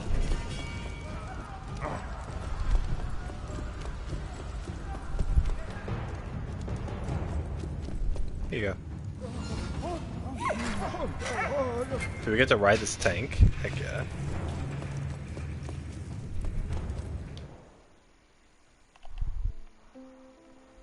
I need to find a lizard on a stick and 2 balls.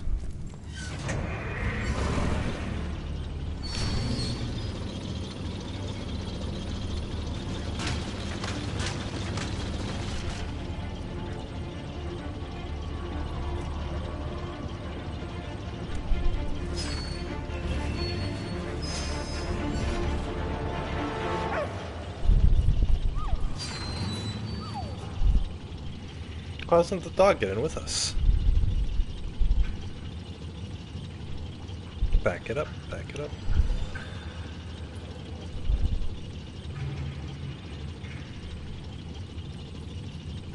I want to just show the rubble back here. I guess I can't. Is there no way for me to leave this?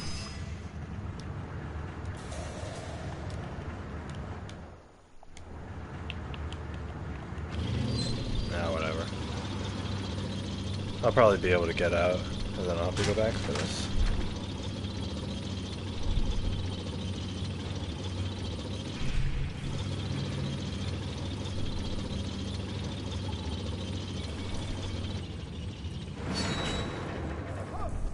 Nope. Bye.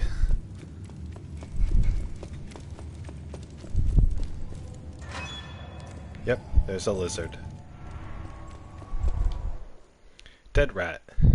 A dead rat wasn't garbage, especially a dead rat on a skewer, which would be spit roasted for dinner. You can't reason with a starving man. Dude, I'd eat rat. If I didn't eat for 3 days, I'll eat a freaking rat. I don't care, dude. Like, yum yum, give me that meat.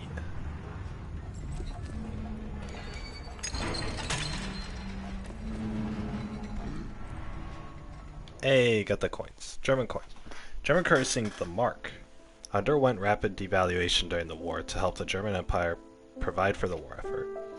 German soldiers were as poorly paid as their allied enemies, and earning just under 16 marks a month, or $84 in today's currency.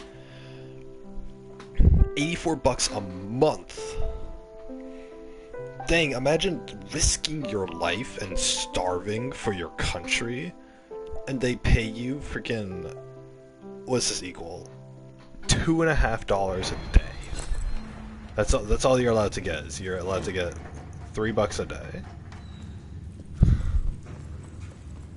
$3 a day, and that's $3 today in today's money, right? It was significantly. I mean, it was probably pennies back then.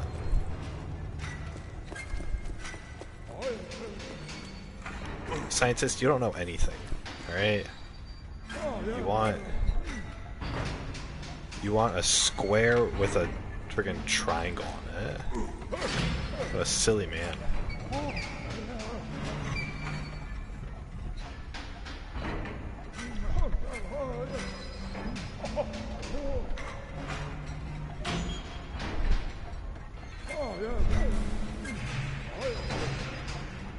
What do you want?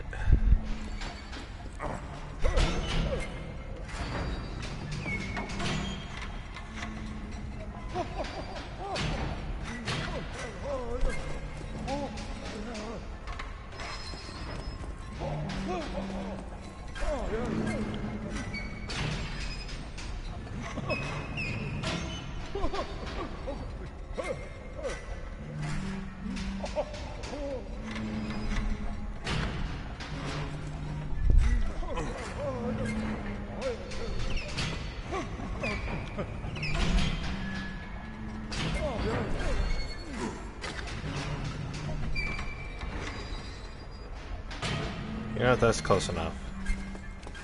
Yeah, let's build this up.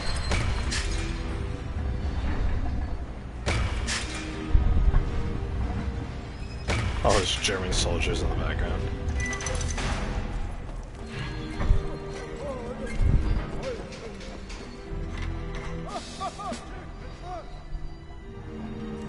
Now you just want a square.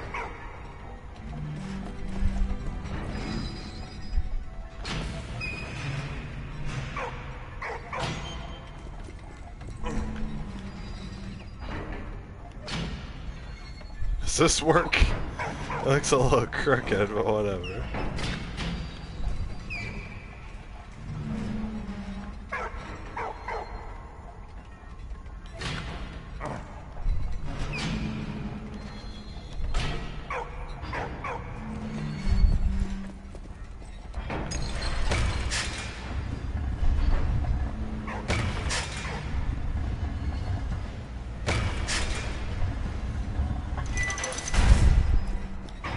It's a square. There you go. Yeah, you wrench my butt. Oh, are we making a gun for the tank?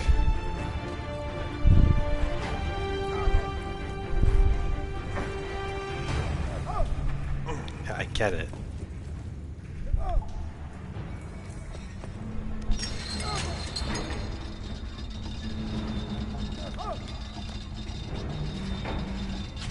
How would they do this? Oh, I get it, okay. I have to make the dog drop the thing. Go now.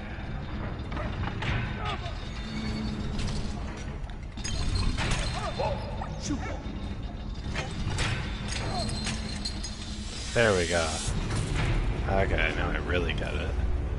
Do I get to go up in the gun? I want the dog to control the cannon. That'd be cool.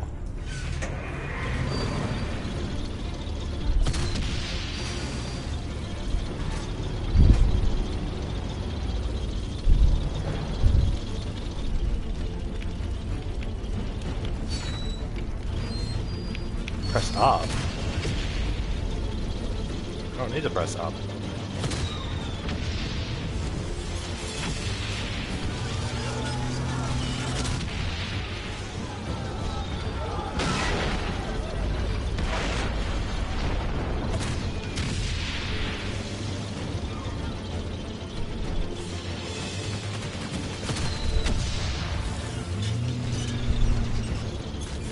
Yeah, gonna tank from behind enemy lines. Blow them all up. There we go.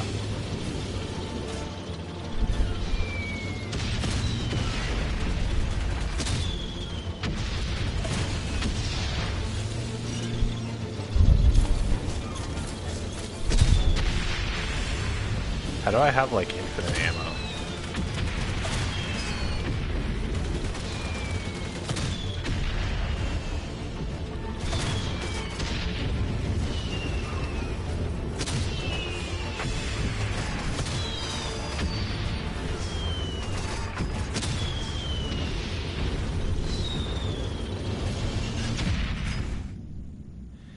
Ah, what the hell? You're showing me from the beginning? Oh, you piece of poop. Let's do a game.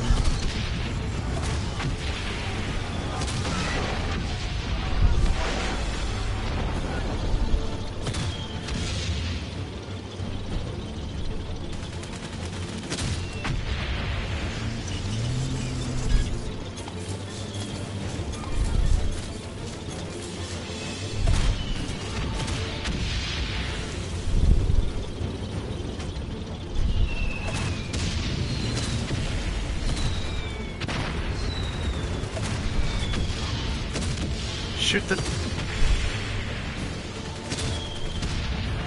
Okay, good.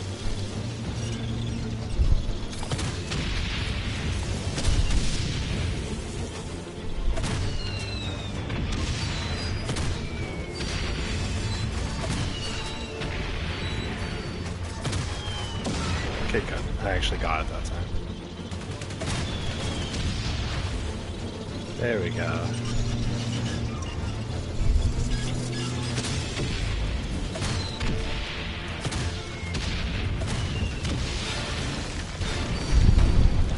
Yeah, blow him up.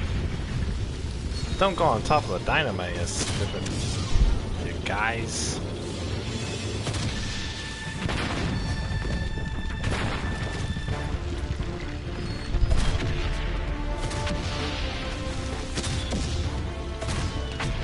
Yeah. Blow them all up. Bam, bam, cannon, cannon.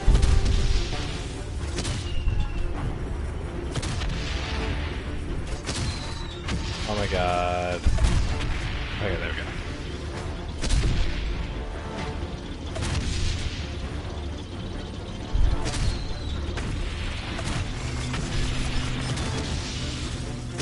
Yeah. Havoc and destruction.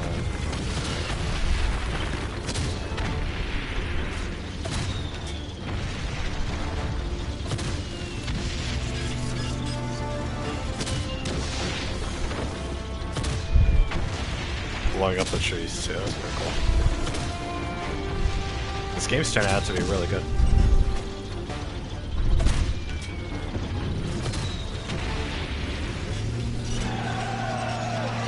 Freddy was given a hero's welcome by the French forces.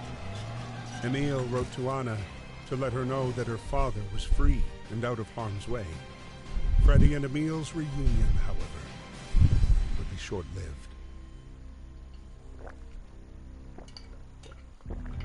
May 14th, 1916. Freddy was sent to the Somme, while Emile's regiment was quartered near a small village at the top of a hill. The village was called Vauquois. Vauquois. This is where the conflict had moved underground. Holed up in their trenches, the two camps dug tunnels and galleries. The underground war had begun.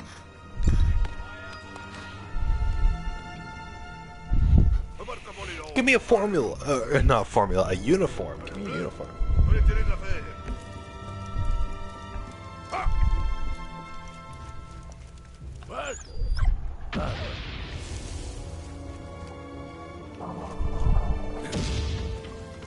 Alright, let's go. Okay, I'm on chapter 3, right? This game's so long. What? What? Hey, what? What? Yeah. What? Yeah. Vauquois and mine warfare. Underground warfare was developed beneath the hill of Vauquois to the west of Verdun. Each side dug sapping tunnels beneath tunnels to sabotage the enemy's positions. Opposing engineers frequently came within feet of each other. With the advent of pneumatic drills, and ventilation systems, tunnels could be dug deeper. The accumulated use of 500 tons of TNT completely deformed the hill.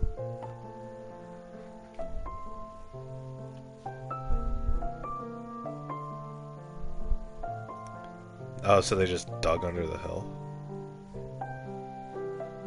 Oh, to sabotage enemies. Opposing engineers frequently came within feet of each other while digging. Oh my god. So, like, the enemy with a gun could be, like, right on the other side of this dirt wall and you wouldn't even know it. Scary, scary.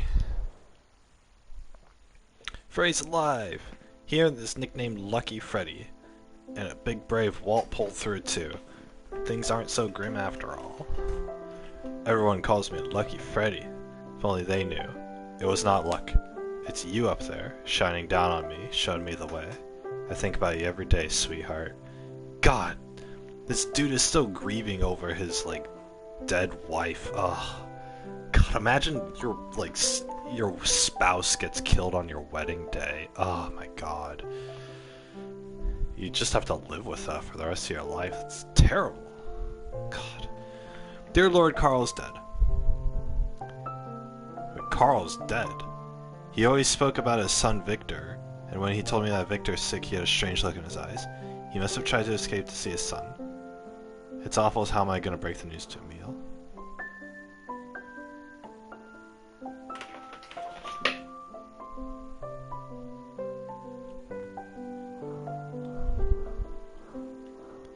What? Wait, he died?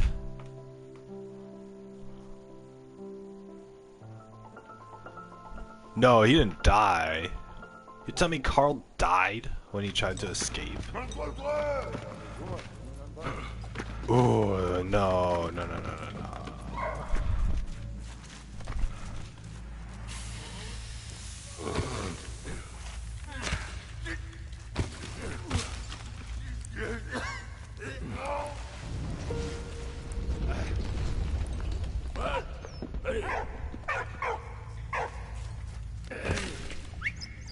Impassable pile of dirt. Hey, what? Sabian. Sabian.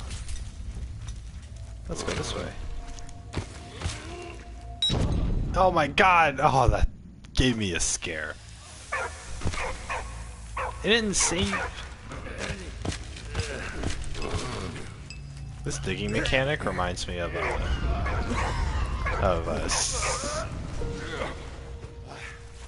What? what's the game called? SteamWorld Dig. Yeah. SteamWorld Dig. SteamWorld Dig was really fun.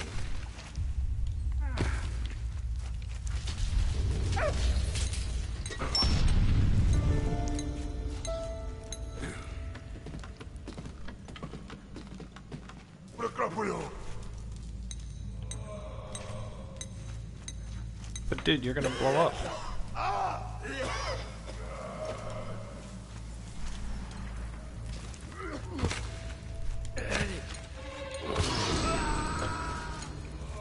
Oh my god, that guy's legs just got blown off. What the hell?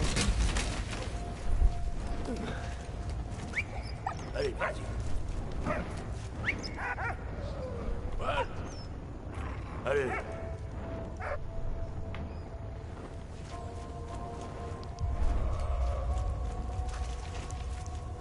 Oh, I see.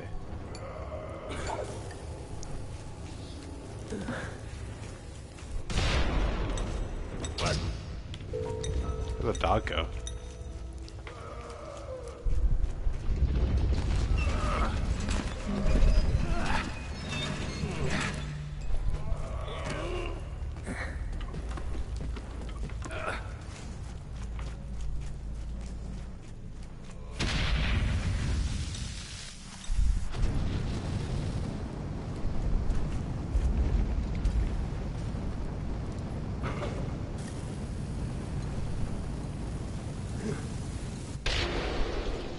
Hey, what? Hey.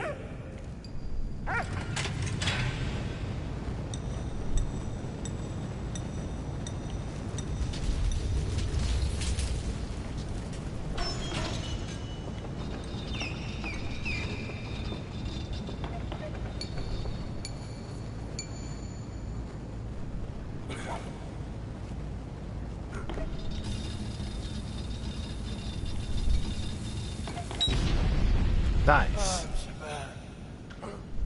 We did it. Hey, what?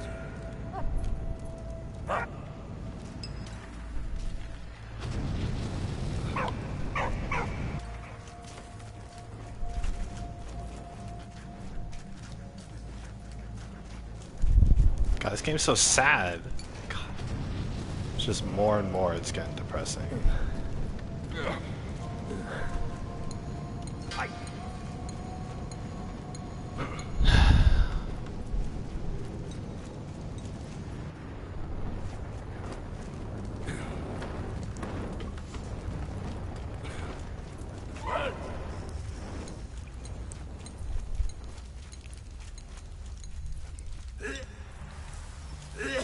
God, imagine digging tunnels and you die.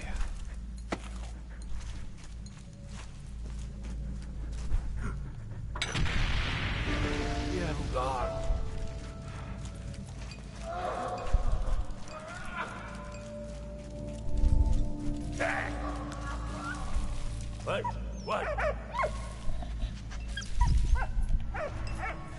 Hey, a letter. General headquarters produced a daily news bulletin to keep the press and its soldiers informed. The bulletin soon became a propaganda tool used by generals to control the information fed to both troops and civilians. Yeah, see? Control the information. Make people only see what you want them to see, so that they get a skewed perspective of what's going on. And so they'll believe whatever you want. Hey, caviar.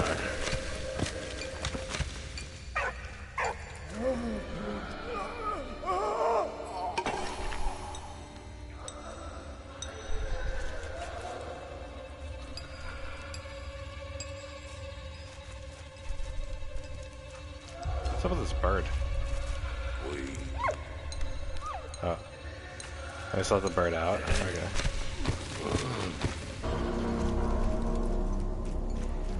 Where'd that bird go?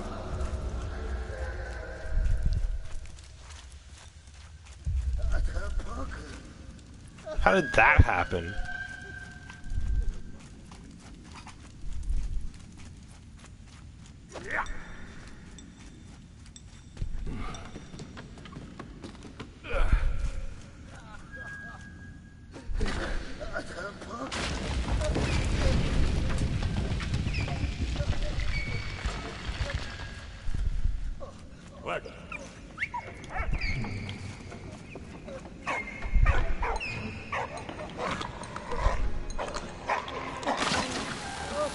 It's a smart dog. How are you? Danke. Merci. That's a German soldier.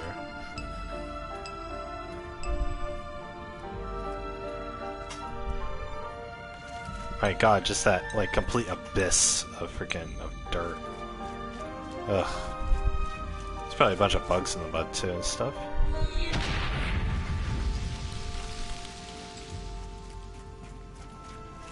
Super far.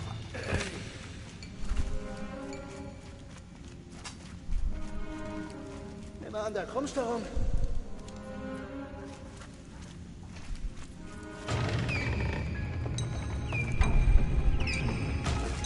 It's nice of him.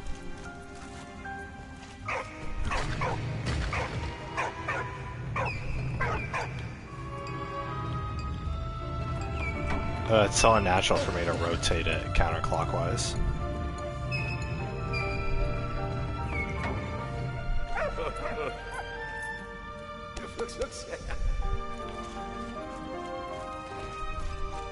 Stop, stop, stop!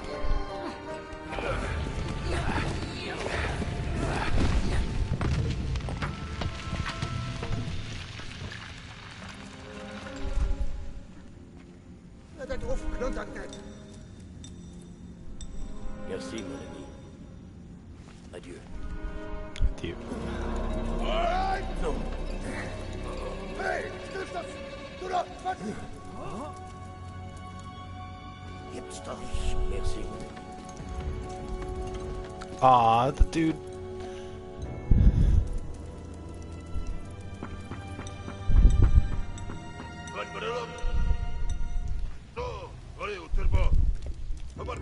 Do you guys want to know about the Germans digging tunnels down there?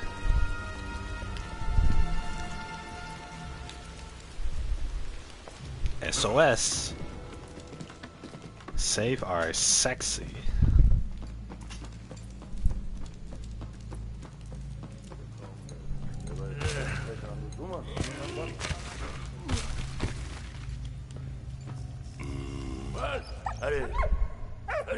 Go get it. Go, go, go, go.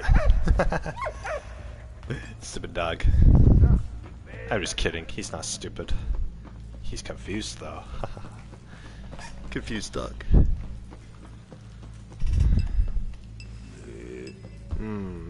I need a square for that one. Dog, look at that one. What? What? What?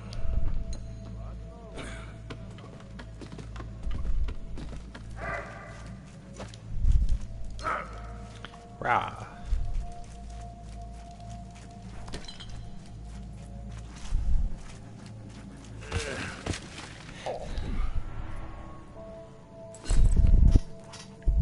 coin.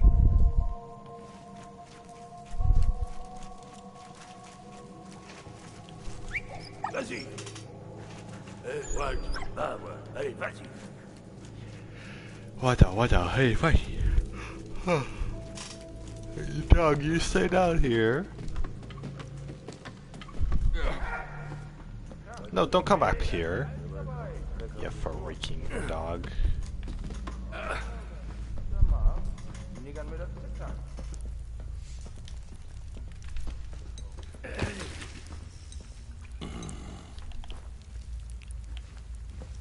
What do I do with the wine bottle?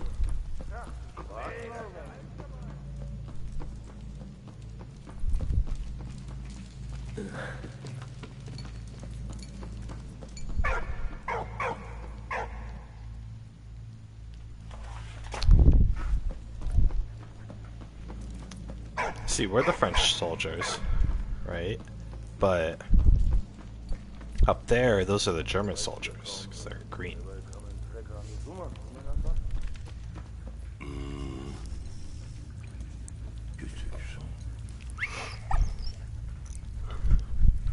What?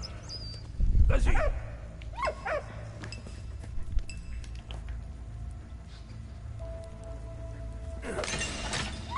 Oh, that worked. Okay.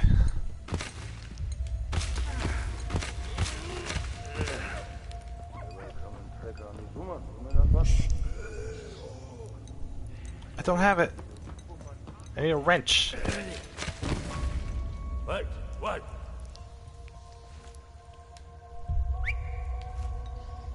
Allez, va. Allez, va, ouais.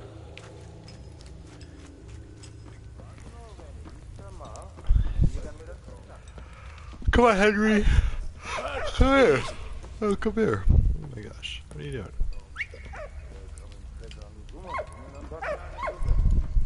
What? Vas-y. Hey, Walt.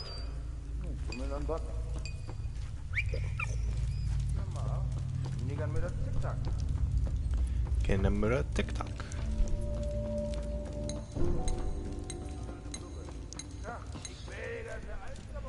What? What?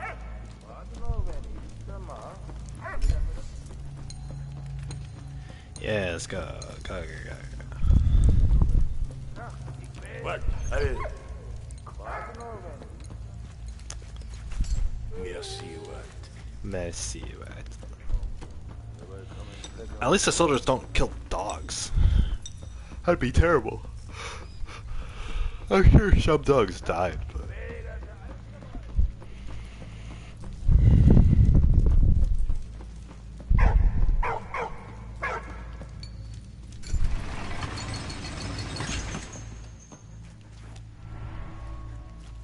What's this?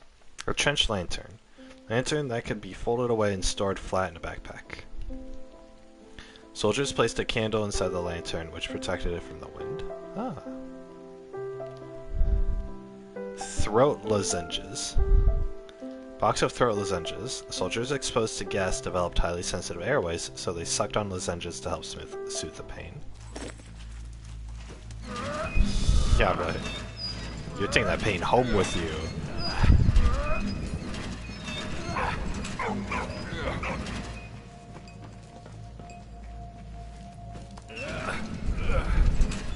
I feel better about pushing than pulling.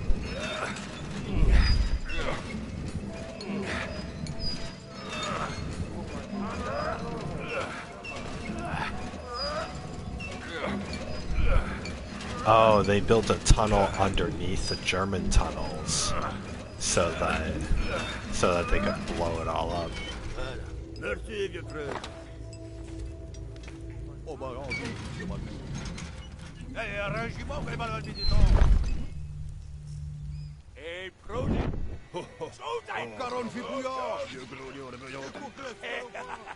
We're gonna kill everybody. Oh boy, murder. Remember during World War I when murder was okay?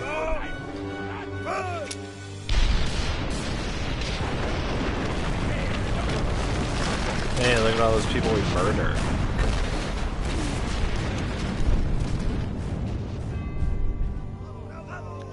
responsible for French this, Emile. officers were proud of the heavy losses inflicted on the enemy. Emile, full of anger, refused to be decorated for what he considered to be a cowardly act. Emile and Freddy were, however, happy to have saved Anna's father from Baron von Dorf's clutches. His scientific research could no longer be used to make weapons of war. Good news being few and far between, they wanted to savor this moment. But Anna had frightening news. Carl had been killed while trying to escape the POW camp. No. Upon hearing of his death, Emile became sickened with grief.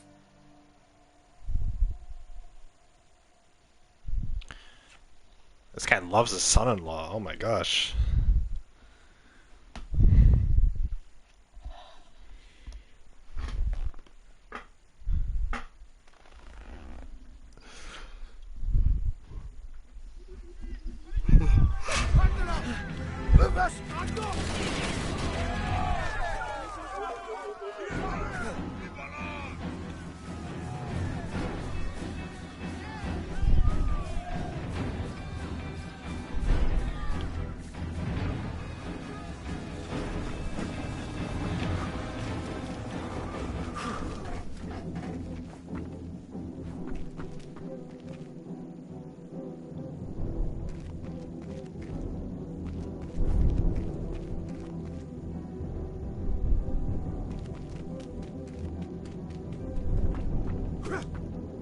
Whew.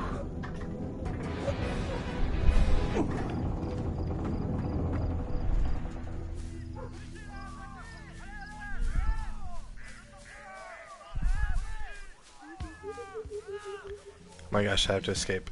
I don't want Carl to die. I do not want Carl to die.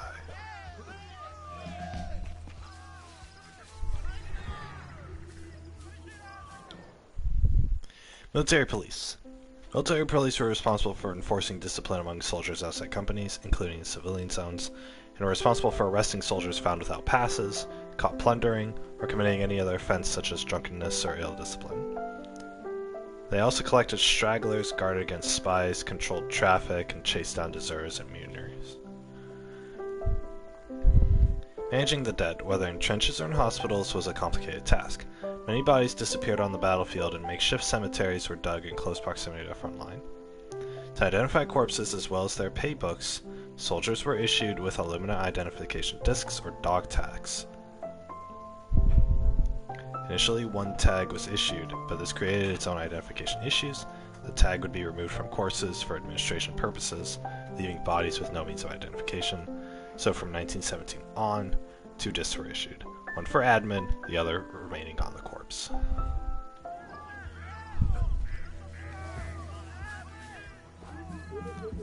So you got a piece of metal stamped with your identification tag.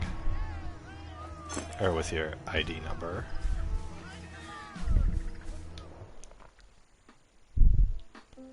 Tents canvas was a soldier refuge. Often soldiers did not mount their tents, but rolled themselves up in them to stay dry. Extra clothing would have only slowed soldiers' movements, putting them in danger.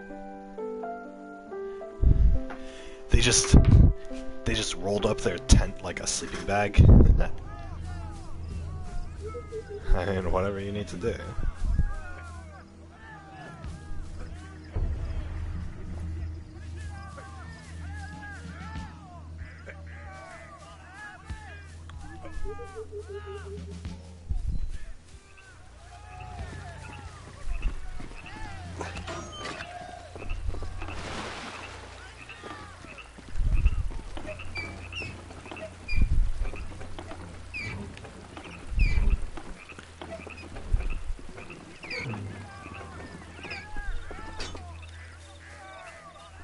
My god. Okay. Do not want Carl to die. Oh my gosh. He doesn't want to be a part of this war. He just wants to go back to his wife and his sick kid. Die.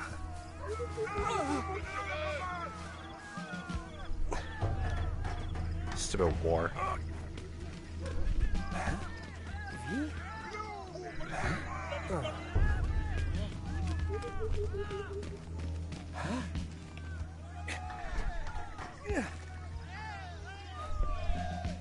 Golden apple.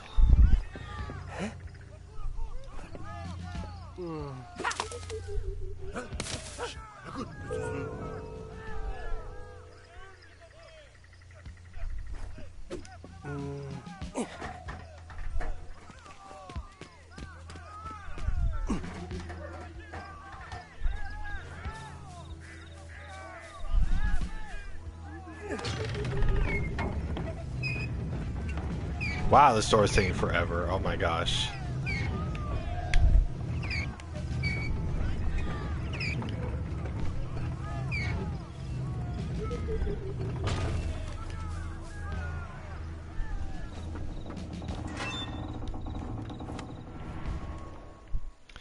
Army internal correspondence. A special card the soldiers were allowed to send to each other.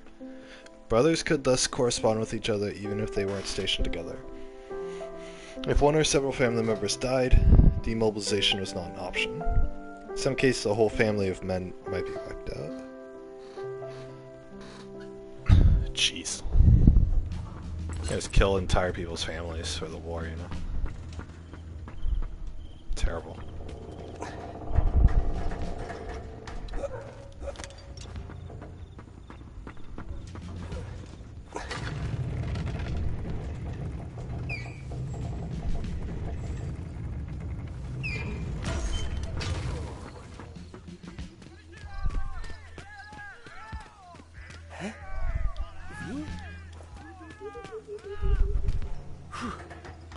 Oh my god, that guy's right there. Jeez. Okay.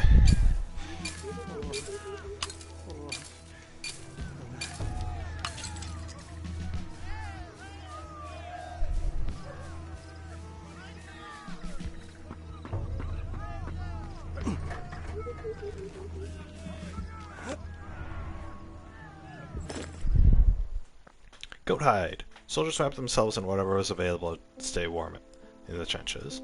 Animal hides such as goat or sheep hides offered great protection.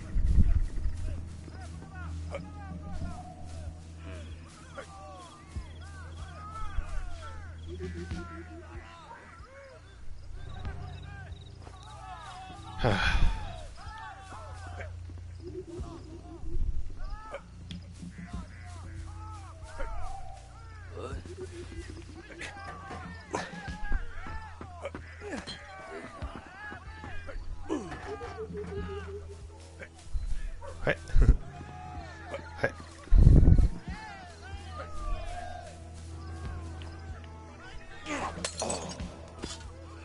That guy's irritated. Scarecrow.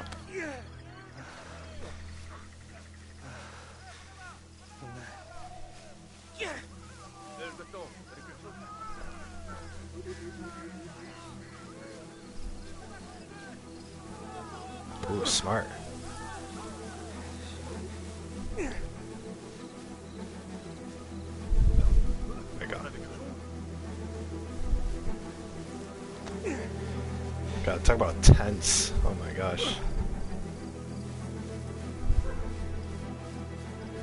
These guys aren't questioning that there's a new scarecrow popping up every single place they're at.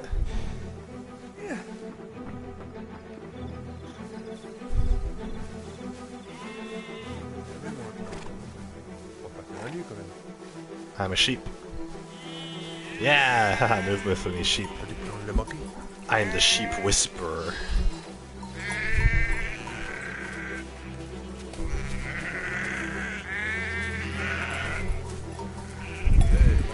Yeah. Whatever Carl's got to do to save his sick son.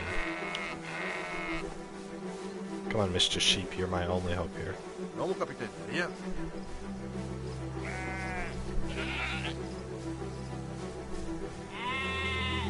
Yeah, move with me, sheep. Let's go.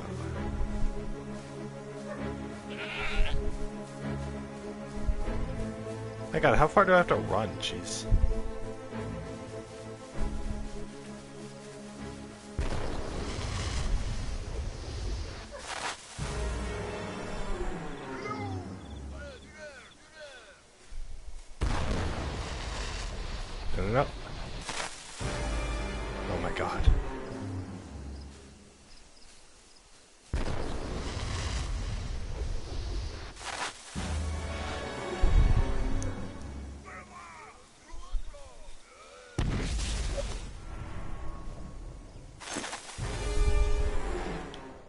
What is this? Braces. The soldiers must have accessory. At the time, braces were the most popular alternative to belts, and provided support even for mud-caked loons. The guys who left this pair behind maybe had a solid belt for support.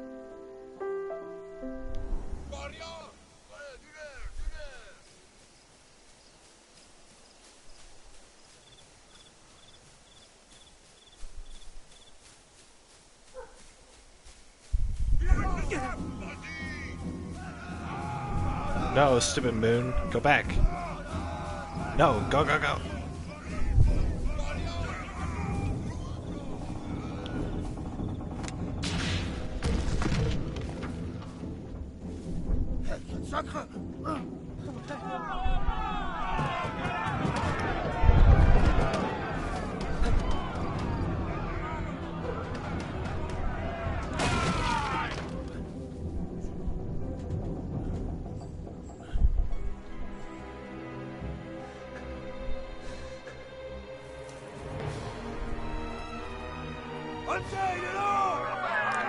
Did he swap tags? Oh my god, he did! What a genius! September 15th, 1916. The bloody Battle of the Somme still raged on. 206,000 British soldiers would lose their lives there. Freddy was commissioned to drive the newest weapon of war. A major progress in a conflict that was literally stuck in the mud. Literally stuck in the mud. Baron von Dorf was also counting on this battle to shine in front of his superiors.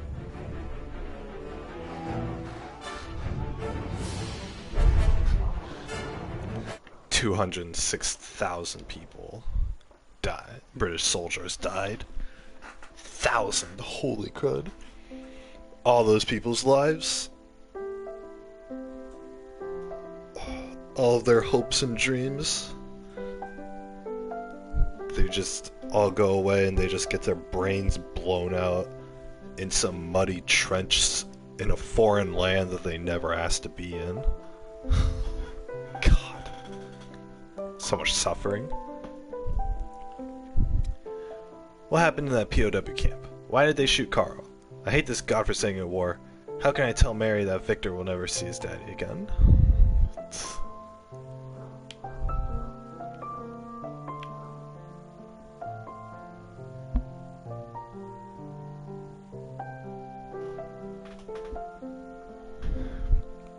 Dang it, can't sneeze. Ah, fuck.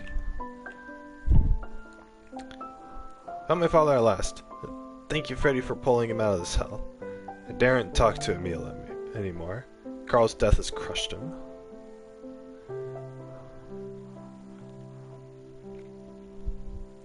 Dude, Carl isn't even his son. Carl is his son, or is his daughter's husband, and he cares that deeply about him.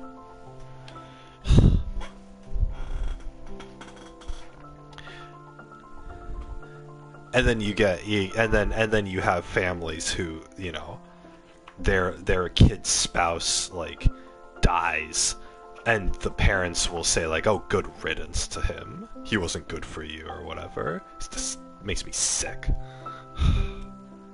Like, you can't just be accepting of your, you know, of your kid's choice of partner.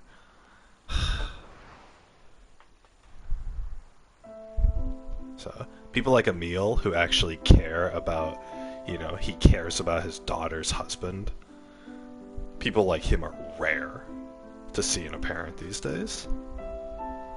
It's like if my kid had, you know, fell in love with somebody and like to the point where they married them, like, I'd be supportive. I would be like their second parent.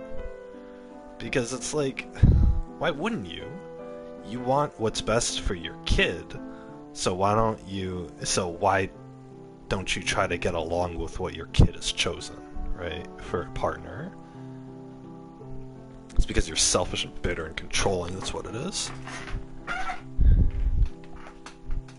Actually seeing your child happy is such a tragedy to you that you curse whatever makes them happy, right?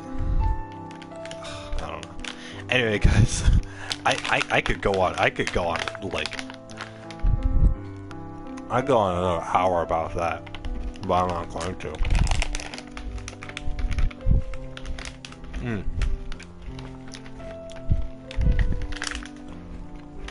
Before I go, I wanted to mention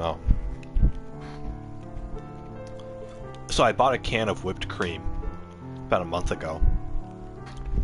I still had it, it's still good, but I've eaten most of it by now. But it's over the course of a month, right? You know, whipped cream. And I got, this one's coconut whipped cream. I paid a little extra for it, but it's coconut whipped cream. It's pretty good. I mean, it tastes like whipped cream. It tastes like regular whipped cream, except it's lactose free. But what I like to do with cans of whipped cream, you guys know, it's the thin cans, and it has a little spout on the top, and you press the spout with you press down on it with your finger, and it squirts out the whipped cream, and it's in that like fluffy whipped cream sort of texture, right? So that's the one I got. Or the Ready Whip or whatever, but it's of course it's coconut cream instead of cow's milk, but it tastes the same. But anyway, what I like to do is I open the fridge and I see it. And so I'll shake it, pop off the cap, and I'll just hold it upside down over my open mouth, and I'll just squeeze the whipped cream in my mouth. I love it. Just having that whipped cream just squeezed in my mouth. It brings me back to when I was a kid. I just love it. But whipped cream, it goes good on like drinks or like waffles. I really like whipped cream on waffles. I didn't have any waffles, so I literally just bought this can of I literally have just consumed this entire can of whipped cream, just squirting it in my mouth. So, it's it do be like that. But yeah, anyway,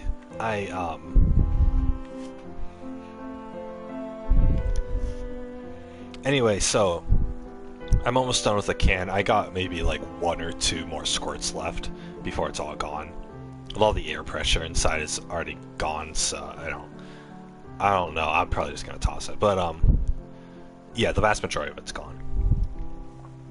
The thing was like $3, so I'd say it's worth it for the amount of enjoyment I got. Because every time I go to the kitchen, like once a day, I'd be able to squirt it in my mouth. Just get that very light whipped creamy flavor. It's enjoyable, right? But you guys would probably think like, oh, just squirting in your mouth every day, that's pretty unhealthy, right? You might think that. And I don't know, whatever, right? It's cream and milk and sugar or whatever. So I was thinking, this entire can of whipped cream, right? A full-size can of whipped cream. How much sugar does it have? I look at the back. It's 30 grams of sugar. I was telling you guys yesterday,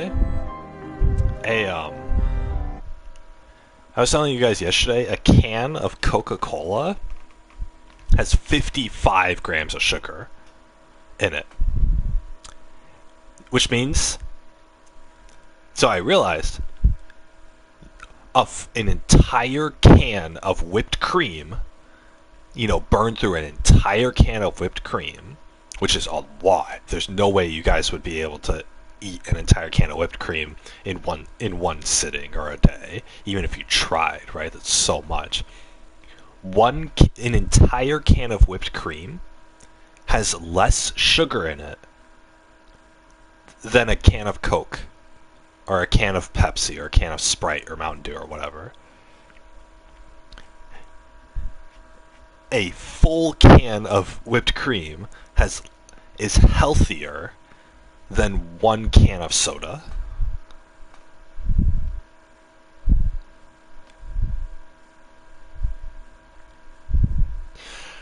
Isn't that unbelievable? 1 can of soda, which most people can down a can of soda in a half an hour. A can of soda is worse for you than an entire canister of whipped cream. isn't that just mind-boggling? But if you told anybody, if you told anybody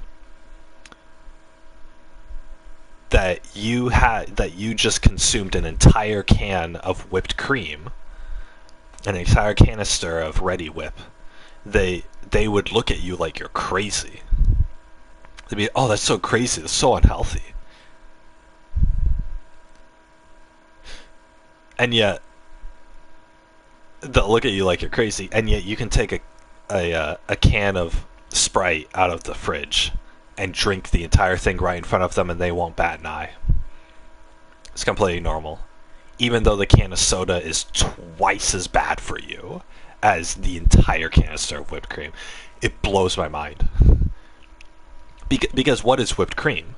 It's the added sugar, and it's the cream of milk, right? It's just the cream that's whipped or whatever with sugar added to it. That's all it is. So, you guys think of an entire canister of whipped cream? That's half of a can of soda and a glass of milk. That's what a canister of Ready Whip is, basically. Because if you mix the sugar from the soda and then the milk and you whipped it correctly, then it turned to whipped cream, right? That's all it is. But people would think that it's insane and it's extremely unhealthy for you to eat a can of whipped cream. Whereas I could eat an entire, if I had a canister of whipped cream every single day, my body would be healthier than the guy who has a can of soda every single day. That's how ridiculous soda is. You guys think about that. You guys think about one can of soda being unhealthier than an entire bottle of freaking whipped cream. It's insanity. And yes, soda's normalized, right?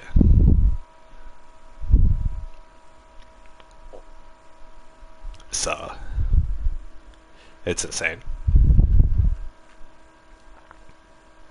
I used to go to school with kids who would have like an entire can of soda. I mean, it's pretty common to have an entire can of soda for like a meal or something, right? There are plenty of people. I'm sure it's half of Americans will have one can of soda per meal. They'll have an orange juice for breakfast, an orange juice or a coffee for breakfast. Which orange juice has a lot of sugar in it.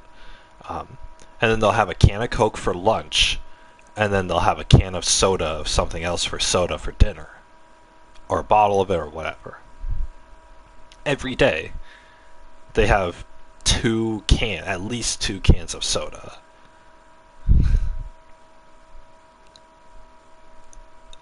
They can have 2 cans of soda a day and be normal.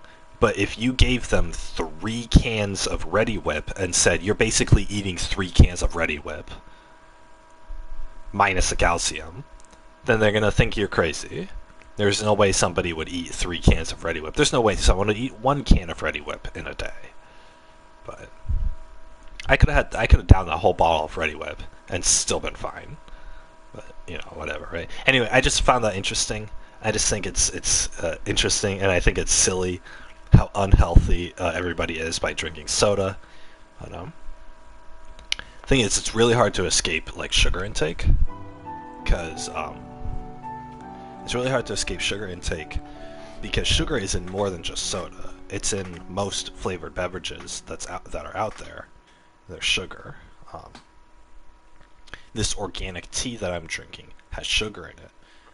Cartons of milk have sugar in it, right? Orange juice, I brought up orange juice earlier, right? Orange juice has almost the same amount of sugar as like a soda does. Added sugar, right? You have to buy like really organic. You have to get orange juice that is literally just the squeezed orange pulp into your cup. That's the only way to have like a healthy orange juice. Most orange juice, like you go to the grocery store, get like Simply Orange or Tropicana or something. It's as much sugar as like soda has. So even that's bad for you. Lemonade. If you get like Minute Maid, right? Coca-Cola company bought Minute Maid, so Minute Maid is bad. You look at how much sugar you drink, like take a sip, drink a sip of Minute Maid lemonade, and look me in the eye and say that it doesn't have any sugar in it. You can literally taste the liquid sugar in it. It literally tastes like someone took like 2 handfuls of lemon candy and melted it and put it in a can. That's what Minute Maid lemonade tastes like. It's ridiculous. And then added sugar to that mixture. They melted an entire 2 handfuls of lemon candy, tasted it, and they were like, needs more sugar, and they added more sugar to it. That's what Minute Maid lemonade tastes like. It's so bad for you. It's ridiculous. You gotta like make your own lemonade at home. You gotta have orange juice from the pulp. You gotta like the healthy stuff, not the Tropicana or anything like that. And even then, you know, fruit naturally has a lot of sugar, so you can't be drinking too much orange juice, right? Apple juice also has a lot of sugar, not as much, but apple juice still has a lot of sugar. Like God, I don't know the company for apple juice. Minute Maid does apple juice, but I'm not talking about them. Like Langer's juices have a lot of sugar in them. Like they have like a mango pineapple and like an apple cranberry. It tastes great. It tastes amazing. I love Langer's juice, but it's so much sugar, right? A cup a day is not going to kill you, but you want more than a cup a day.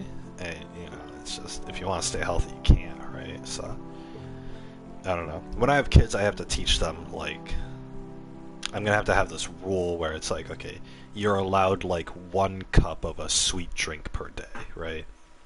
Of a juice or something like that, like a Capri Sun or whatever. You're allowed 1 of that. You can choose whenever in the day you want it, or whatever, and then you gotta drink water for the rest of the time, right? I'm gonna try to get them on water in the first place, but then once they discover like flavored drinks, then it's gonna be an uphill battle. It's gonna be like, okay, you know, we have to limit ourselves, right? Because you know how parents go like, oh, eat your vegetables or whatever, right? Just try to get the kids to stay healthy. It doesn't matter how many vegetables you eat if you're letting them drink a can of soda every meal anyway, right? I'd rather my kid eat junk but no sugar than have them eat healthy plus a soda. Honestly, like, they don't need that much sugar in their bodies, because it's all like artificial stuff or whatever, right? I don't know. I sound like an old man at this point, like, oh, dude, America's so people are so unhealthy. What's wrong with everybody? Da da da. There's a problem I've been seeing where every single person is fat. And I hate this. I hate this so much. I see all these fat people, or I see all these like they're like chubby people or whatever. I hate it. If you got a little chub and it's for a good reason, then whatever, right? But it's like, you know, all these people are like severely overweight. If you guys like, oh my god, if you guys try online dating, because I remember when I used to try online dating, it's just all these people were like, they're disgusting. Because not only is online dating like, you know, it's going to be people who are like uglier than what you want in the first place, right? Maybe they got like a manly face, maybe they got like a horse face or something like that, or maybe their glasses look stupid, I don't know. Maybe their body proportions are really bad. Whatever, right? Whatever, I gotta settle for that anyway, but like, you know, when you do online dating. But on top of that, you know, like people with like pudgy faces or like acne on their face, or people who wear too much makeup, you know, whatever, right? It could be a million things. The thing is, take that and then add on the fact that they're like 50 pounds more heavier than they should be. And it's ridiculous. It's disgusting. These people are like disgusting. And it's not like, I'm not saying like, oh, you know, it's like, oh, these people shouldn't exist or whatever. I don't care. right? You do you, right? But the thing is, there's so many of these people, and I can't ever imagine myself like, I can never imagine myself like looking at these people and not being completely appalled.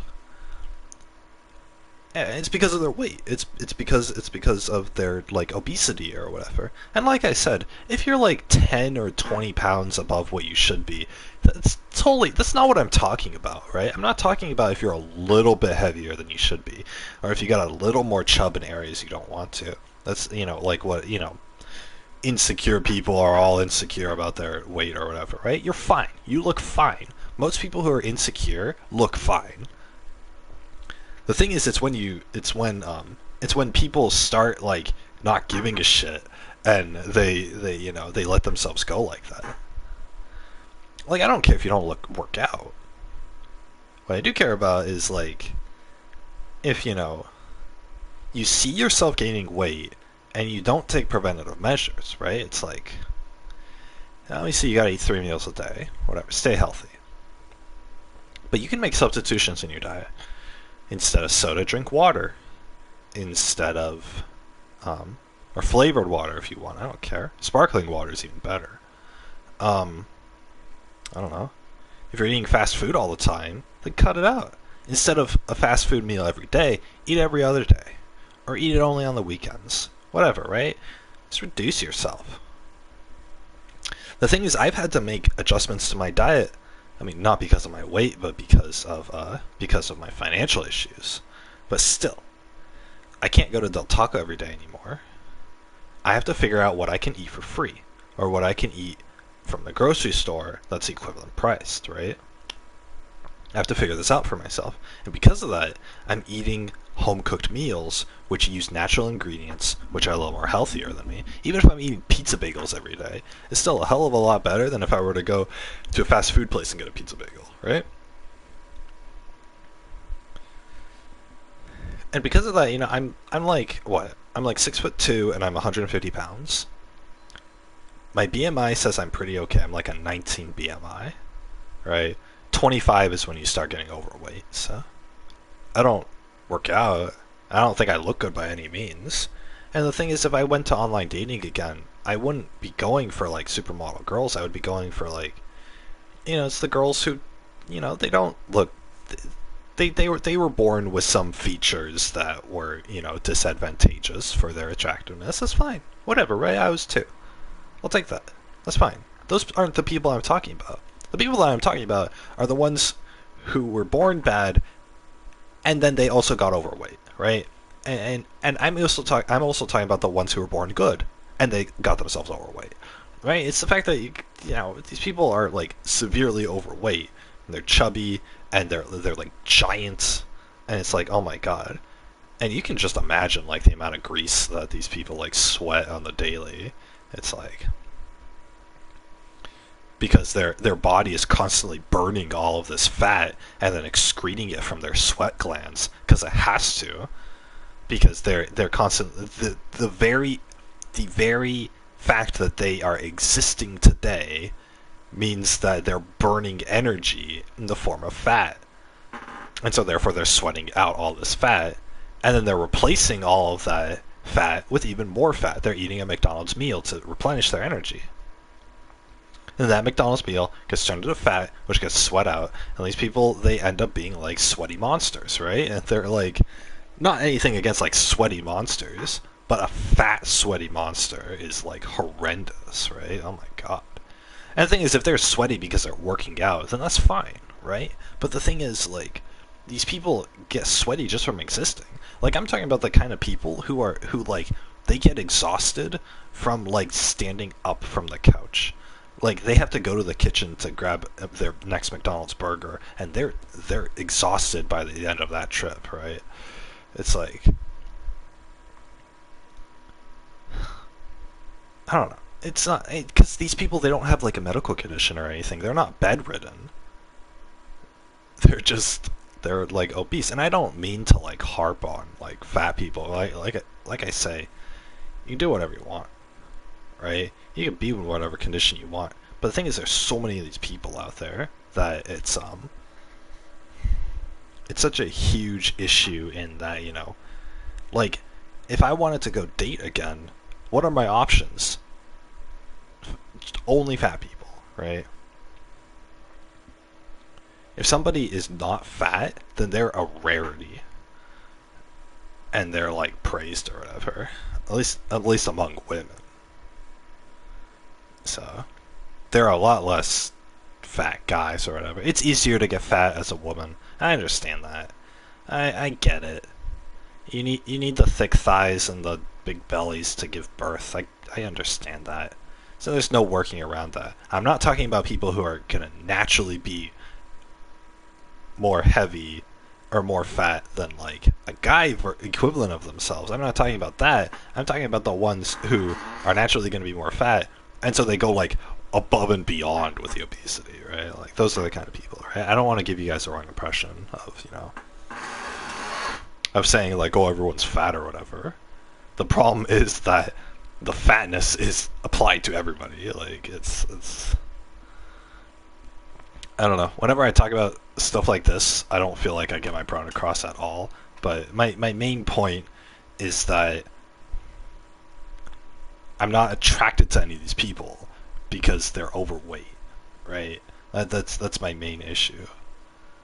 And so they could be, because the thing is, like, especially with dating, you have to get past these people's personalities in the first place, right? Some of these people have like really tough personalities to deal with that you have to like kind of, that's all these hoops and hurdles that you have to jump over, right? In talking to them, I already have to put an exorbitant amount of effort into socializing with these people. I have to put an exorbitant effort, a lot of effort to socializing in the first place, right? Talking to another human being is tough for me. But the thing is, on top of talking to another human being, now they have a combative personality that I have to tiptoe around until I find common ground, right? I have to impress them with the first conversation. Then I have to tiptoe around them until I find out what their preferences are, and then I have to take my personality and then I have to apply my personality to it and see if it clicks or not, right? And it's all of these steps in trying to socialize and get to know this person. And then you go through all the hoops and hurdles. You go through a bunch of these people and you find the one, and they're obese. And they're obese and they don't care about it. And I'm thinking like, okay, you know, their personality's fine. They seem to like me, but you know, I don't want 300 pounds of this person, right?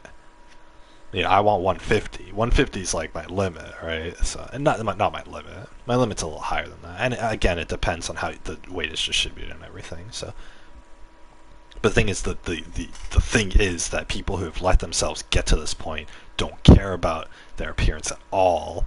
And the thing is, it's not that they don't care about their appearance, but they expect you to accept them for their appearance. And they act as if like, oh, they could just get anybody or whatever, right? I hate that. I hate people with that attitude. Because you can't just get anybody, right? Or if a girl is so confident that like she can just go out and get any guy that she wants, then I don't want to talk to her, right? I don't want to interact with this person. Because they're so full of themselves. They're so full of themselves, and they're obviously not gonna like empathize with me in my plight, because I can't just go out there and get anybody that I want. I have to actually I have to work for it. I have to work for it in every encounter for a low % chance that somebody's gonna click with me. And not only that somebody's gonna click with me, but somebody's gonna click with me and want to continue talking to me at the same time. You're talking about winning the lottery there. And I've only met a couple people who fit that bill in my entire life. And it's so much work and it's so much effort. And so I'm not going to relate to some bimbo Stacy who says something like, oh, you know, I just get with anyone, so you got to treat me right. But like treating her right by her standards is completely different from my standards, right? I'll treat you like a human being. But respect is earned and you're not a respectable person, right? That's what I want to tell these people. But I don't. I just ghost them. I don't care about them. It's whatever, right? So, I don't know. I have, there's all these problems with dating. I've talked to people who are like really basic. I've talked to people who don't think at all. I've talked to people who don't want to look at the world with a critical eye. I've talked to people who are just simply plain like boring. They're like uninteresting or whatever, and they expect me to be the interesting one. I've talked with so many people like this. And those are out of the people who do want to talk to me.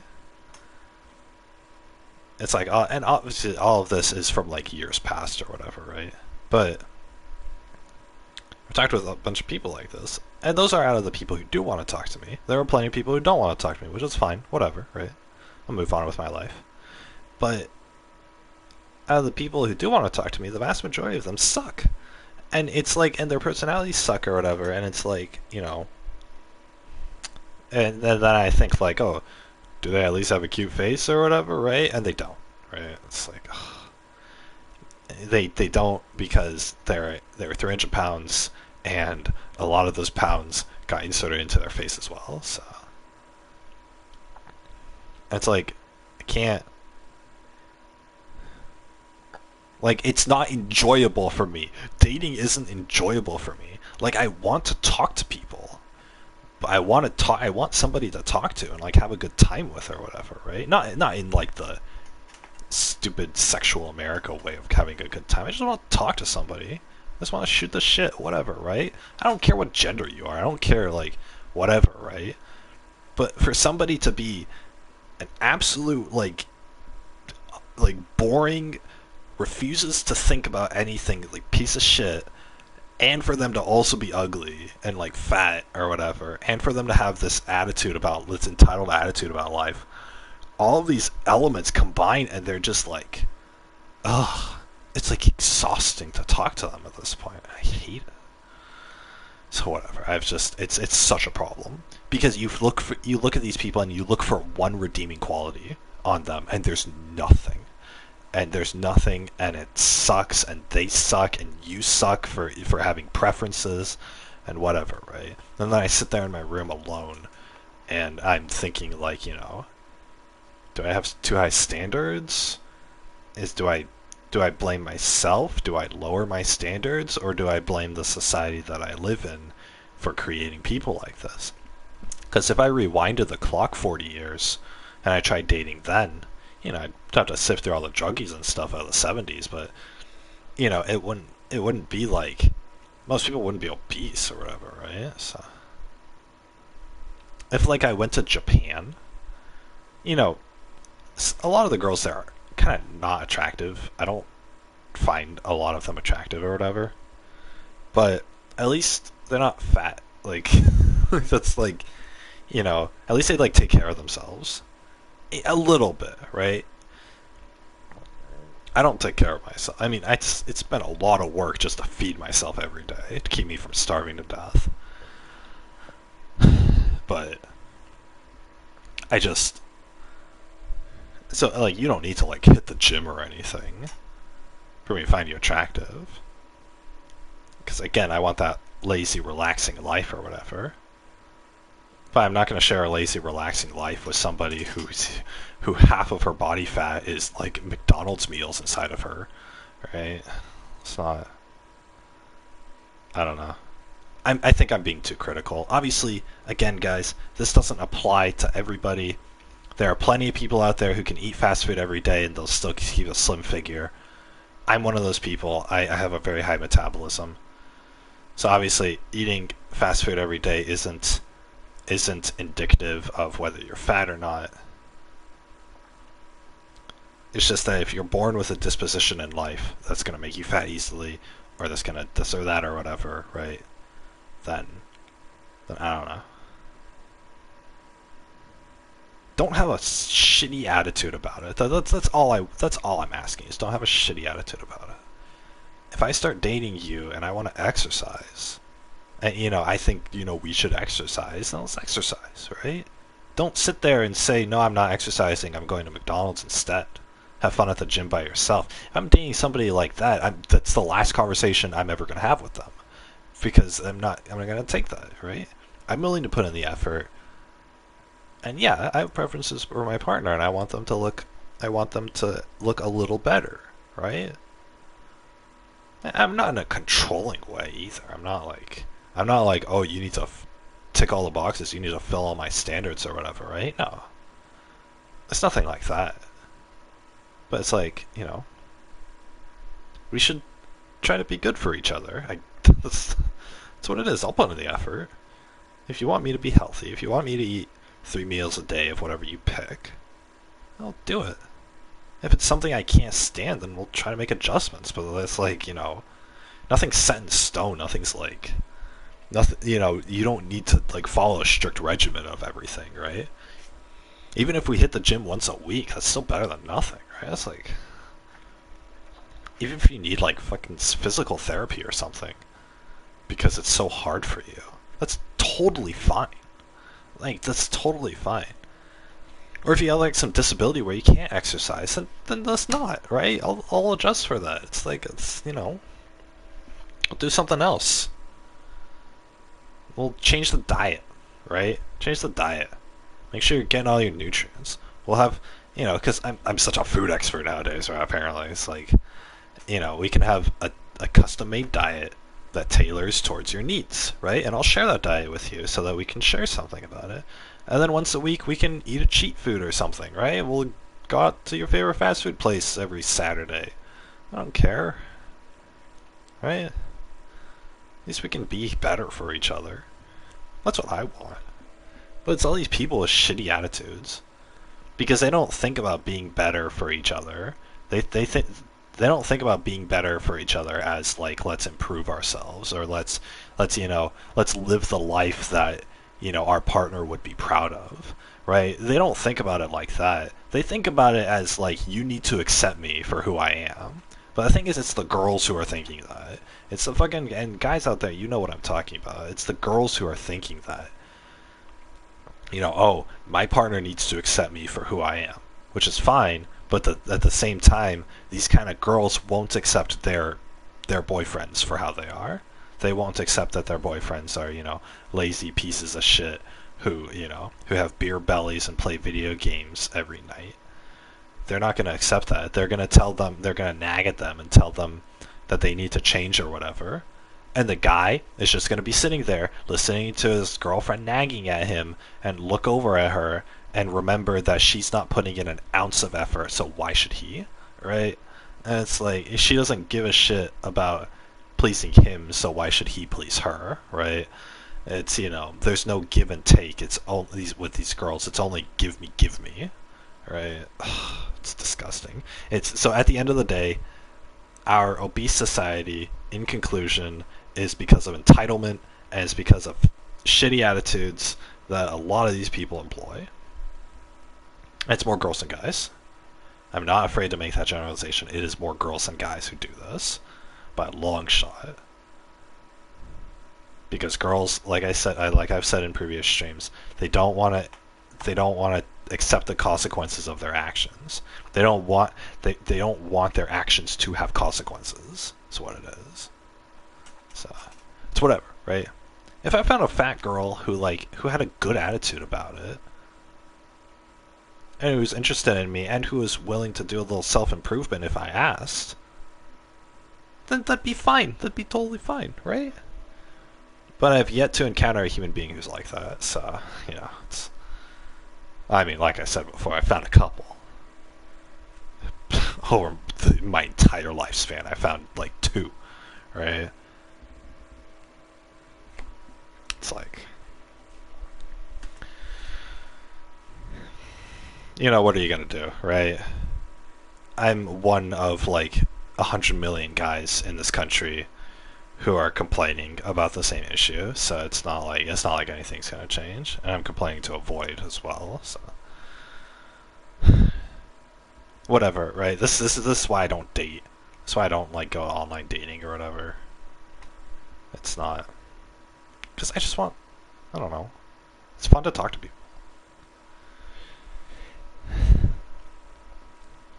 To have like conversations or whatever, right? Conversations where like I don't have to care.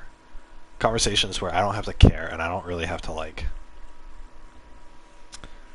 I don't have to put it, you know, like I don't have to tiptoe around this person. And I've had conversations with people that are fun. You know, they get somewhere, and then it's over. And it's like, okay, you know, whatever, right? It stimulated me a little. Of course, I haven't had something like that for like months now, but whatever, right? At this point, I don't know.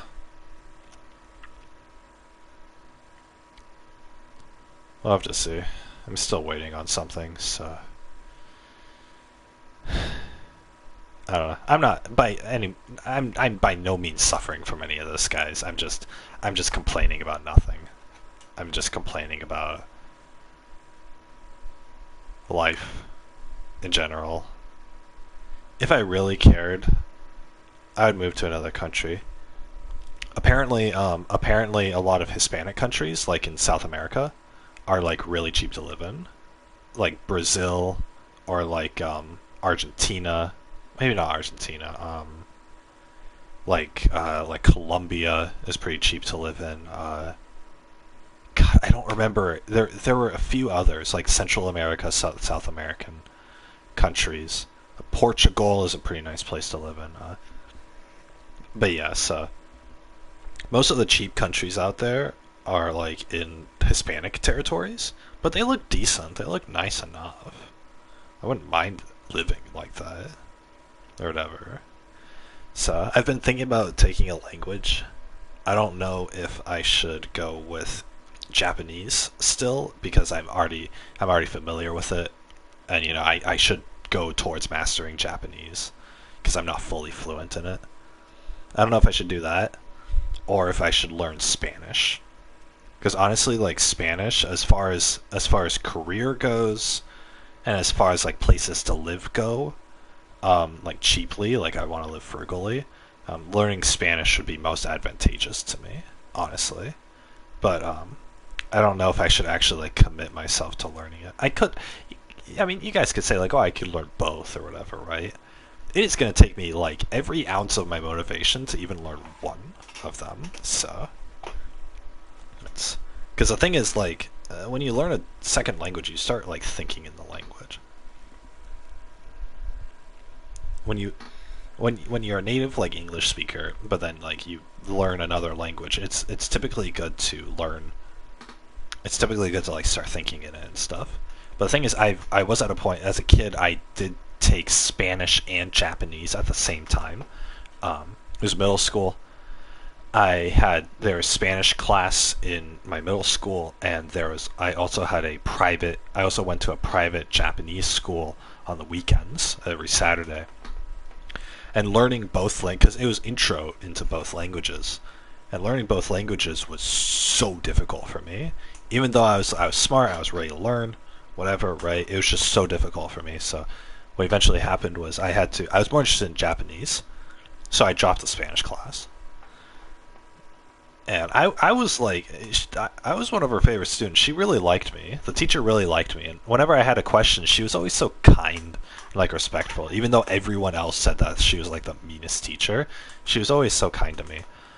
Which a lot, like all the quote unquote mean teachers at school were always nice to me for some reason. So, it's probably because I was like one of the only people who was willing to learn in their classes. It was either a Spanish teacher or it was like all the math teachers. Like, and of course, I was good at math. So. But yeah, that's beside the point. So yeah, anyway, I can't learn both languages. And the thing is, when I pick one, even after I finish learning it, even if I become quote unquote fluent in it, which I can do in like 6 months if I really dedicate myself to it. Even after I do that, in order to retain the language, I'm still gonna have to use it every day. I'm still gonna have to practice it every day, and whatnot, and like really think in that language. So there's not really gonna be any room in my head for a third language, for a different language. So I don't know if I should learn Japanese because I want to go to Japan, but I'm probably never going to be able to live in Japan financially. And Japan, and reading Japanese media is the only reason I would learn Japanese. But reading Japanese is a lot harder than talking in Japanese. So you guys would think like, oh, it should be the same thing. You're just understanding the language. No, reading Japanese is way harder, and I wouldn't get up to the level where I read Japanese. I can't do that quickly.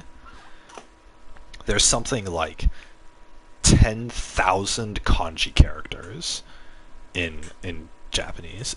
To read a newspaper, to read a daily newspaper in Japan, you need to know 5,000 kanji character minimum in order to do it. You guys think about letters of the alphabet. There's 26 of them, right?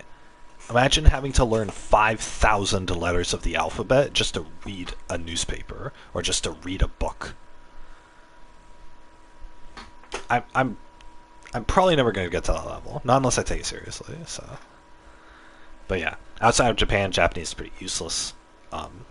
Whereas with Spanish, even if I live here in Southern California, there's so many uses for learning Spanish.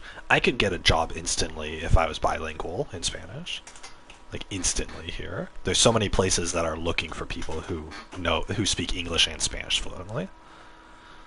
So it's a job that requires other things, but one of the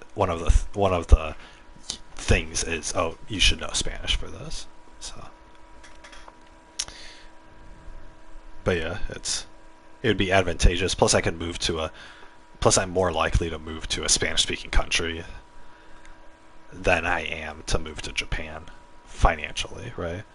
If I win the lottery, become a millionaire, then I'm gonna move to Japan, but because that's my dream country. But if I don't win the lottery, then I'm reduced to this frugal, minimalist life, then I'm going to either stay in America, go to Canada, or go to a Spanish-speaking country. So yeah. Anyway, so I don't know. Spanish or Japanese, I'm still undecided, but it's like I really want to like dedicate myself to learning a language just because I would feel better doing that. But I don't know. This all just pillow talk. I'm not like